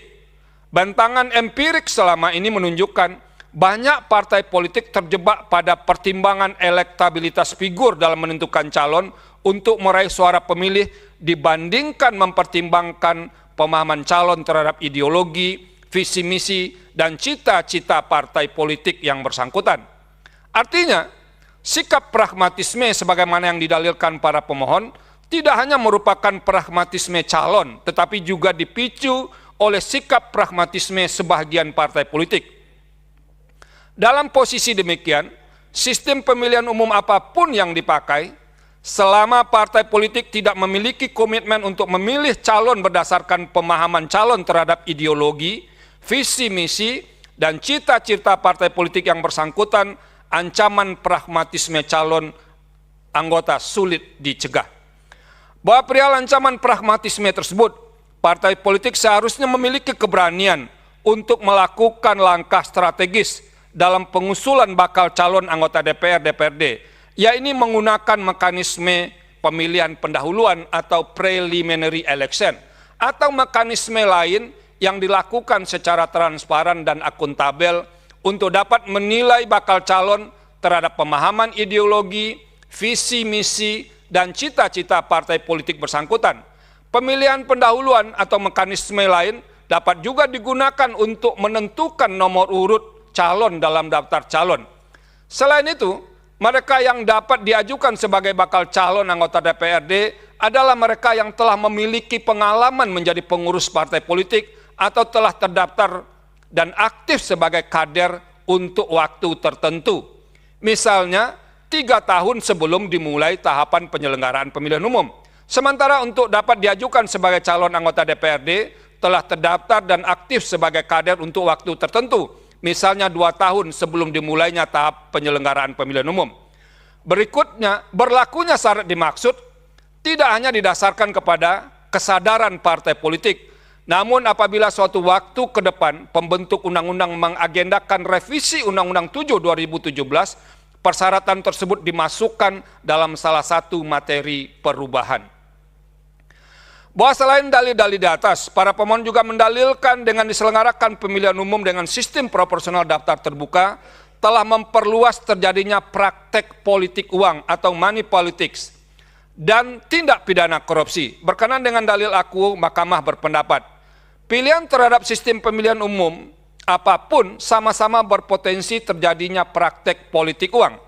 Misalnya, dalam proporsional dengan daftar tertutup, praktek politik uang sangat mungkin terjadi di antara elit partai dengan para calon anggota legislatif yang berupaya dengan segala cara untuk berebut nomor urut calon jadi agar berpeluang atas keterpilihan semakin besar.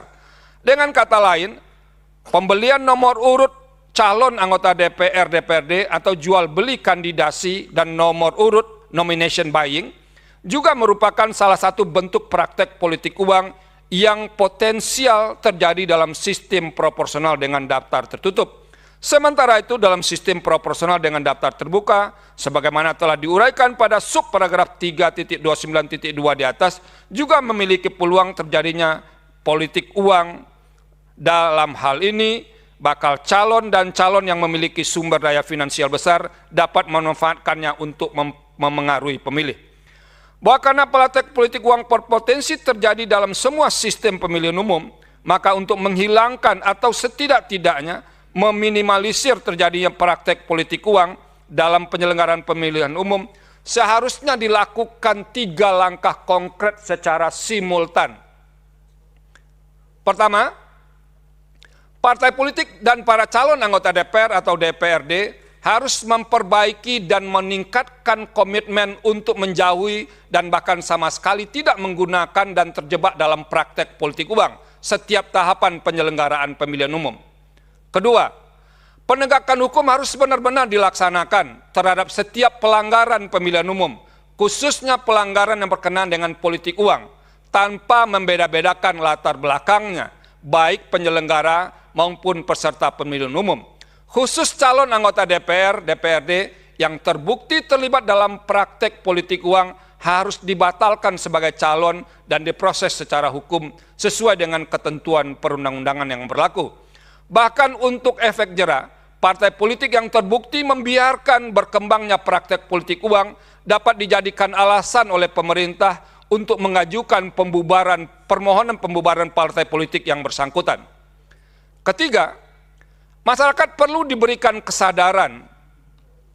Diulangi, masyarakat perlu diberikan kesadaran dan pendidikan politik untuk tidak menerima dan mentolerir praktek money politics karena jelas-jelas merusak prinsip-prinsip pemilihan umum yang demokratis. Peningkatan kesadaran dimaksud tidak saja menjadi tanggung jawab pemerintah dan negara serta penyelenggara pemilihan umum, namun juga tanggung jawab kolektif partai politik, civil society, dan pemilih. Sikap ini pun sesungguhnya merupakan penegasan Mahkamah bahwa praktek politik uang tidak dapat dibenarkan sama sekali. Bahwa selanjutnya, bagi para calon anggota legislatif yang telah terpilih, maka partai politik harus turut berperan dalam menjaga dan mengawal mereka agar sama sekali tidak melakukan tindak pidana korupsi. Manakala terdapat anggota legislatif yang kemudian terbukti melakukan tindak pidana korupsi, maka hal tersebut tidaklah serta-merta disebabkan sistem pemilihan umum termasuk sistem proporsional dengan daftar terbuka, melainkan juga sangat dipengaruhi oleh tingkat integritas masing-masing anggota legislatif. Bahwa dengan demikian, masalah politik uang dan tindak pidana korupsi sebenarnya lebih disebabkan karena sifatnya yang struktural, bukan sekadar disebabkan dari pilihan sistem pemilihan umum yang digunakan. Artinya, praktek politik uang dalam penyelenggaraan pemilihan umum dan tindak pidana korupsi tidak dapat dijadikan dasar untuk mengarahkan tudingan disebabkan oleh sistem pemilihan umum tertentu. Bahwa para pemohon mendalilkan sistem proporsional dengan daftar terbuka telah mempersulit keterlibatan, keterpilihan, dan keterwakilan perempuan dalam lembaga legislatif. Terhadap dalil tersebut, Mahkamah berpendapat kebijakan mengenai 30% kuota perempuan di bidang politik merupakan suatu kebijakan affirmative action yang sifatnya sementara dengan menerapkan adanya kewajiban bagi partai politik untuk menyertakan calon anggota legislatif bagi perempuan. Hal ini sebagai wujud tindak lanjut dari Konvensi Perempuan Sedunia tahun 1945 di Beijing dan berbagai konvensi internasional yang telah diratifikasi, Undang-Undang Nomor 68 Tahun 58, Undang-Undang 7 84, Undang-Undang 12 85 tentang hak sipil dan politik, hasil sidang umum Convention on the Elimination of All Forms of Discrimination Against Humans atau CEDAW. Bahwa keterwakilan perempuan minimal 30% memang merupakan syarat mutlak bagi partai politik yang memenuhi syarat menjadi peserta pemilihan umum untuk mencalonkan kadernya dan sekaligus bertujuan menjaga peluang keterpilihan perempuan berperan di lembaga perwakilan. Vide pasal 245 Undang-Undang 7 2017. Sejauh ini, ambang batas kuota 30% bagi perempuan dinilai cukup memadai sebagai langkah awal untuk memberi peluang kepada perempuan agar terpilih menjadi anggota DPR-DPRD. Dalam hal ini, dalil para pemohon mengenai sistem proporsional dengan daftar terbuka menyebabkan calon anggota legislatif kurang mendapatkan kursi tidak sesuai dengan fakta hasil pemilihan umum dalam beberapa pemilihan umum yang dilaksanakan setelah perubahan Undang-Undang Dasar 1945. Meskipun belum mencapai kuota minimal 30%, setidak-tidaknya sejak pemilihan umum menggunakan sistem proporsional dengan daftar terbuka, anggota DPR dari perempuan cenderung meningkat. Secara statistik, sejak era proporsional dengan daftar terbuka, pada pemilihan 2009 tercatat 101 perempuan 18%, pemilihan umum 2014 tercatat 97 perempuan 17,3%, dan pemilihan umum 2019 tercatat 120 perempuan 20,8%. Vide Risalah Sidang tanggal 23 Mei halaman 13. Jika ada pendapat yang menyatakan dengan menggunakan sistem pemilihan umum proporsional dengan daftar terbuka akan lebih mudah, ini daftar tertutup ini mungkin, nanti dicek. Jika ada pendapat yang menyatakan dengan menggunakan sistem pemilihan umum dengan daftar tertutup akan lebih mudah mencapai kuota perempuan 30%, pendapat tersebut belum dapat dinilai kebenarannya dan belum konklusif. Jadi itu betul, daftar tertutup.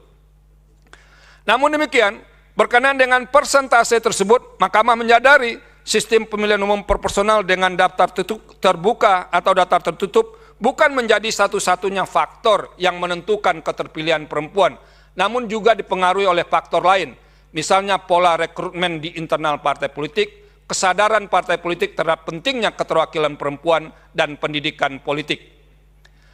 Bahwa selain dalil-dalil di atas, para pemohon juga mendalilkan sistem proporsional dengan daftar terbuka menimbulkan kerumitan bagi penyelenggara dan pemilih. Terhadap dalil tersebut, Mahkamah berpendapat bahwa hal-hal yang bersifat teknis dalam penyelenggaraan pemilihan umum yang masih dapat diperbaiki dan disempurnakan sudah seharusnya tidak dapat mengenyampingkan hal-hal yang bersifat substantif dan mendasar dalam pemenuhan prinsip-prinsip pemilihan umum yang demokratis, terutama dalam pemenuhan prinsip kedaulatan rakyat yang terkandung dalam pasal 1 ayat 2 Undang-Undang Dasar 1945. Sementara berkenaan dengan peningkatan penggunaan anggaran negara yang sangat besar namun tidak berkorelasi dengan kualitas anggota DPR-DPRD yang terpilih. Secara faktual, Mahkamah menyadari benar terjadi peningkatan anggaran. Namun hal tersebut tidak semata-mata disebabkan pilihan terhadap sistem pemilihan umum. Salah satu catatan penting yang perlu menjadi perhatian, bagaimana mengelola jumlah partai politik peserta pemilihan umum dan upaya efisiensi anggaran penyelenggaraan pemilihan umum.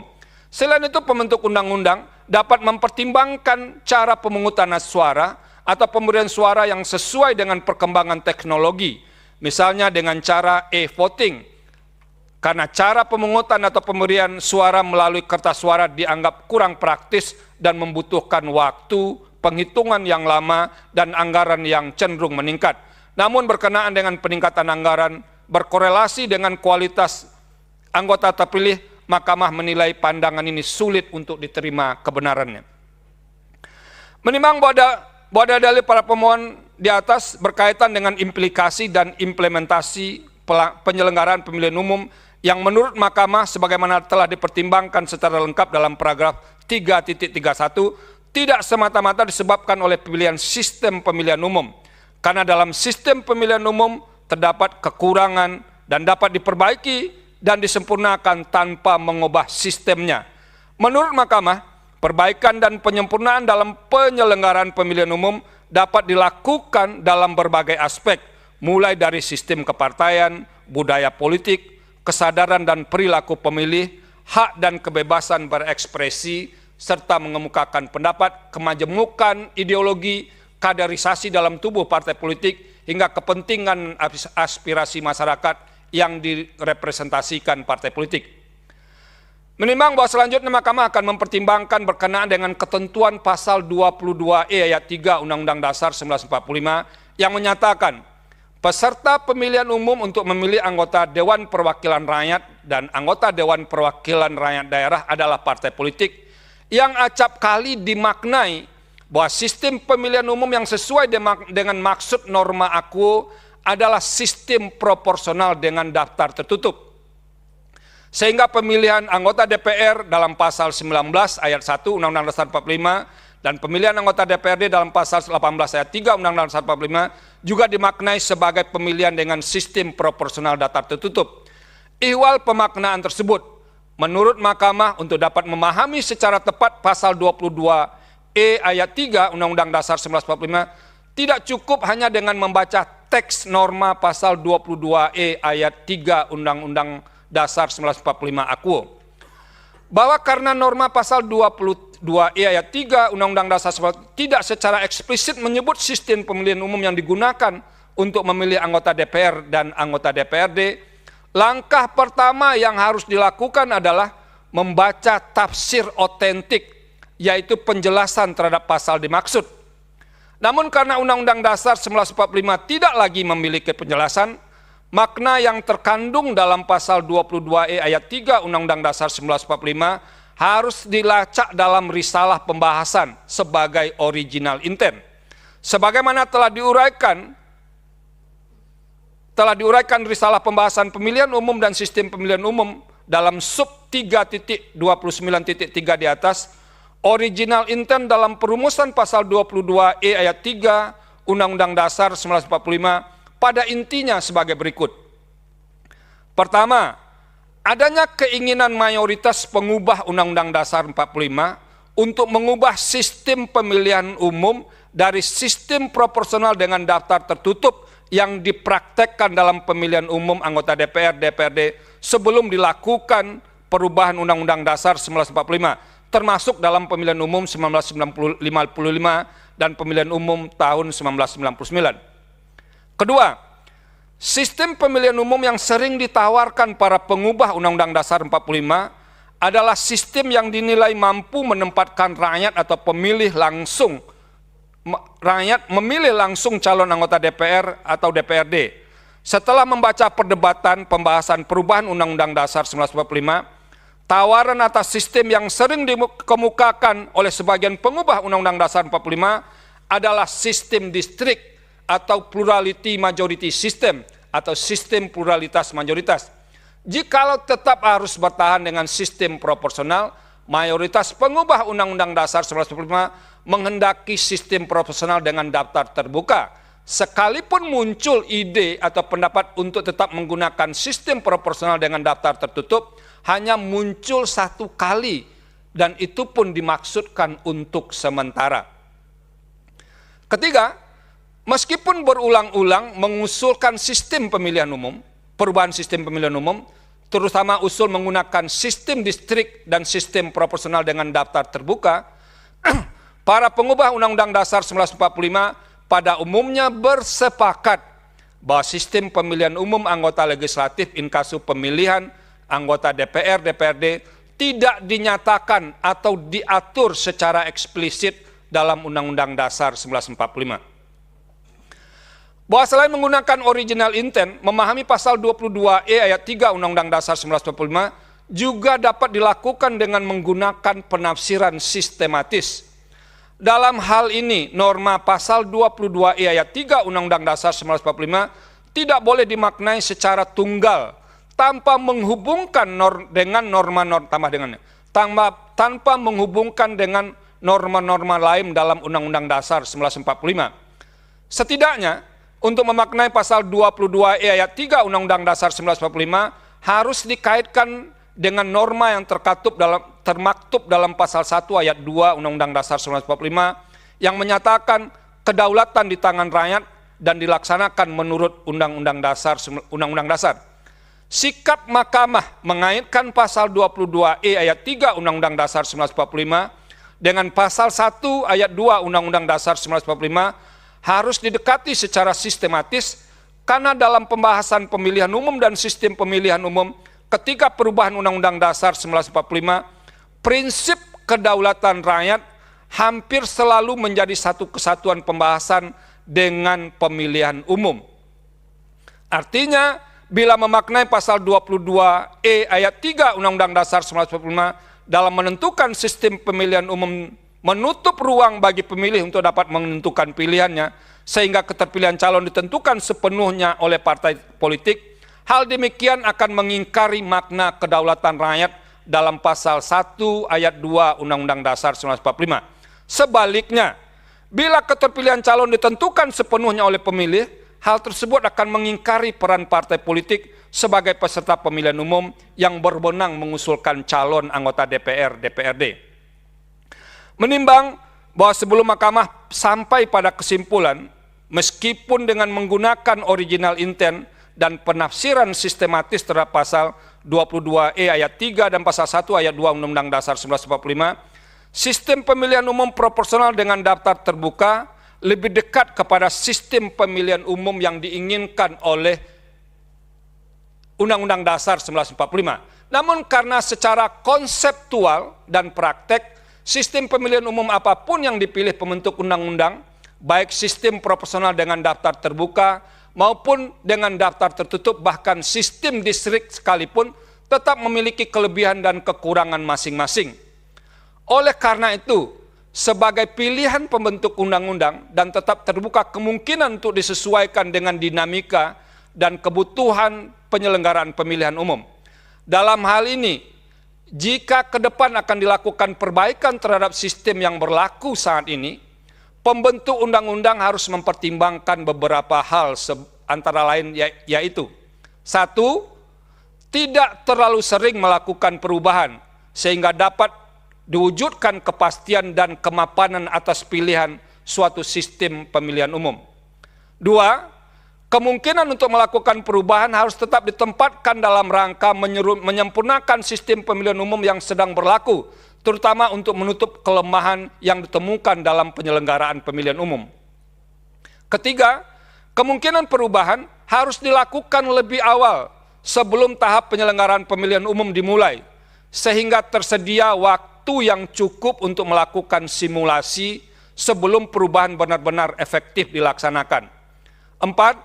Kemungkinan perubahan tetap harus menjaga keseimbangan dan ketersambungan antara peran partai politik sebagaimana termaktub dalam pasal 22 ayat 3 Undang-Undang Dasar 1945 dan prinsip kedaulatan rakyat sebagaimana termaktub dalam pasal 1 ayat 2 Undang-Undang Dasar 1945. Dan 5. Apabila dilakukan perubahan, tetap melibatkan semua kalangan yang memiliki perhatian terhadap penyelenggaraan pemilihan umum dengan menerapkan prinsip partisipasi publik yang bermakna, meaningful participation. Menimbang bahwa berdasarkan pertimbangan terhadap implikasi dan implementasi dalam sistem pemilihan umum proporsional dengan daftar terbuka, serta original intent dan penafsiran konstitusi terhadap pemilihan umum dan sistem pemilihan umum sebagaimana telah diuraikan secara lengkap di atas, maka dalil para pemohon yang pada intinya menyatakan sistem proporsional daftar terbuka sebagaimana ditentukan dalam pasal 168 ayat 2 Undang-Undang 7 2017 bertentangan dengan Undang-Undang Dasar 1945 adalah tidak beralasan menurut hukum untuk seluruhnya.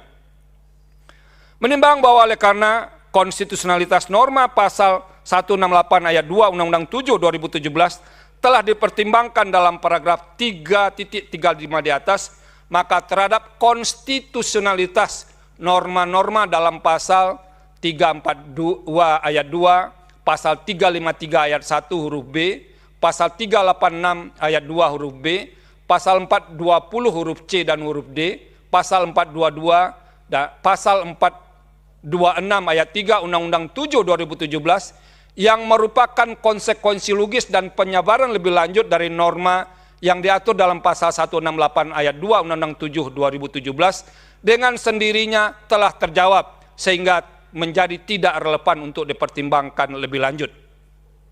Menimbang bahwa terhadap hal-hal lain tidak dipertimbangkan lebih lanjut karena tidak ada relevansinya. Konklusi. Berdasarkan penilaian atas fakta dan hukum sebagaimana diuraikan di atas, Mahkamah berkesimpulan: 1. Mahkamah berwenang mengadili permohonan akuo. 2. Para pemohon memiliki kedudukan hukum untuk mengajukan permohonan akuo. 3. Permohonan provisi tidak beralasan menurut hukum. 4.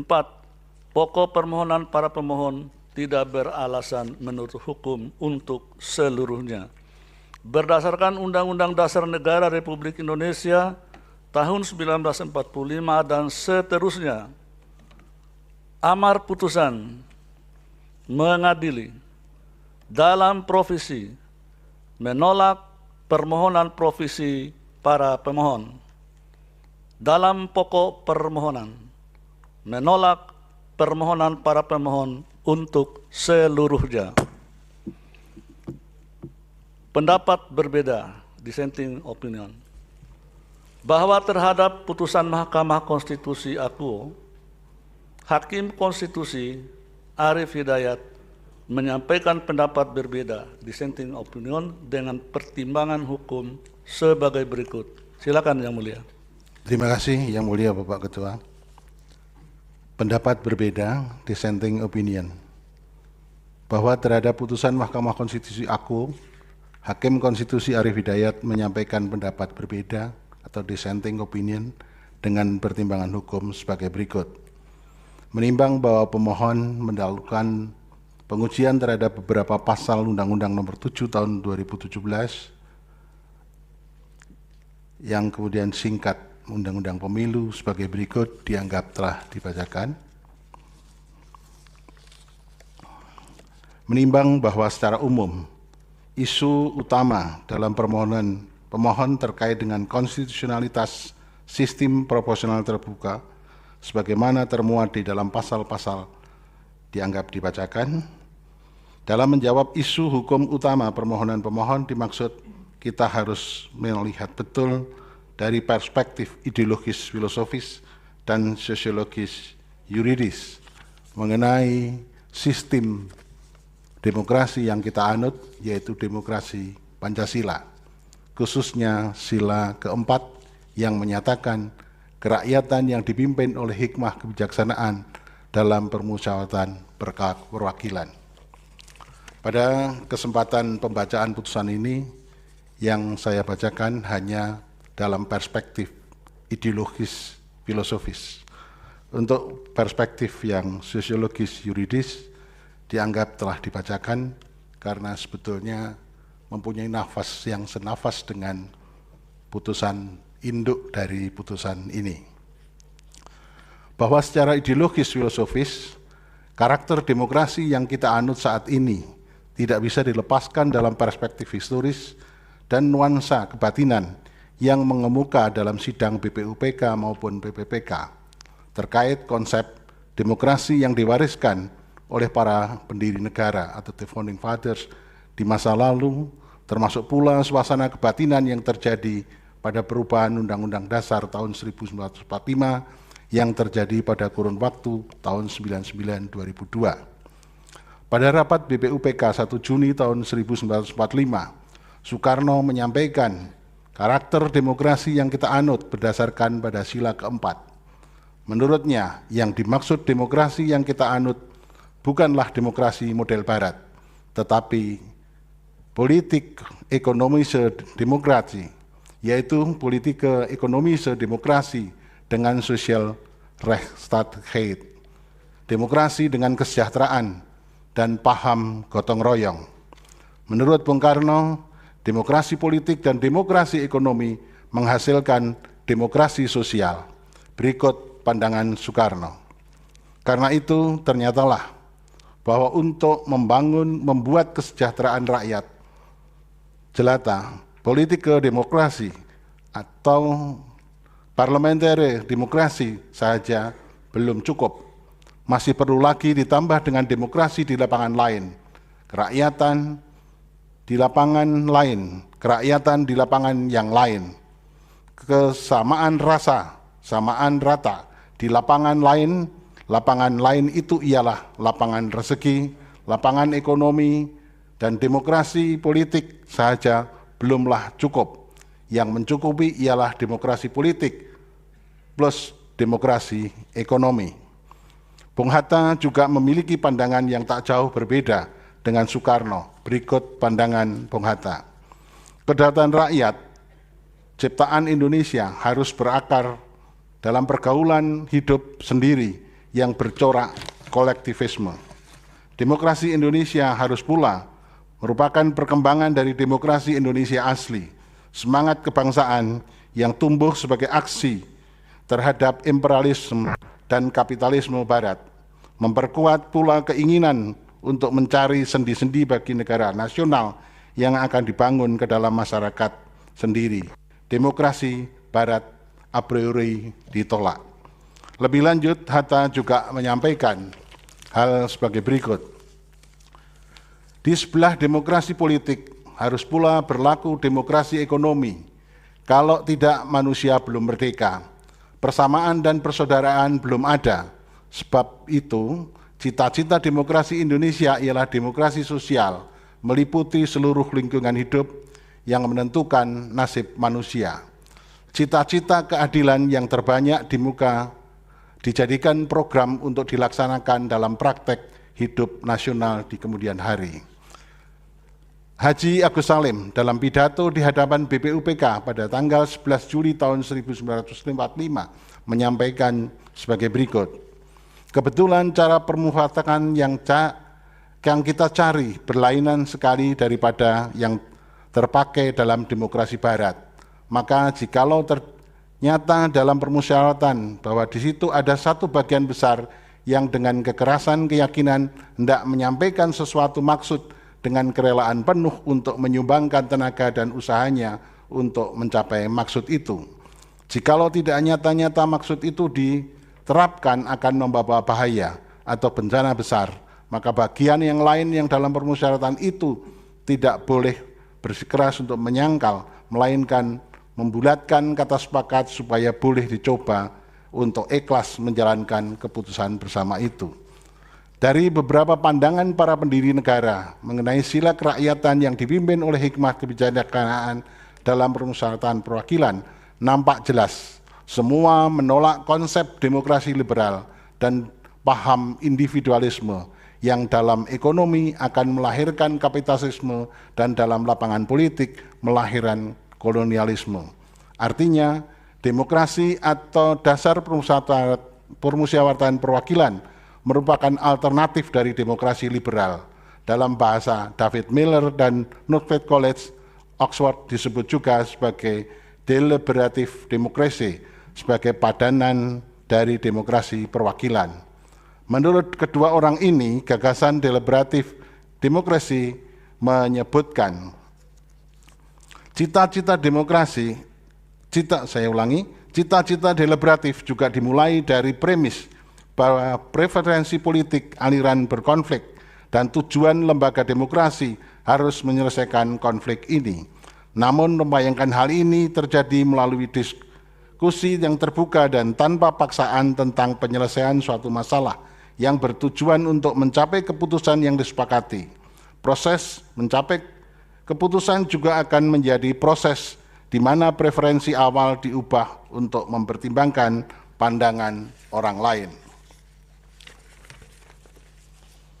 Di sisi lain, Bung Karno juga mengatakan bahwa demokrasi permusyawaratan perwakilan itu memiliki fungsi ganda, yakni menjadi sarana untuk mengadu ide, gagasan, dan aspirasi golongan yang ada di dalam masyarakat.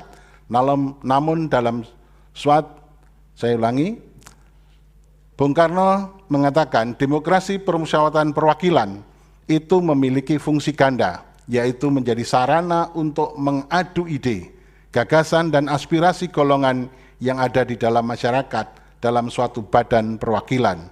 Namun di sisi lain, dengan semangat permusyawaratan justru akan menguatkan negara persatuan.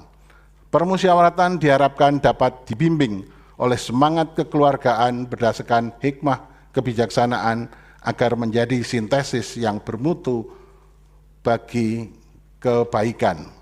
Dalam kerangka itu pula, sistem pemilu harus diletakkan dalam kerangka pelaksanaan demokrasi perwakilan rakyat, memilih para wakilnya melalui kendaraan partai politik. Untuk menjadi wakil di lembaga perwakilan rakyat atau parlemen dalam negara demokrasi yang berlandaskan hukum atau negara hukum yang demokratis, partai politik memiliki fungsi penting dan strategis. 1, 2, 3, 4, 5 dianggap dibacakan. Dari beberapa fungsi partai politik telah diuraikan di atas, menjadi jelas bahwa partai politik memiliki peran yang sangat penting dan strategis dalam suatu negara hukum yang demokratis dalam rangka mewujudkan cita-cita bersama suatu bangsa. Dalam kerangka itu pula peserta pemilu untuk memilih para wakil rakyat di lembaga perwakilan rakyat adalah partai politik. Hal ini dinyatakan dengan tegas pada pasal 22E ayat 3 Undang-Undang Dasar 45 yang menyatakan peserta pemilihan umum untuk memilih anggota Dewan Perwakilan Rakyat dan anggota Dewan Perwakilan Rakyat daerah adalah partai politik.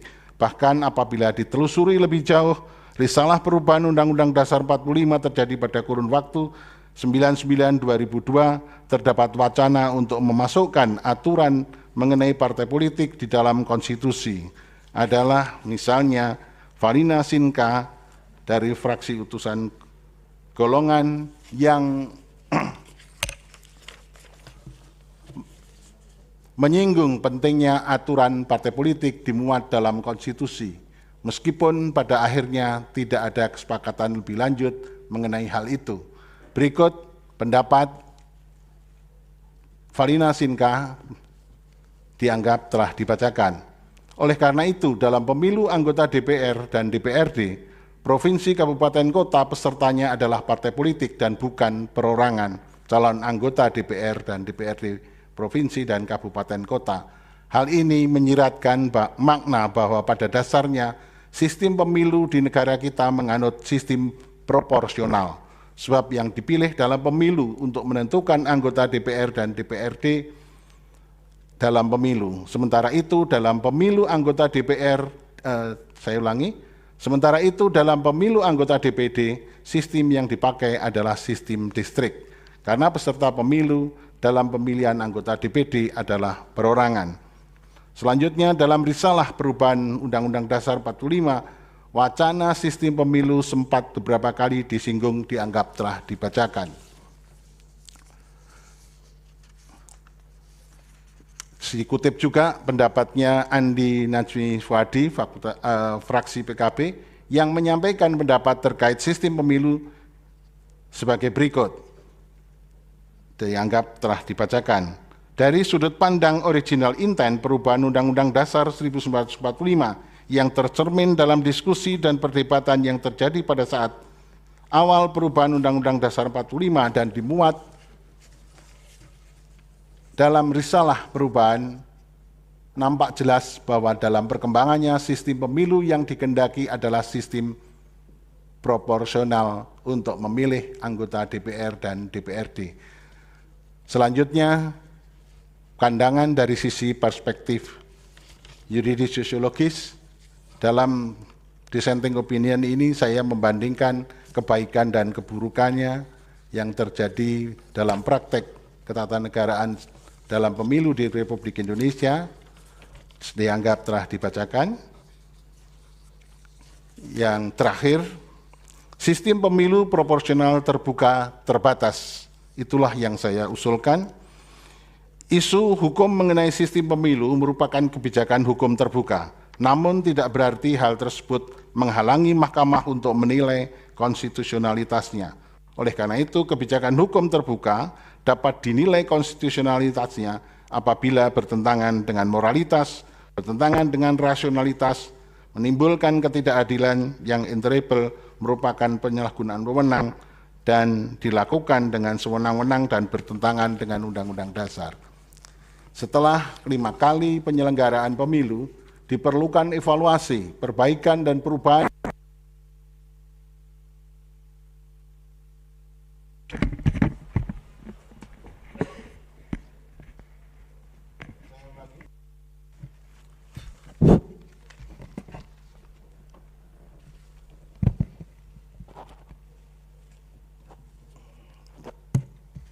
Ya, terima kasih. Saya ulangi, setelah 5 kali penyelenggaraan pemilu diperlukan evaluasi, perbaikan, dan perubahan pada sistem proporsional terbuka yang telah 4 kali diterapkan, yakni pada pemilu 2024, saya ulangi, 2004, 2009, 2014, dan 2019. Peralihan sistem pemilu dan sistem pemilu dari sistem proporsional terbuka ke sistem proporsional terbuka terbatas sangatlah diperlukan, dan seterusnya dianggap telah dibacakan. Ada 5 halaman lebih. Yang terakhir yang perlu saya sampaikan adalah kesimpulan. Dalam kesimpulan ini saya menyampaikan beberapa alternatif perbaikan-perbaikan itu, dan yang terakhir yang perlu saya sampaikan adalah perubahan pendirian dan posisi Mahkamah bukanlah menunjukkan inkonsistensi Mahkamah terhadap putusannya sendiri, namun perubahan dimaksud merupakan upaya Mahkamah agar hukum itu dapat memenuhi kebutuhan manusia dan agar mewujudkan Undang-Undang Dasar 45 sebagai konstitusi yang hidup atau the living constitution yang adaptif dan peka terhadap perkembangan zaman dan perubahan masyarakat. Selanjutnya dianggap telah dibacakan. Ada 3 halaman. Untuk menyingkat waktu, maka sebagai kesimpulan, dalam rangka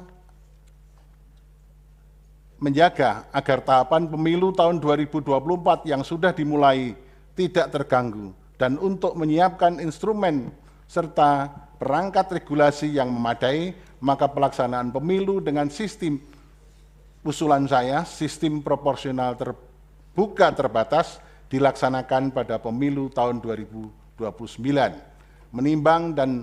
Menimbang dari keseluruhan uraian pertimbangan hukum di atas, saya berpendapat bahwa permohonan pemohon beralasan menurut hukum untuk sebagian, dan oleh karenanya harus dikabulkan sebagian.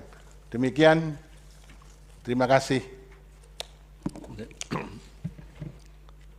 Demikian diputus dalam rapat permusyawaratan hakim oleh 8 hakim konstitusi, yaitu Anwar Usman selaku ketua merangkap anggota, Saldi Isra, Arif Hidayat, Wahiduddin Adams, Suhartoyo, Eni Nurbaningsi, Daniel Yusmik Pevwe, dan M. Guntur Hamzah, masing-masing sebagai anggota pada hari Rabu, tanggal 8 bulan Juni tahun 2023, yang diucapkan dalam sidang pleno Mahkamah Konstitusi terbuka untuk umum pada hari Kamis, tanggal 15 bulan Juni tahun 2023, selesai diucapkan pukul 13.00 oleh 8 hakim konstitusi dengan tidak dihadiri oleh Wahiduddin Adams, dengan dibantu oleh Sukri Asy'ari sebagai panitera pengganti, dengan dihadiri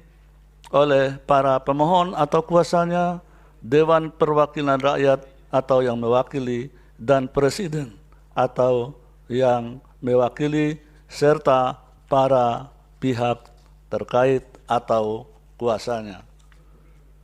Ya, demikian putusan telah dibacakan dan untuk salinan putusan dan ketetapan akan dikirim melalui email kepada para pihak setelah sidang pengucapan putusan selesai atau paling lambat 3 hari kerja setelah sidang ditutup.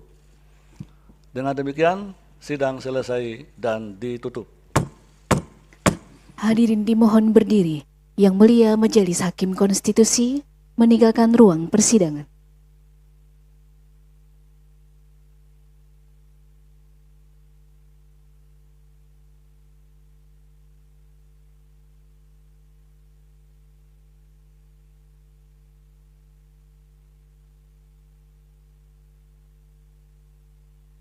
Hadirin disilahkan duduk kembali. Hadirin yang kami hormati, demikianlah persidangan pada hari Kamis tanggal 15 Juni 2023 untuk perkara nomor 44, 48, /PUU _21 Romawi _2023, perkara nomor 114 /PUU _20 Romawi _2022, dan perkara nomor 43, 45, dan 47 /PUU _21 Romawi _2023 telah selesai. Terima kasih, selamat siang.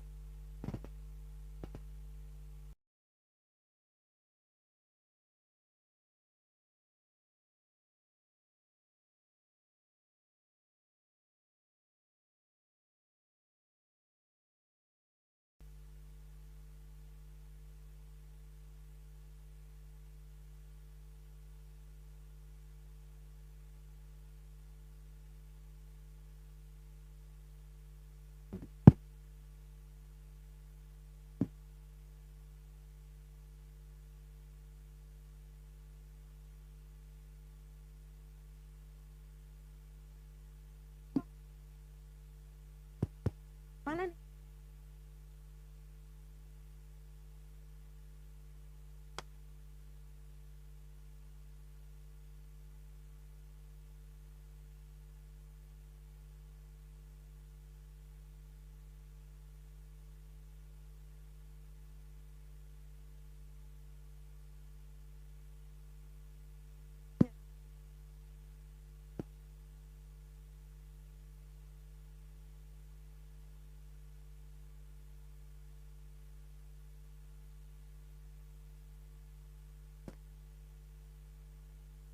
Hadirin dimohon berdiri.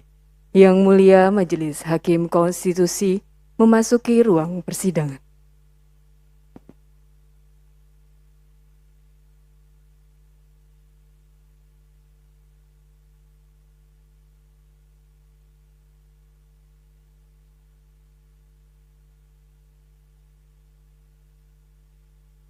Putusan yang terakhir.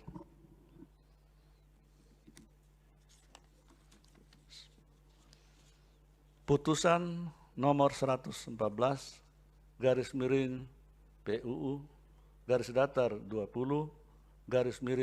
2022. Demi keadilan berdasarkan ketuhanan Yang Maha Esa, Mahkamah Konstitusi Republik Indonesia yang mengadili perkara konstitusi pada tingkat pertama dan terakhir menjatuhkan putusan dalam perkara pengujian Undang-Undang Nomor 7 Tahun 2017 tentang pemilihan umum terhadap Undang-Undang Dasar Negara Republik Indonesia tahun 1945 yang diajukan oleh 1. Riyanto sebagai pemohon 1, 2. Nono Mariono sebagai pemohon 2, 3. Ibnu Rahmanjaya sebagai pemohon 3, 4. Yuwono Pintadi sebagai pemohon 4, 5. Demas Brian Wicaksono sebagai pemohon 5, 6. Fahrul Rozi sebagai pemohon 6. Berdasarkan surat kuasa khusus bertanggal 27 Oktober 2022 memberi kuasa kepada Sururuddin SHLLM dan kawan-kawan, selanjutnya disebut sebagai para pemohon.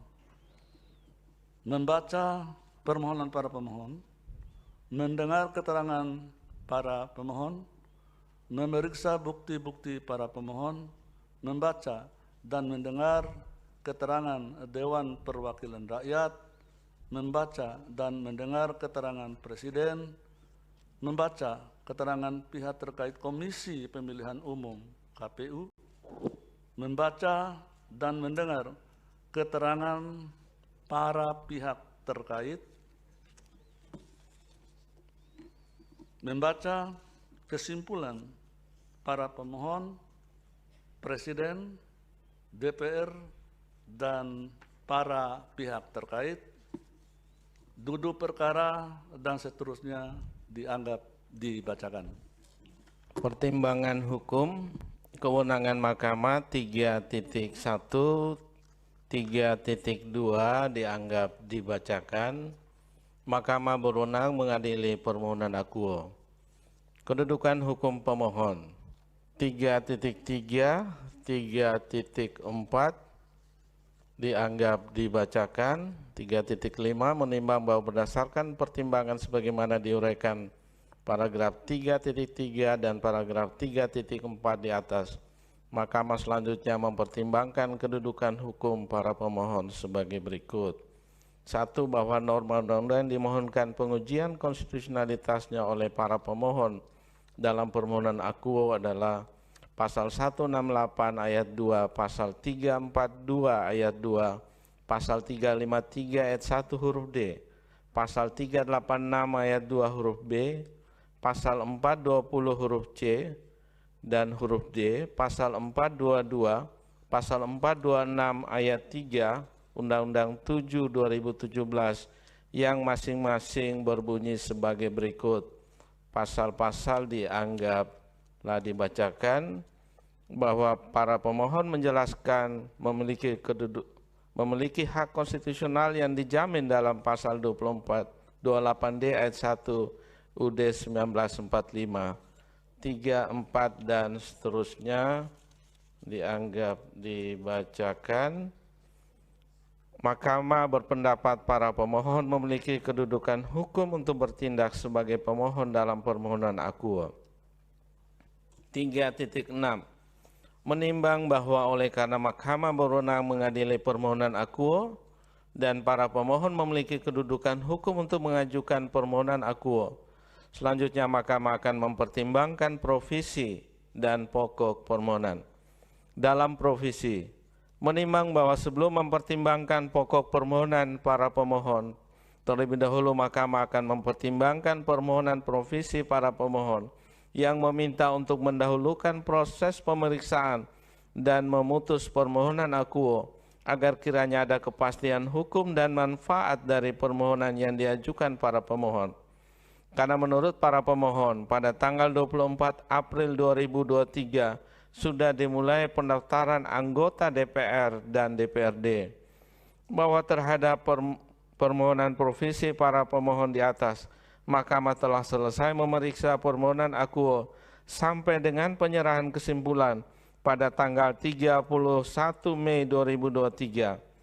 Sementara itu berdasarkan lampiran 1 Peraturan Komisi Pemilihan Umum Nomor 10 Tahun 2023 tentang pencalonan anggota Dewan Perwakilan Rakyat, Dewan Perwakilan Rakyat Daerah Provinsi, dan Dewan Perwakilan Rakyat Daerah Kabupaten atau Kota saat ini sedang dalam kegiatan verifikasi administrasi dokumen persyaratan bakal calon yang telah dimulai dari tanggal 15 Mei 2023 dan akan berakhir pada tanggal 23 Juni 2023 dan akan dilanjutkan dengan kegiatan pengajuan perbaikan dokumen persyaratan bakal calon yang akan dilaksanakan pada tanggal 26 Juni 2023 sampai dengan 9 Juli 2023. Sehingga terlepas dari dikabulkan atau tidak dikabulkannya permohonan akuo dan ada atau tidak adanya permohonan provisi dari para pemohon, Mahkamah telah dengan sendirinya menjatuhkan putusan terhadap permohonan akuo sebelum selesainya tahapan pencalonan anggota DPR dan DPRD. Dengan demikian, permohonan provisi para pemohon tidak relevan untuk dipertimbangkan lebih lanjut, oleh karenanya tidak beralasan menurut hukum. Dalam pokok permohonan, menimbang bahwa dalam mendalilkan inkonstitusionalitas pasal 168 ayat 2, pasal 342 ayat 2, pasal 353 ayat 1 huruf B, pasal 386 ayat 2 huruf B, pasal 420 huruf C dan huruf D, pasal 422, pasal 426 ayat 3 Undang-Undang 7 2017, para pemohon mengemukakan dalil-dalil yang pada pokoknya sebagai berikut. Dalil-dalil para pemohon selengkapnya telah dimuat dalam bagian duduk perkara putusan ini. 1. Bahwa menurut para pemohon, sistem proporsional dengan daftar terbuka dapat membahayakan bentuk negara kesatuan Republik Indonesia sebagaimana diatur dalam pasal 1 ayat 1 UUD 1945 karena sistem pemilihan umum proporsional dengan daftar terbuka dianggap membuka ruang bagi seseorang untuk berusaha menjadi populer, menimbulkan kebebasan tanpa batas dan merusak ideologi negara. 2, 3, 4, 5, 6, 7, 8, 9, 10 dianggap dibacakan.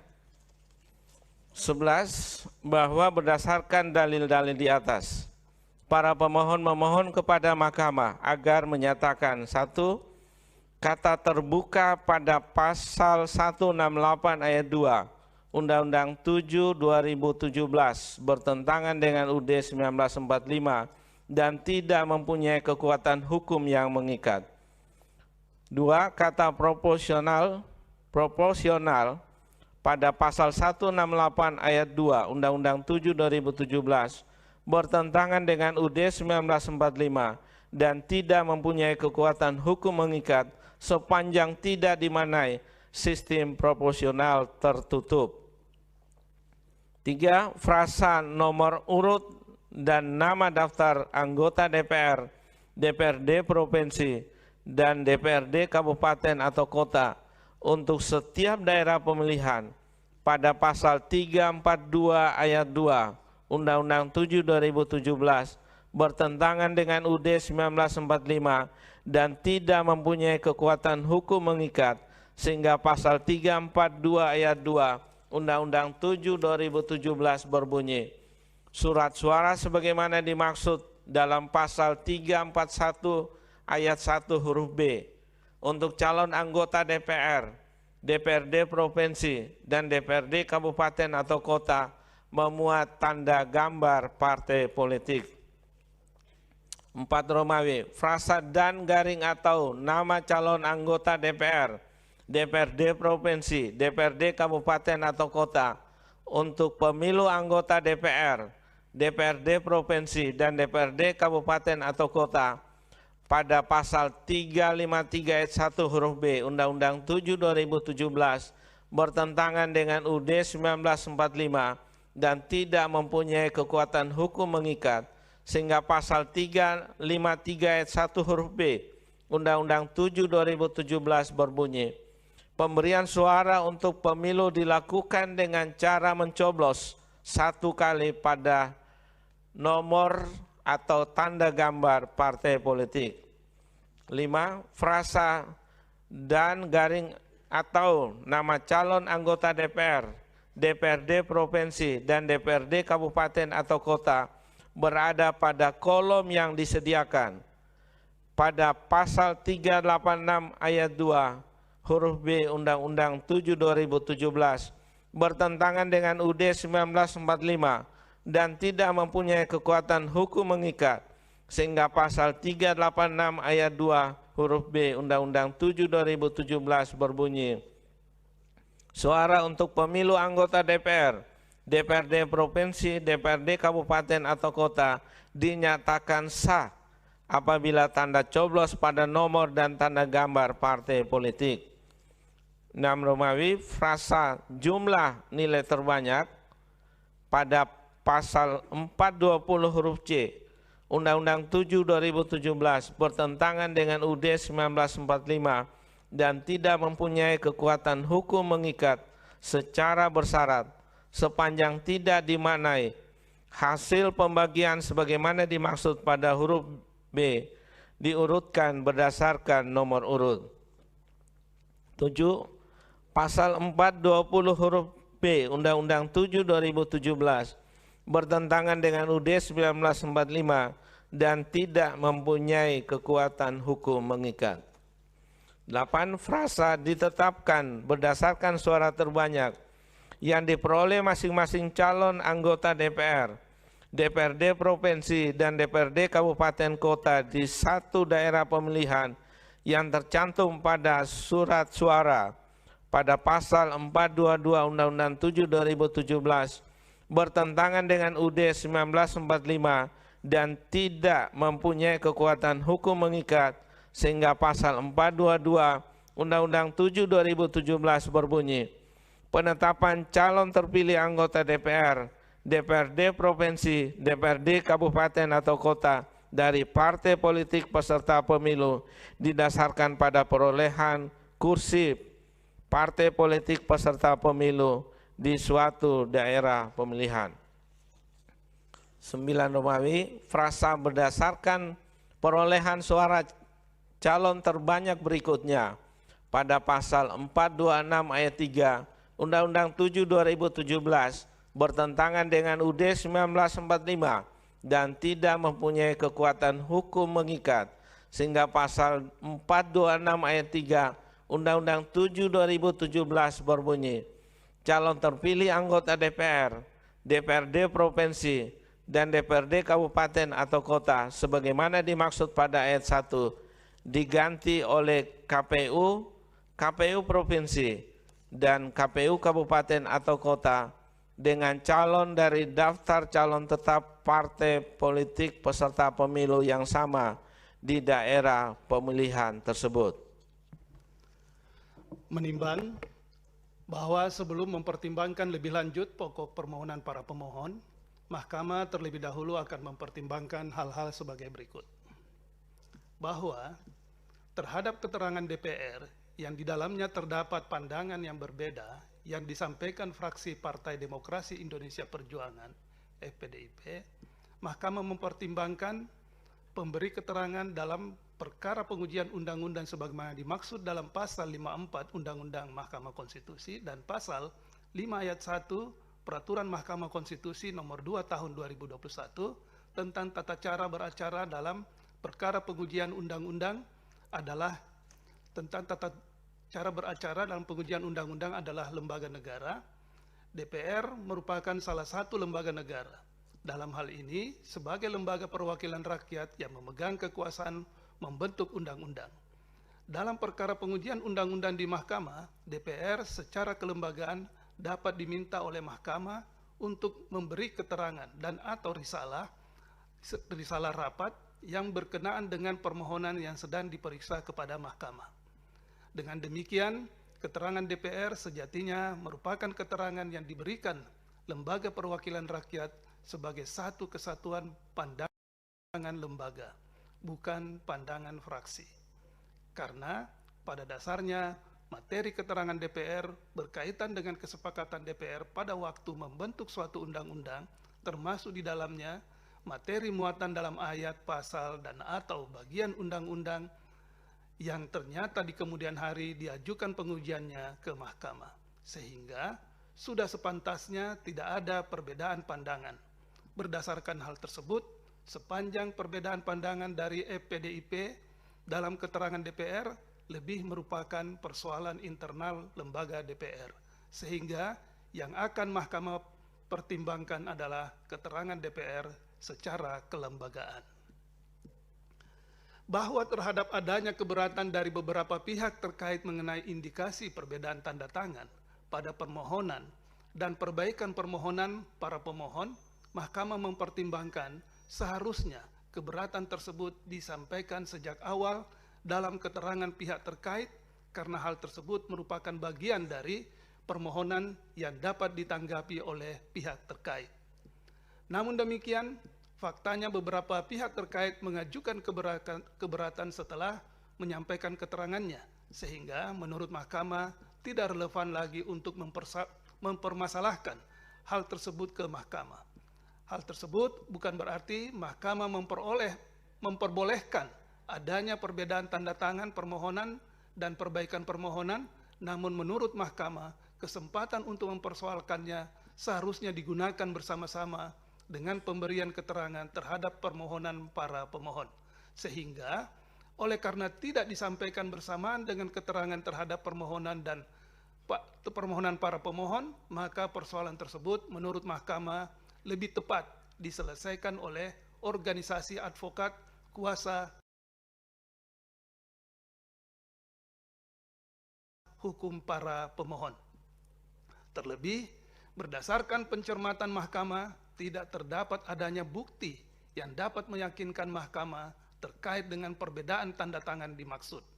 Berdasarkan hal tersebut, keberatan terhadap perbedaan tanda tangan dalam permohonan dan perbaikan permohonan para pemohon tidak relevan untuk dipertimbangkan lebih lanjut. Menimbang bahwa untuk membuktikan dalil-dalil permohonannya, para pemohon telah mengajukan alat bukti surat atau tulisan yang diberi tanda bukti P1 sampai dengan bukti P28 dan mengajukan 4 orang ahli bernama Fritz Edward Siregar dan Agus Riwanto yang menyerahkan keterangan tertulis yang diterima Mahkamah pada tanggal 29 Maret 2023 dan telah didengarkan keterangannya dalam sidang Mahkamah pada tanggal 5 April 2023, serta Hafid Abbas dan Mada Sukmajati yang menyerahkan keterangan tertulis yang diterima Mahkamah pada tanggal 10 April 2023 dan telah didengarkan keterangannya dalam persidangan Mahkamah pada tanggal 12 April 2023. Selengkapnya dimuat dalam bagian duduk perkara. Para pemohon juga telah menyerahkan kesimpulan tertulis yang diterima Mahkamah pada tanggal 30 Mei 2023. Menimbang bahwa Dewan Perwakilan Rakyat telah menyerahkan keterangan tertulis yang diterima Mahkamah pada tanggal 24 Januari 2023 dan didengarkan keterangannya dalam persidangan Mahkamah pada tanggal 26 Januari 2023 yang kemudian dilengkapi dengan keterangan tertulis tambahan yang diterima Mahkamah pada tanggal 23 Februari 2023. Selengkapnya dimuat dalam bagian duduk perkara. Dewan Perwakilan Rakyat juga telah menyerahkan kesimpulan tertulis yang diterima Mahkamah pada tanggal 6 Juni 2023, namun tidak dipertimbangkan karena telah melewati batas waktu penyampaian kesimpulan yakni pada tanggal 31 Mei 2023. Menimbang bahwa Presiden telah menyerahkan keterangan tertulis yang diterima Mahkamah pada tanggal 16 Januari 2023 dan didengarkan keterangannya dalam persidangan Mahkamah pada tanggal 26 Januari 2023. Selengkapnya dimuat dalam bagian duduk perkara.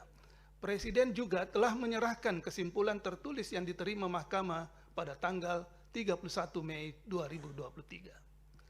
Menimbang bahwa terhadap permohonan para pemohon, pihak terkait Komisi Pemilihan Umum telah menyerahkan keterangan tertulis yang diterima Mahkamah pada tanggal 17 Januari 2023.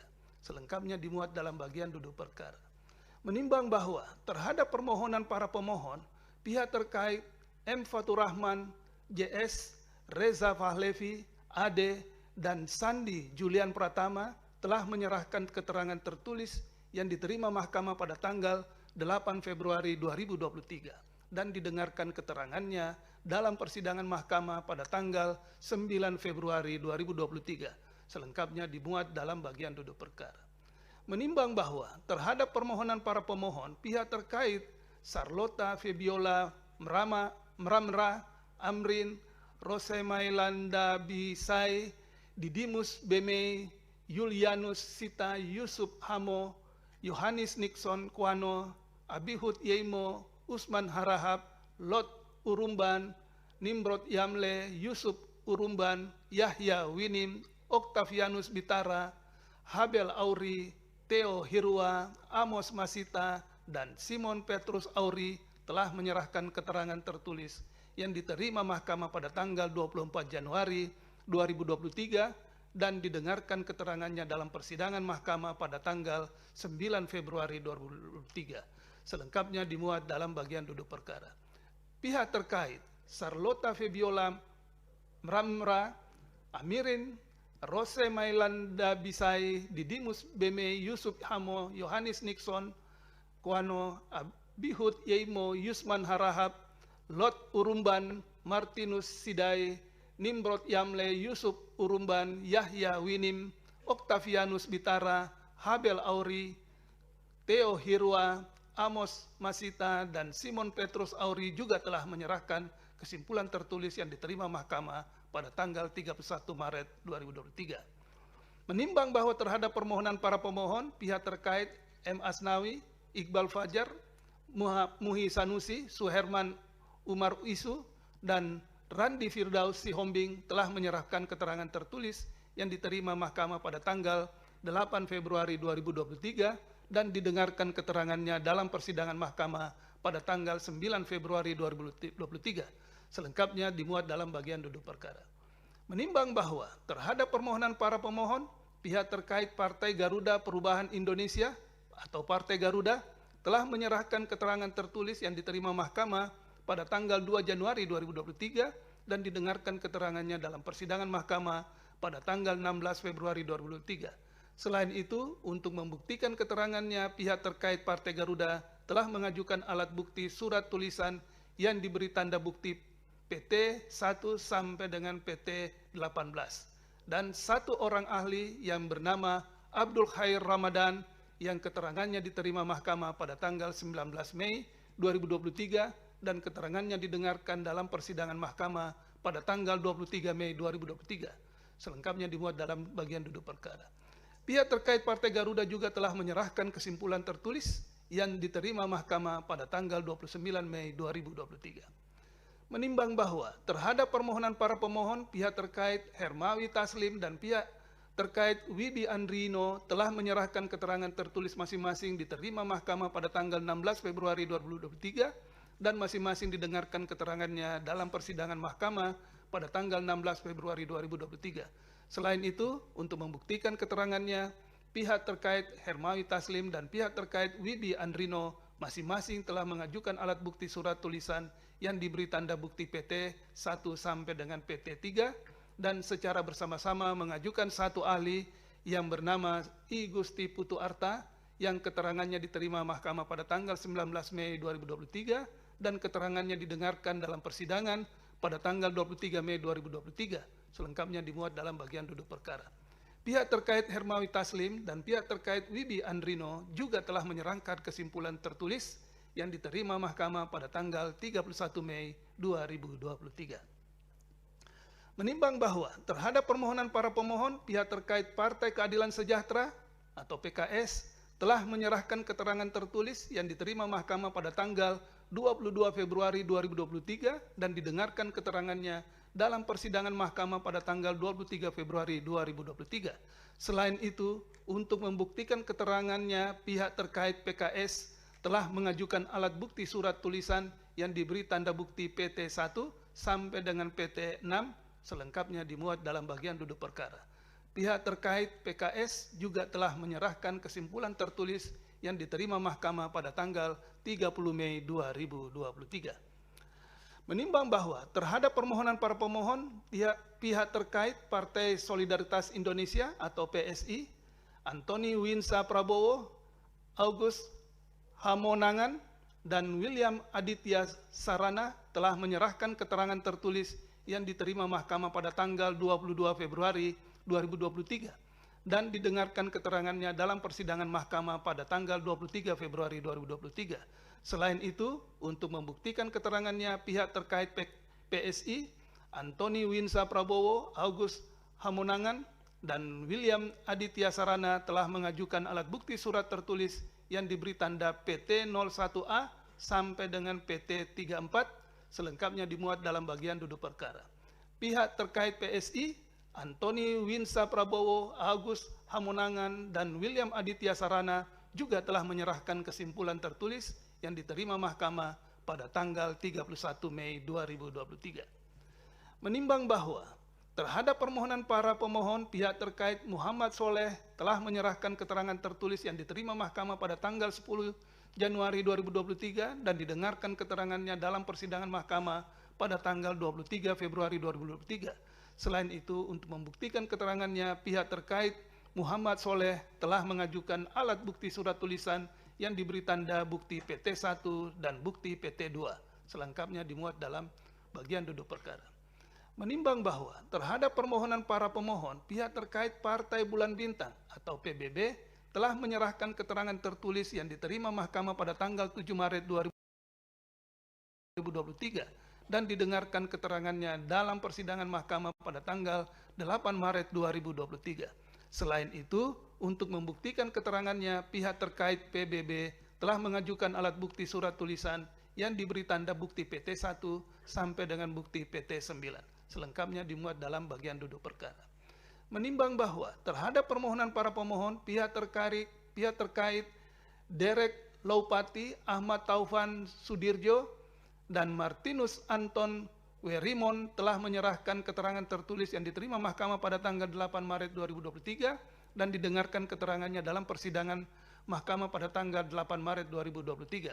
Selain itu, untuk membuktikan keterangannya, pihak terkait Derek Laupati, Ahmad Taufan Sudirjo, dan Martinus Anton Werimon telah mengajukan alat bukti surat tulisan yang diberi tanda bukti PT1 sampai dengan PT4 dan 3 orang ahli yang bernama Titi Anggraini, Hairul Fahmi, dan Zainal Arifin Mokhtar yang keterangannya didengarkan dalam persidangan pada tanggal 15 Mei 2023. Selengkapnya dimuat dalam bagian duduk perkara. Pihak terkait Derek Laupati, Ahmad Taufan Sudirjo, dan Martinus Anton Werimon juga telah menyerahkan kesimpulan tertulis yang diterima Mahkamah pada tanggal 31 Mei 2023. Menimbang bahwa terhadap permohonan para pemohon, pihak terkait Perkumpulan untuk Pemilu dan Demokrasi atau Perludem telah menyerahkan keterangan tertulis yang diterima Mahkamah pada tanggal 17 Januari 2023 dan didengarkan keterangannya dalam persidangan Mahkamah pada tanggal 16 Maret 2023. Selain itu, untuk membuktikan keterangannya, pihak terkait Perludem telah mengajukan alat bukti surat tulisan yang diberi tanda bukti PT1 dan 2 orang ahli yang bernama Firman Nur dan Charles Simambura yang keterangannya didengarkan dalam persidangan Mahkamah pada tanggal 9 Mei 2023. Selengkapnya dimuat dalam bagian duduk perkara. Pihak terkait Perludem juga telah menyerahkan kesimpulan tertulis yang diterima Mahkamah pada tanggal 31 Mei 2023. Menimbang bahwa terhadap permohonan para pemohon, pihak terkait Jansen Sitandaun telah menyerahkan keterangan tertulis yang diterima Mahkamah pada tanggal 13 Maret 2023 dan didengarkan keterangannya dalam persidangan Mahkamah pada tanggal 16 Maret 2023. Selain itu, untuk membuktikan keterangannya, pihak terkait Jansen Sitandaun telah mengajukan alat bukti surat tulisan yang diberi tanda bukti PT1 sampai dengan PT5. Selengkapnya dimuat dalam bagian duduk perkara. Pihak terkait Jansen Sitandaun juga telah menyerahkan kesimpulan tertulis yang diterima Mahkamah pada tanggal 29 Mei 2023. Menimbang bahwa setelah Mahkamah membaca dan memeriksa secara saksama permohonan para pemohon beserta alat bukti surat tulisan dan ahli, serta kesimpulan yang diajukan, keterangan DPR, keterangan Presiden, dan kesimpulan yang diajukan, keterangan masing-masing pihak terkait, beserta alat bukti surat tulisan dan ahli serta kesimpulan yang diajukan sebagaimana tersebut di atas, menurut Mahkamah, meskipun inkonstitusionalitas norma yang dimohonkan para pemohon meliputi 8 norma sebagaimana termaktub dalam pasal 168 ayat 2, pasal 342 ayat 2, pasal 353 ayat 1, huruf B, pasal 386 ayat 2 huruf B, pasal 420 huruf C dan huruf D, pasal 422 serta pasal 426 ayat 3 Undang-Undang 7 tahun 2017. Namun kesemua norma yang diuji konstitusionalnya tersebut bertumpu pada norma pasal 168 ayat 2 Undang-Undang 7 2017, khususnya pada kata terbuka. Artinya, norma-norma lain yang dimohonkan pengujian merupakan konsekuensi logis dan penjabaran lebih lanjut dari norma yang diatur dalam pasal 168 ayat 2 Undang-Undang 7 2017. Oleh karena itu, dengan menilai dan mempertimbangkan konstitusionalitas norma pasal 168 ayat 2 AKO, baik secara langsung maupun tidak langsung, Mahkamah sekaligus akan menilai dan mempertimbangkan norma pasal 342 ayat 2, pasal 353 ayat 1 huruf B, pasal 386 ayat 2 huruf B, pasal 420 huruf C dan huruf D, pasal 422 serta pasal 426 ayat 3 Undang-Undang 7 2017 yang dimohonkan oleh para pemohon. Menimbang bahwa norma pasal 168 ayat 2 Undang-Undang 7 2017 intinya menyatakan sistem pemilihan umum untuk memilih anggota legislatif in casu, memilih anggota DPR, DPRD provinsi, dan DPRD kabupaten kota dilaksanakan dengan sistem proporsional dengan daftar terbuka. Berkenaan dengan sistem proporsional dengan daftar terbuka dimaksud, para pemohon dalam permohonannya pada intinya mendalilkan pilihan pembentuk undang-undang terhadap sistem proporsional dengan daftar terbuka bertentangan dengan Undang-Undang Dasar 1945. Bagi para pemohon, sistem pemilihan untuk memilih anggota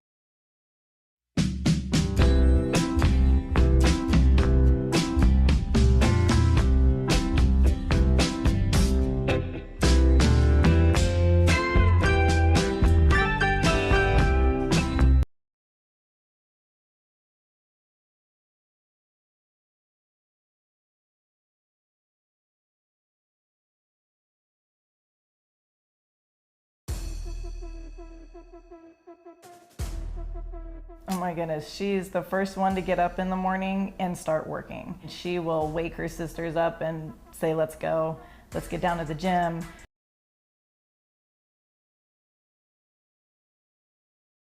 And she does put in the work. She knows what she needs to do. One of the things that I've learned about myself is I could do a lot more than I think I can. My name is Tatiana Harness. I am 14 years old and I'm a basketball player, and this is No Days Off.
My training schedule is very hectic every day. There's a lot of hours put in. Usually in the mornings, I'll wake up, go get some shots up in the gym, get warmed up for the day, and then I'll usually get a strength workout in because that's one thing I need to do as a basketball player is get stronger. Lots of leg work with her, resistance bands. For cross-training drills, I do speed and agility, so I'll head out to the sand a lot and get into some ladder work. I'll have a little bit of a break in between, then I'll head to my weights for my other basketball team. A few things specifically that I'm working on in my training is getting faster with my feet so I can guard the faster players on defense. And then also just getting stronger in general so I can have a quick burst when I explode out from my crossovers. Right after that, I'll go to my 2-hour practice. And then I also play on another team in which I'll head into another hour and a half practice. What gets me through the day would probably be my sisters because I know that they're looking up to me and they like to follow what I do. So I know if I don't get up in the mornings or if I stay lazy that they'll want to do that as well. So I think just being a role model for my younger sisters. It's definitely hard to balance schoolwork and training, especially when it's like finals or when there's important tests. I definitely have to balance.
Proudest moments.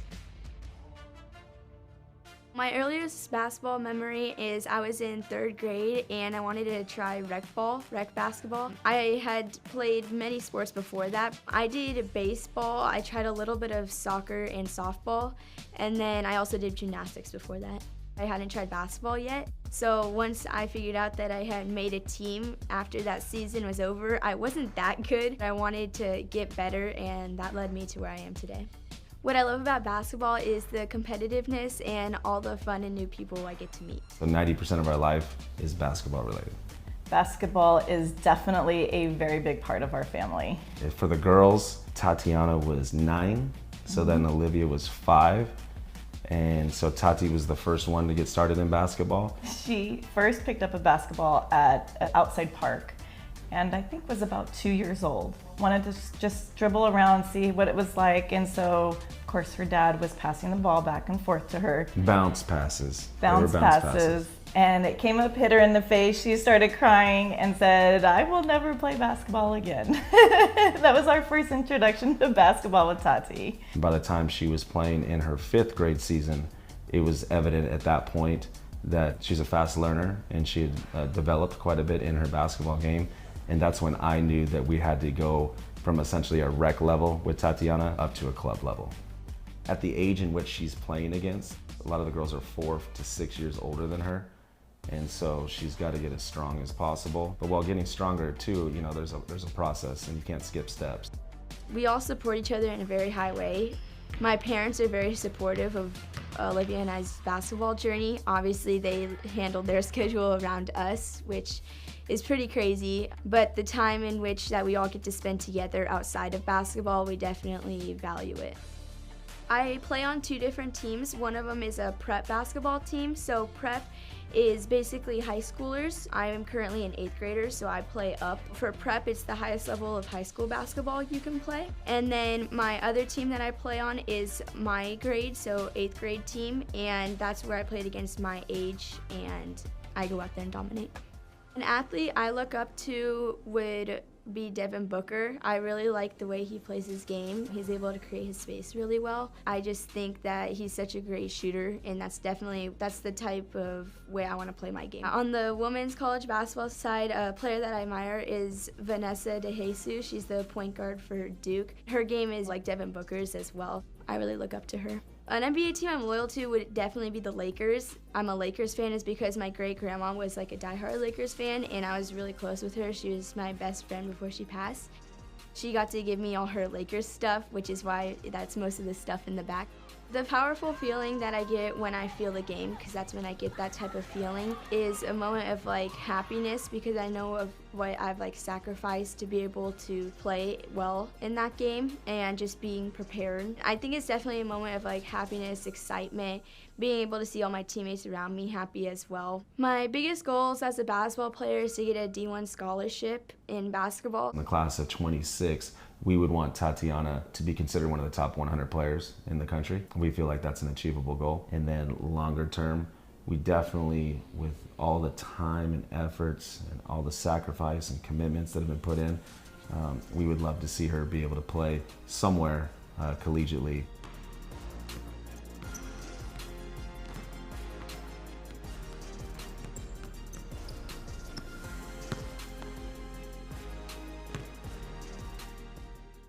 I just like to have fun. Life's too short to just be not having fun with it. I don't always have good energy. I definitely have bad moods. Bad workouts put me in a bad mood, but. My name is Jada Williams. I'm 17 years old, and I'm a hooper. My love really just started watching it on the TV, and then it kind of gave me a separation away from like all my siblings. They would always beat me up and stuff, and so I would just like go play basketball. They didn't know how to play basketball, so if I got good at basketball, they couldn't mess with me anymore. Put my glasses on, no one can throw shade, and just went straight ahead and just gave it everything I had, and now I'm here, and I don't plan on stopping no time soon. Today, me and Justin were working on just repetition, making sure the ball coming off my fingers right, make sure I'm comfortable in my skin, make sure I know what I'm going into USA to do, make sure I just feel good about everything. USA basketball is probably the hardest team that you can make. Like, it feels like you're thinking about every single step that you're taking because you're trying to make a team. Everybody was so good. I was so scared. I was shaking in my boots. I had tendonitis in my knee. I was just like, Mom, I don't think I'm gonna make it. I don't think I'm gonna make it. Like, day 4, I've missed like 4 sessions. My knee's swollen. They were reading the names off in alphabetical order. I'm sitting there, my heart's never beaten so fast in my life. And so she named Watkins Williams, and I'm like, oh my God.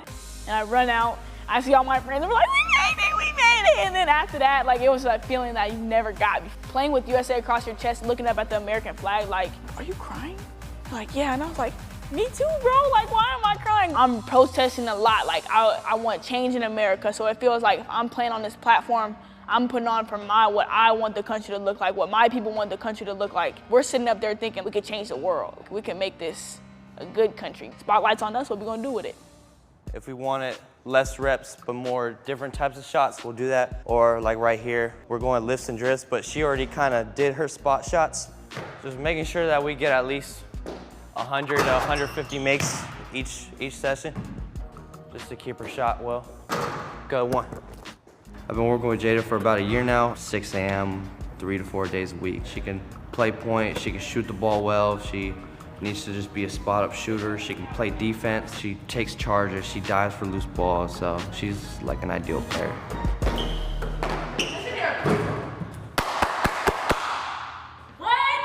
I was going on a UCLA visit, and I DM'd Kobe, and I was like, I'm coming to LA, like, is there any way? And he never texted me back, so I'm like, oh my God. She's like, we're going to the UCLA facility, and I pull up, and I'm like, this is not UCLA, like, this is way too nice. It was his office. My godfather always has his camera out because social media is kind of his thing, and so he walks around the corner, and I see him, and I'm like, oh my God, no way. He's like, what's up, Jada? And I just like smiled, tears and everything, but he was like so like down to earth, and like we talked for like 2 hours.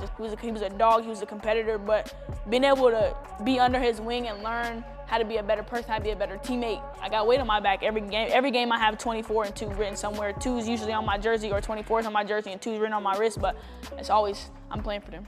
To prepare myself for the next level is really just getting stronger, making sure I know how to use my body as a small guard, making sure I'm efficient from beyond the arc, understanding how to create ways to get open, fine-tuning those little things, and making sure that I'm ready to bump and bang with the big girls. My name's Coach DC. I'm the owner of DC Athletics Performance Lab. She's not a diva. She puts in the work. All I gotta do is just sharpen her tools up. You know, it's easy. So she already put in all her work. So yeah, it's fun. I usually work a lot more with speed, mobility, and strength training with her. However, since I've been working with her, I noticed like the difference within her hip imbalances and then her mobility work. So keep her on balance. I think what separates DC is definitely like how he specializes on each person. Like for me, I don't want to be a bodybuilder. I want to get toned. I want to be better for basketball. I want to be able to jump, run faster. And so he knows that. So I think we're working towards that and not just doing a whole bunch of random bench press that I don't really need. Starting with social media when I was so young, I'm dealing with things I know like 11-year-old how to deal with. People actually like who I am, and so I just made sure that I was who I am to social media so I didn't have to go out in public and act like somebody I'm not. All my followers and supporters were like, oh my gosh, she's real. Like, she talks the same way everybody else does. She dances on TikTok the same way everybody else does. So I think being real is something that it made it easier for me to be able to mentor people because I'm not putting on the front like this is actually who I am. So LeBron coming in my game was something that I didn't even think was really gonna happen, but we were at Peach Jam with the boys for Nike Nationals, and I see the back door open. I'm like, oh, there go LeBron right there. I told my teammates, if he sits right here, I'm gonna dab him up when I take the ball out. Little old Jada walks over there taking the ball. I'm like, what's up, Bron? Dab him up, and then that's kind of like how everybody was just like, oh my God, LeBron came to Jada's game. I knew they were gonna use that as clickbait. I just knew, but it was really like LeBron's a cool dude. He's a super like down to earth. You can tell he wants to support the women's game, so it was super cool to be able to meet him and like start that relationship. 4, 3, 2, 1, up. 4, breathe on the way up. 3, 2, 1, up. Last one. 4, 3, 2, 1. Good, good, good. I need you to give me 5 reps. Sink down, explode through the hip. Back up. Good. 5 fast now. 5 fast. 2, 3, 4, 5. Good job. All right, Jada, you be giving me 60 squats, a lot of core. Give me 10. The work ethic. I get guys, mostly guys, they got this many followers, they got this, they made it, they slow down and stuff. So I like is the hunger, the intensity, she don't keep going and she wants to get better. I make you do about 4 sets of that. Good, right there. You're gonna do it one more time. Fast, ready, go. Shoot the hips, come on, get more, get more. So, okay? Some advice I would give to the younger hoopers that are trying to get to a platform that I'm on, I would definitely say use your platform for things that you believe in. Don't try to be somebody that you're not because it's gonna drain you out and it's gonna stress you. And I would definitely say if you don't believe in yourself, then no one's gonna believe in you for you. So make sure that you are doing things that are gonna help you get to where you wanna go. Don't let anybody tell you what your dreams are. Be able to smile and have fun. You're gonna have good days, you're gonna have bad days, but make sure at the end, like, you're being you. She has a way of maneuvering her body and just finishing at the rim really well. She was able to not only score, but rebound at a high level against some of the best in the country. With being one of the top players, you always have people that's in your ear saying you can't do this or you can't do that, but it's really just staying focused and really just knowing what I'm capable of and what I could do. Paris got to where she is now as an athlete with hard work and dedication. I remember my family asking, like, we don't see Paris. I'm like, well, she's working, and you'll see why later. And now they understand. She's loyal, she is kind, she is caring. But when she steps on the floor in between the lines, there's nobody like her. She's the epitome of work ethic. My name is Paris Clark. I'm 17 years old, and I play basketball. Here we go. Turn. Change. Shot. Lock it down. Better. Get it up. Up and over. Up and over. Shot. Some of the drills that I do with Paris basically are centered around her ability to shoot the basketball. And although she's extremely athletic, being able to shoot is going to really separate her from the rest of the pack. And being that she's a big guard, she can rebound and defend, she has to knock down that 15-footer and she has to be consistent with it. So we do a lot of shooting drills.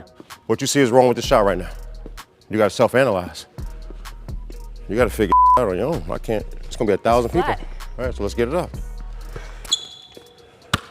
Here we go, same thing.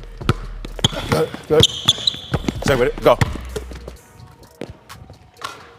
Shot. Her ability to use her strength and her toughness has really separated her from the rest of the pack. And her willingness to help others has been vital in her development as a person and a young adult and adolescent and growing into a young lady. I'm gonna be a little physical with you now, all right? All right, here we go. Pull. Shot. Rip left. Get it up, get it up. Shot. Paris is a unique player. Obviously, she has a tremendous amount of skill, of talent. So when we play other teams, it's really important that we mimic what we're going to see in a game. We're preparing for a championship game on Saturday, so we're playing against the boys, so they're stronger and faster than us. So it definitely pushes us to be stronger and faster. Paris runs a lot of our offense. She's the heart of our defense. A lot of our stuff runs through Paris. So we did a lot of drills where we brought the boys in and we tried to simulate making Paris uncomfortable, making sure she wasn't able to touch the ball, making sure she was denied, making sure we were throwing doubles at her. Paris is really good at what she does, but we try our best to challenge her in every single scenario so when she gets into the game, it feels like second nature. Throughout the years, Coach Rady has definitely taught me how to just stay focused, kind of like stay neutral, you know. She's pushed me to lead the team. My team is young, so just bringing them up and getting them used to our system. She's the first one in the gym, and she gets more shots up before our pregame warm-up. We have our pregame warm-up, we go through the game, and you know, she might be happy with the way she shot, not happy with the way she shot. The kid's back in the gym getting more shots up, and I think it's a testament to her character. Not only does she have this charismatic attitude on the floor, she leads people around her. She brings them with her. She's taking our team with her, and she is making sure that they go where they need to go.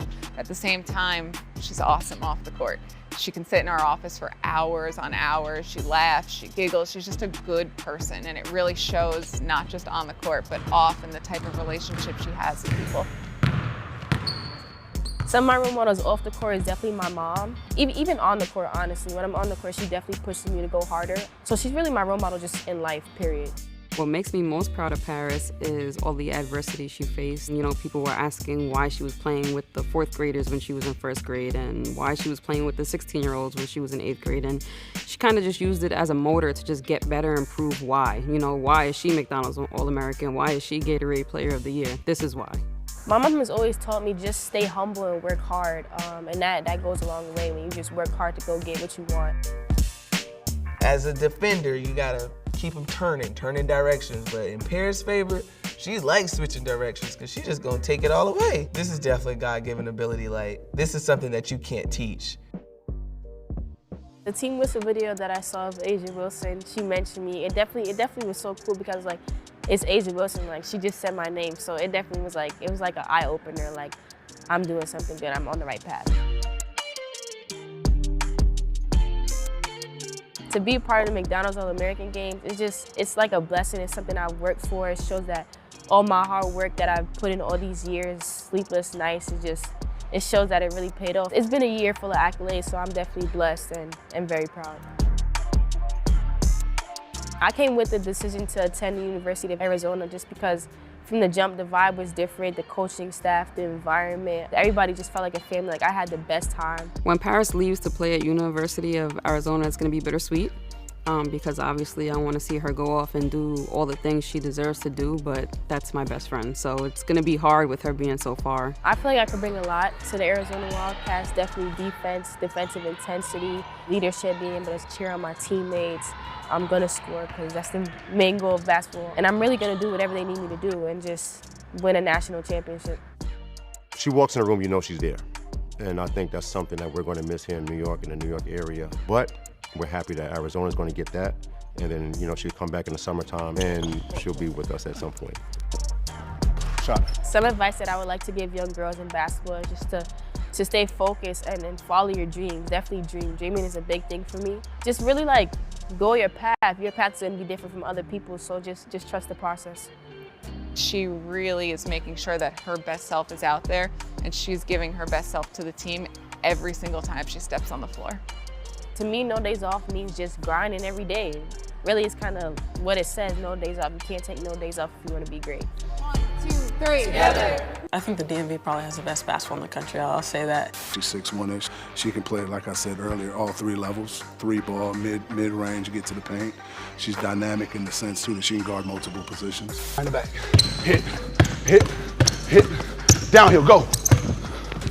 Good, tough.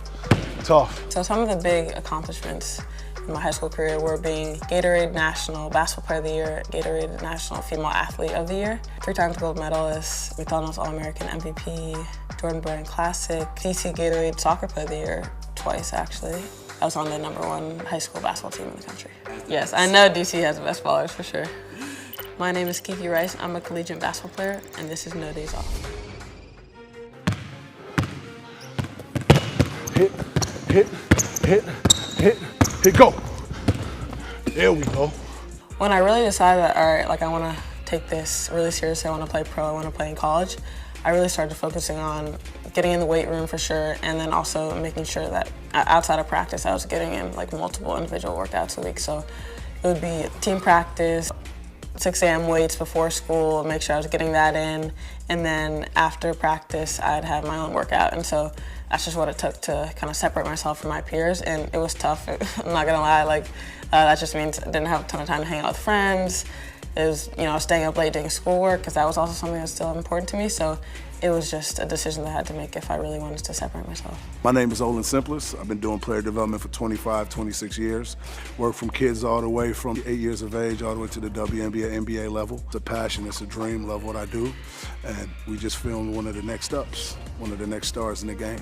I started playing basketball when I was 5 years old. In the beginning, when I started playing, it was basically all street ball, playing with my family. I started playing organized basketball pretty soon because I wanted that competitiveness. I wanted to be on the team. Well, first and foremost, her size makes her special at the point guard position. She has that drive to get better. You know, I've watched her from afar. Love her energy, love her passion. Like even today, she wanted to continue working out, doing the shoot, because she knows she was getting a good workout. So that's real special at an early age. The most important trait that a point guard needs to have is leadership. You know, this being my first year in college, you learn that in order to win these tough games, you need leaders on the court. And I think as a point guard, you really have to bring that. And outside of that, I think you have to be able to make your teammates better. Whether that's driving, creating open shots for them, or be able to knock down the shots, just whatever your team needs, but you have to be able to make your teammates better. I'd say my dad really helped me develop my love for the game. I think he played in college, and having a role model like him who was able to encourage me and just teach me so much about the game was something that I really valued. My teammates are really the reason why I chose UCLA, because I really just connected super well with each and every one of the girls on the team. Like we spend so much time together, honestly. Like we're together all the time, especially when we go on road trips. So I think having a great connection with your teammates on and off the court is really what makes your experience so special. That's in my game. I would say I'm a downhill attacker. I love the open court ability to push the ball and create from